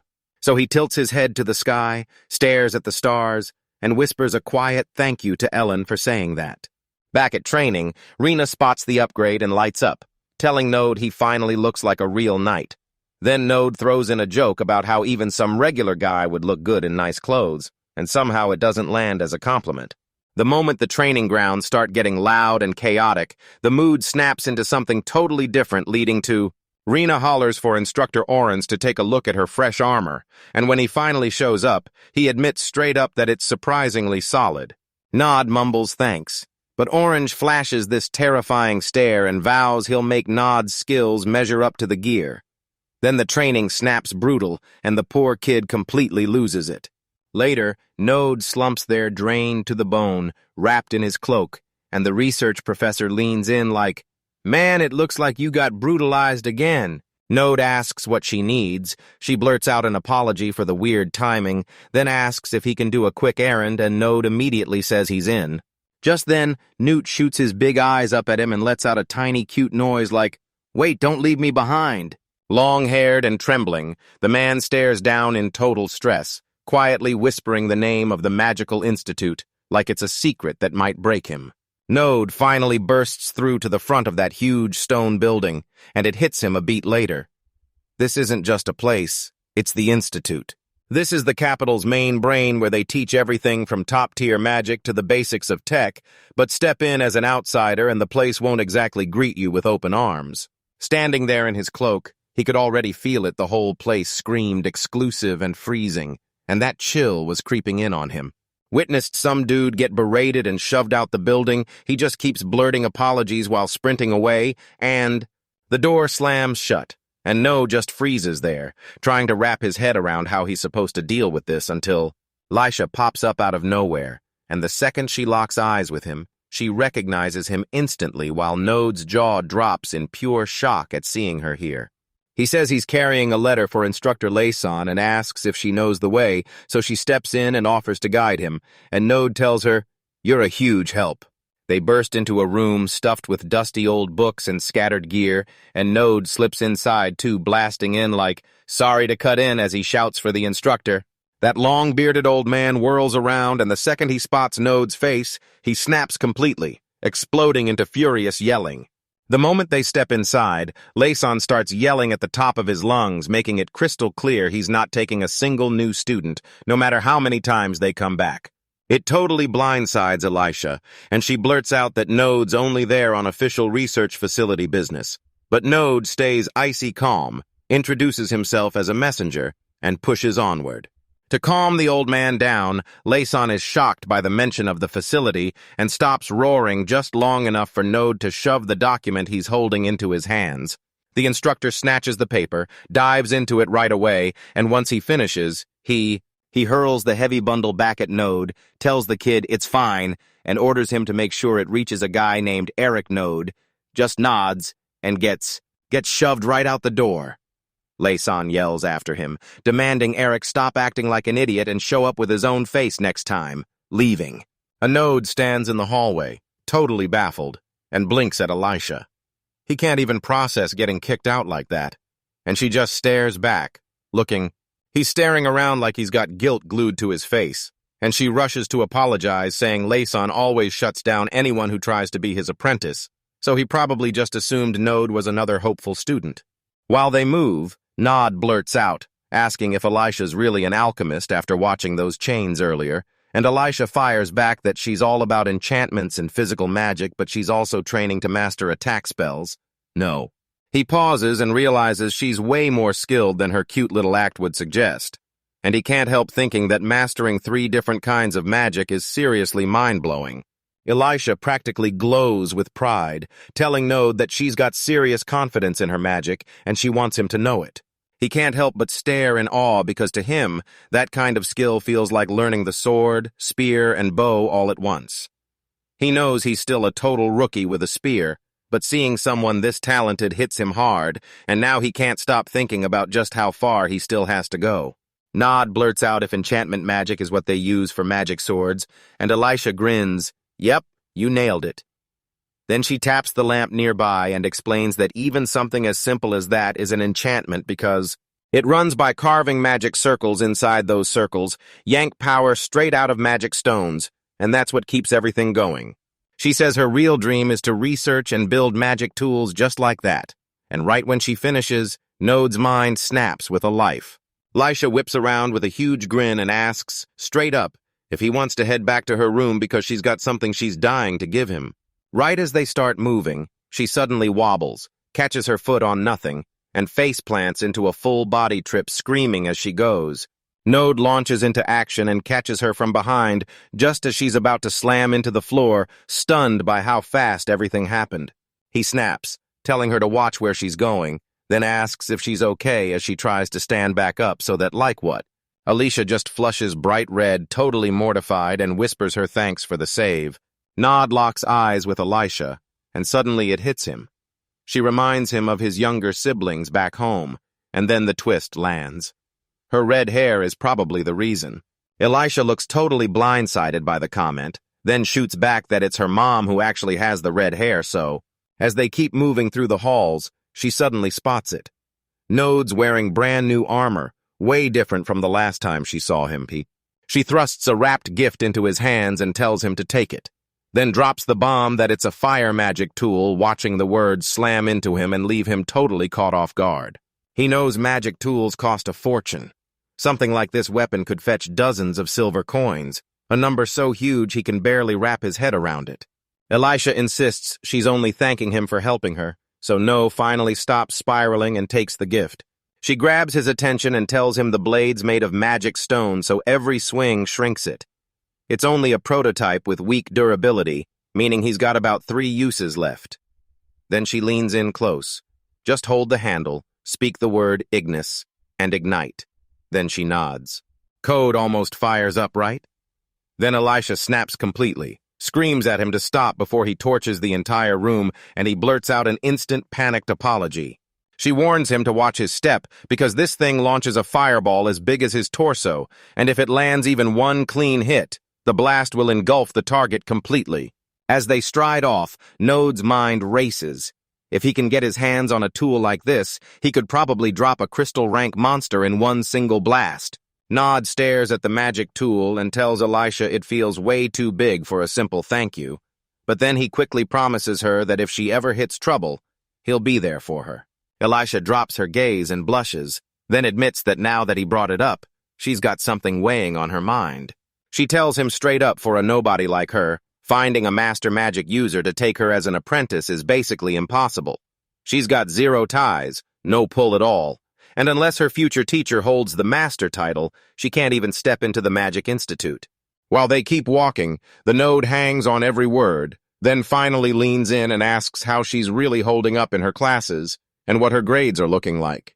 Elisha doesn't even blink and tells him the truth that she's been the top student in her entire class all along, which, it totally blindsides him. He halts mid-step, stares at her with a stunned face, and blurts out, "So how old are you, really?" Вона випадково зізнається, що їй лише 14, хвалячись, що більшість її однокласників старші, у підлітковому віці або навіть у 20-х, а потім залишає його в роздумах, впевнений, що натрапив на справжній талант. This is the Royal Magic Academy, the top-tier, world-class place to learn magic in the entire kingdom, and that's only the start of what's coming, because it's packed with students who strut in like they're the greatest thing on earth. Big egos, zero humility, but plenty of them aren't. Elisha isn't just good. He's on a whole other level, flexing talent that's light years ahead of anyone his age.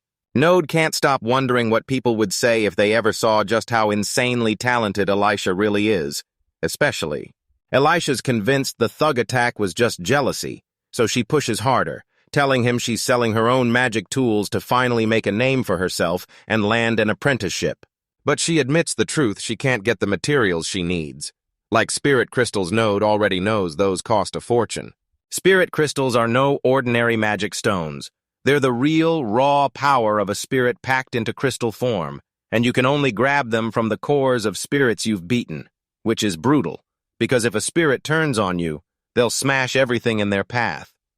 That's why God still quotes the old rule about never poking a sleeping dragon or a spirit so. He looks completely wrecked and tells her, I want to help so bad, but no matter what, it'll never be enough.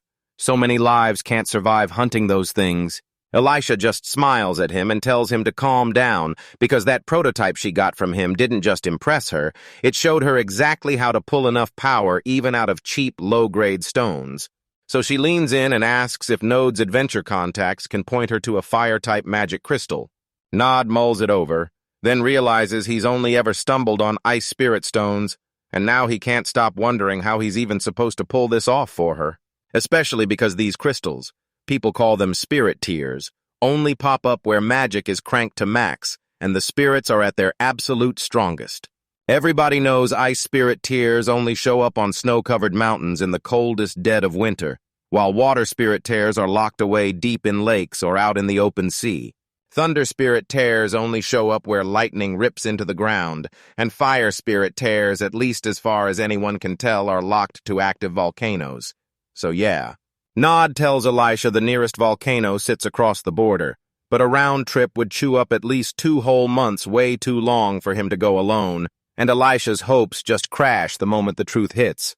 She just laughs it off, shrugging that she doesn't have the money anyway because all she really does is copy borrowed textbooks, and at the end of the day she barely scrapes together any profit at all. So the best she can do is craft yet another magic tool like the one she already gave him, and he's just frozen there, jaw hanging open, barely able.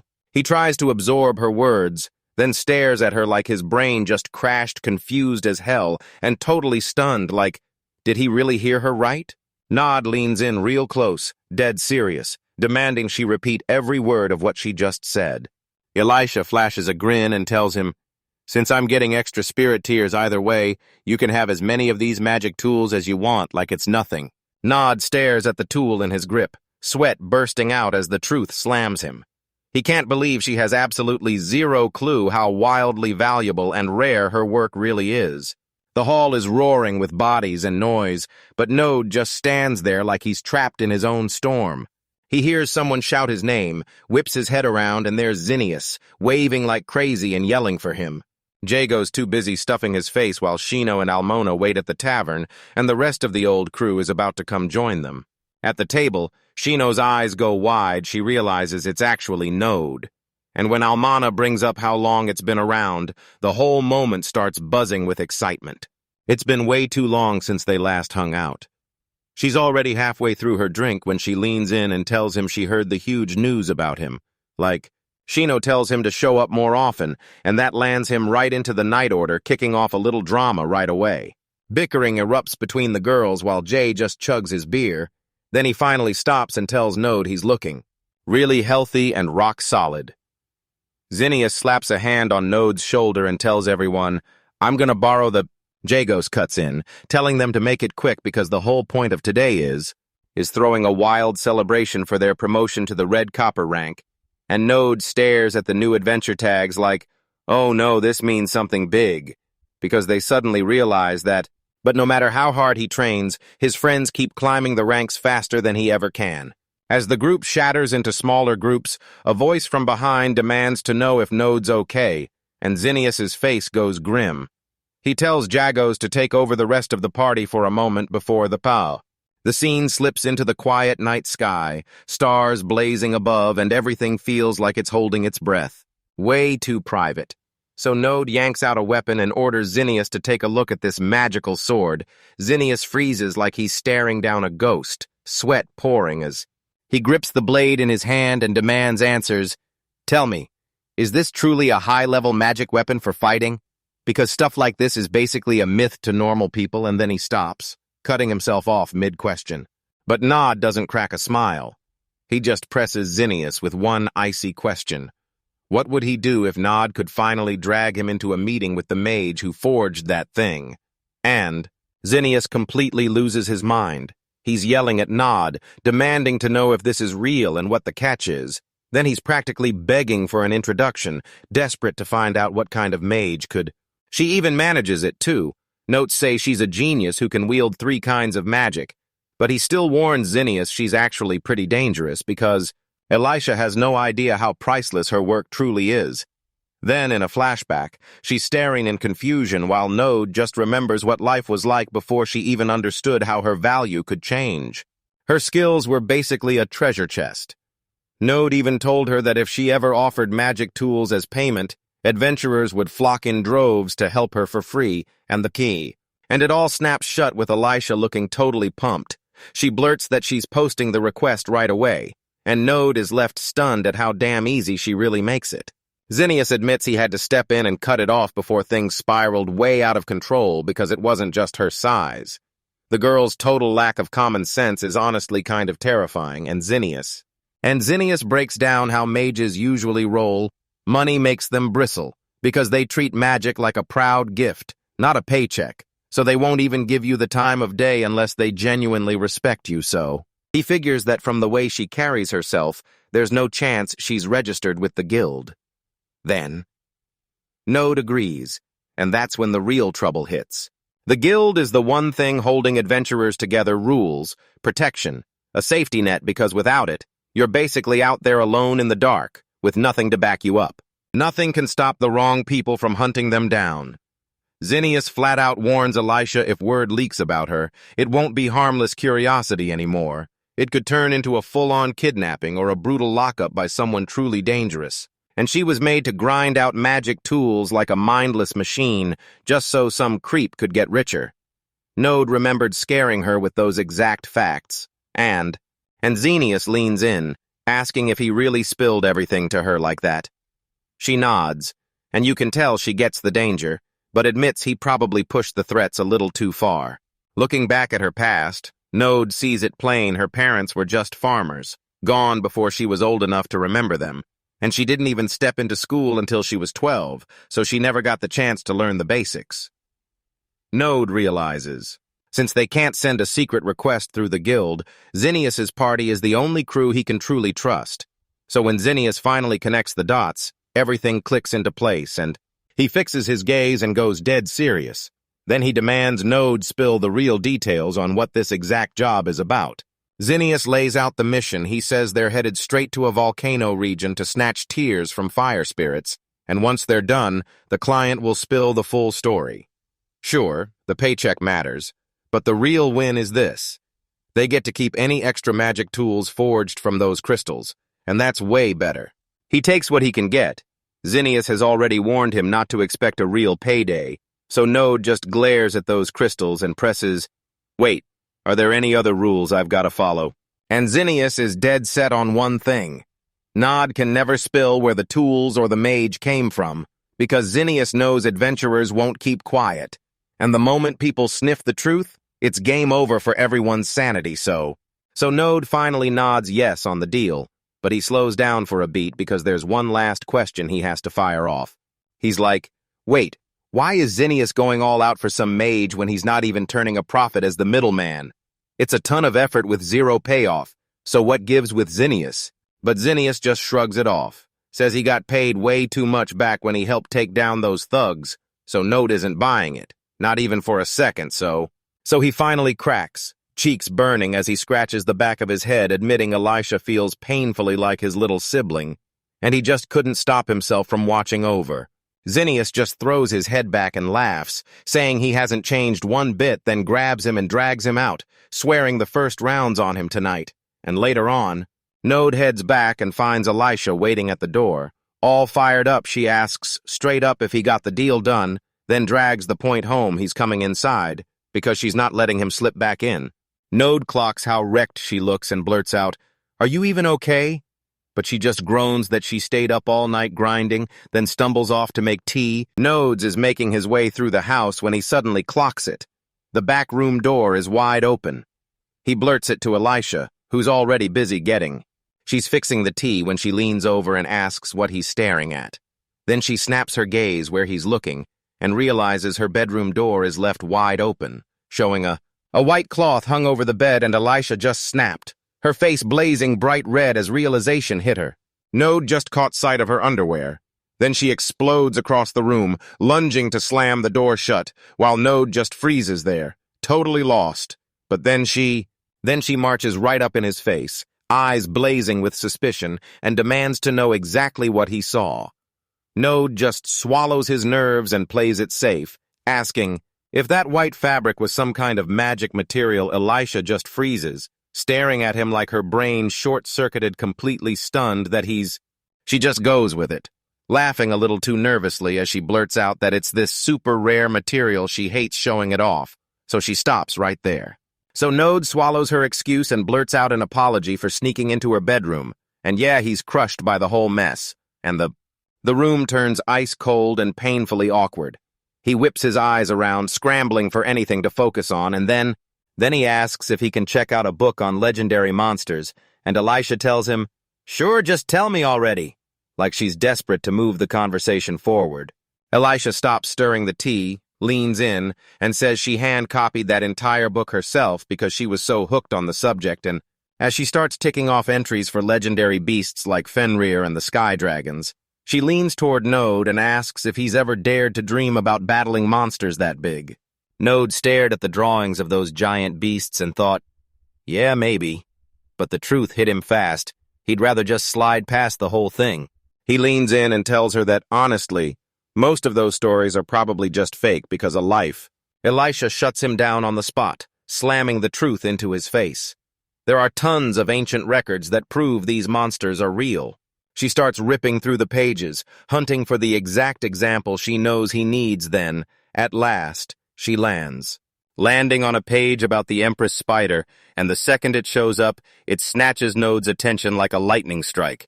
As it hits him that the name rings a bell, Elisha snaps that he's probably mixing it up with the raw silk they import from the East because, way back when legendary adventurers were still roaming, they swore that silky spider thread was silk arachnes, and Node immediately points out she's talking about stuff from hundreds of years ago, so Elisha hits him with a dead serious stare and demands, "Do you think I'm lying to you?" Node's got no real answer for that one. Nod tells Elisha he knows she's not messing around, but still, the whole situation is so wild he can't even wrap his mind around it. Elisha swears the info is real, then lays it out, telling them she tracked those details down in some old document while she was stuck knee-deep in organizing the Magic Academy's archives. Node snaps and asks why she'd ever waste her time on something that dull, and she fires back that the Academy runs a program for students who are short on cash, and making hand copies of the books is just one part of the deal. She whips her head around to find that exact copy she made, leaving Nodes parked there with his tea while she digs through her stuff like it's a treasure hunt, nearly bowls everything over, then blurts out she's found the exact thing she was hunting for. She slams the books onto the table and says the original text was literally crumbling, but she still fights her way through, translating everything she can about the Empress Spider's traits and the process of making that legendary thread, which he really gets under Node's skin leaning over the table. He can't stop wondering if something that terrifying is truly roaming the entire continent. Elisha turns to Node and asks what he thinks maybe the old-time adventurers wiped them out so thoroughly that nobody's spotted one in centuries. Node can't help but hope that's the case. But the book disagrees straight up, claiming the queen is born only when war turns brutal and violent. No. Nod suddenly realizes that massive war happened just over 10 years ago, and since no spider crawled in back then, he starts believing Elisha might be right until one shocking thought hits him out of nowhere. Elisha snaps awake and realizes she's forgotten something huge, then groans and admits she totally missed bringing up the request from the adventurer's note. Node snaps his book shut and blurts out the topic, then looks at her and demands to know what the deal is with that guy Zinnius, since that whole favor saved the day, and he wastes no time thanking her for handling the errand while wyverns thunder over the city. Elisha dives back into the shelves and blurts that wild question. Are you really friends with Instructor Layson? Then she tells him. Layson said the next node has to be shown up in person, and he even called her by her name like he knew her for real.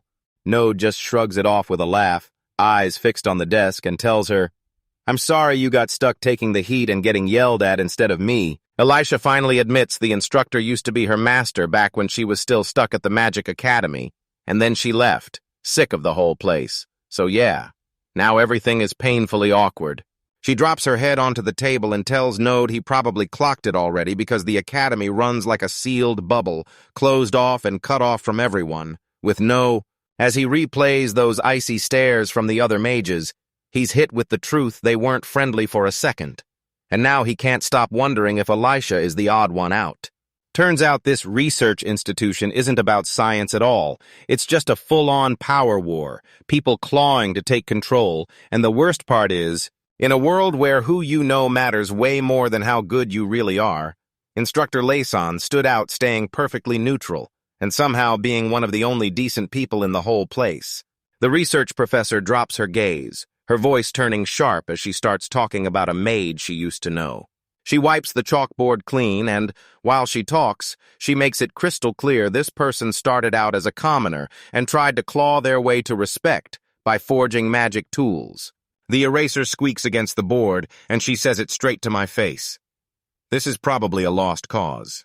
Node clenched her fist, searching for the person in her words, and snapped, Why does it have to be like this? She points out that Instructor Layson stays neutral, only because his family is huge, but some mage with no backing and no allies. In their ruthless power games, they're treated like dead weight. As she wipes the board clean, she turns to him and snaps, That's exactly why nobody will take an apprentice like you. Nod starts pushing back, saying maybe things would change if they could just prove it with real results. But the professor snaps her head toward him and tells him she hates being the one to say this. She locks eyes with him and tells him straight up that every real instructor who's ever earned that title has been called a genius at least once in their lifetime. She straight up admits the kid's got rare, unreal talent, then snaps to Node that people like him have surfaced before because they always do, and, as wyverns streak overhead, she finally drops the bombshell. Turns out she earned her instructor title back when she was only 18. Elisha beams a massive smile at Node, practically bursting with joy because she can't believe they actually became friends and then... But right here in the present, Node stares at Newt and worries non-stop about how he'll save Elisha if her quest to find a magic master blows up while the rain starts hammering the world outside. When they finally return, Alec the butler rushes to the door only to freeze the moment he sees the wreck his master is in. Node's wiped out and drenched, and he blurts that Alec needs to stop and take a breath before a cold hits, so the butler hurries off to get a hot bath ready. Node lets out this huge, exhausted sigh about how brutal the day's been. Then he calls Nude over so he can get cleaned up too.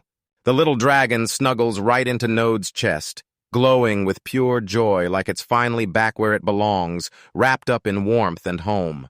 Nod grabs a towel and briskly wipes him down, clawing every last drop of rainwater off his back and wings.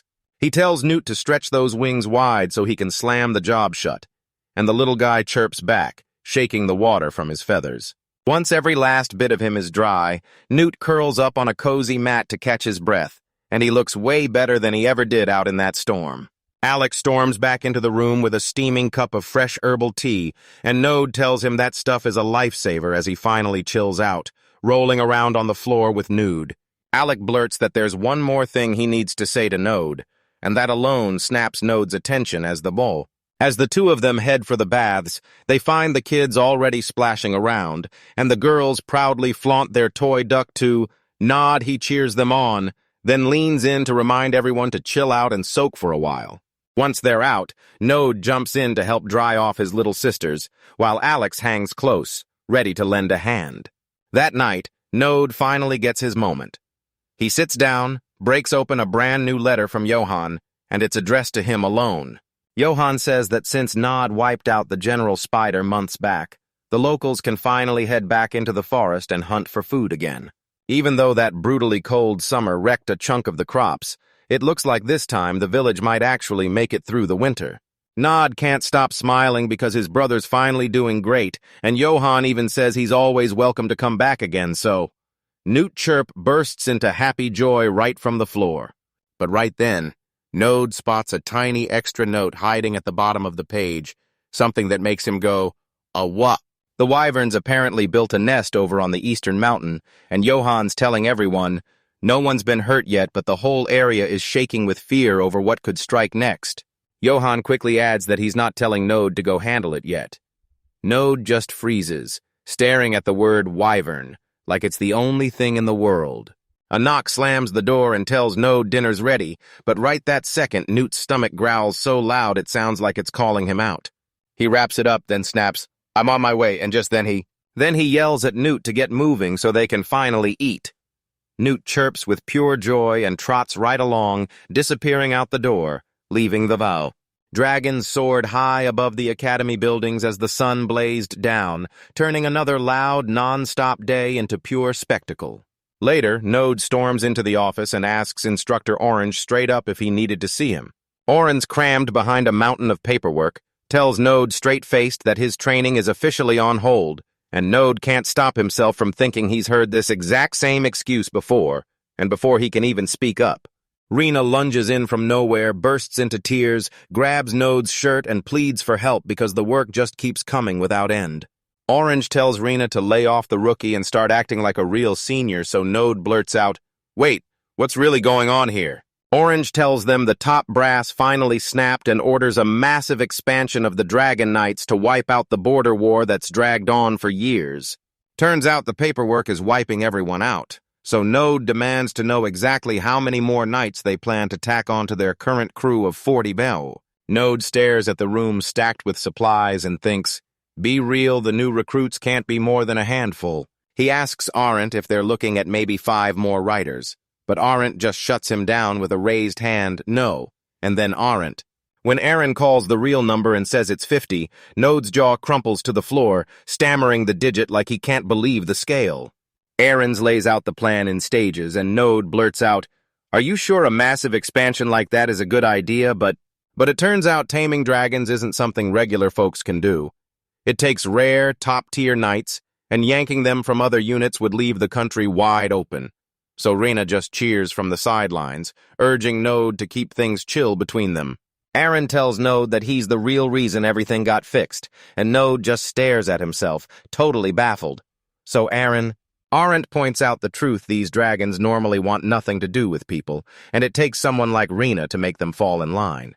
But Node's stumbled on a way better plan by pure accident while he was gripping Newt. He says that by using the mother's scent to fool a hatchling into imprinting, literally anybody can become a dragon rider, which means so they can keep saving their best knights, and they don't have to stress the military's slipping because this deal also slams them with a massive budget boost. Nod can't stop thinking back when Newt was just a baby. He already ate twice as much as him, and if he ever hits full size, that food bill alone would crush the family budget. So he's seriously relieved they're getting help.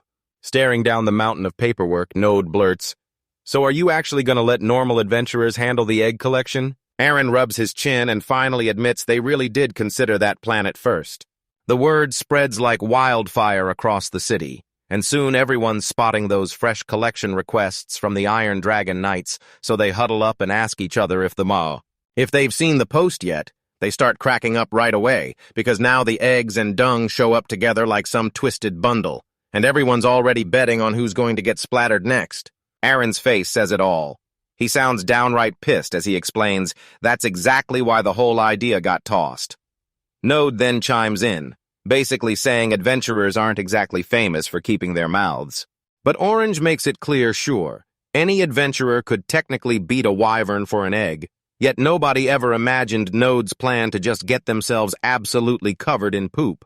He slams his palm on the board and snaps that once the rumors hit, the info's only a countdown away from leaking, so he's decided the Iron Dragon Knights will do the collecting themselves. Oren drags the leads node over to a giant wall map, points straight at every known wyvern nest. Then Nod leans in over the marked peaks and suddenly something flashes into view that blindsides him completely. Aaron clocked that node just standing there, eyes locked on the map, and demanded to know what was going on. He nods hard toward the eastern mountains and tells Orens that wyverns have set up a nest out there, he's sure, because his brother just mailed him a letter about it. It's the freshest lead they've got, but when Nod starts talking, his face turns ice-cold serious because this is a full-on disaster. That spot used to sit right on the border, packed with top-tier mining picks. So Arons catches it right away, shouting that if those wyverns start tearing into the horses hauling their charges,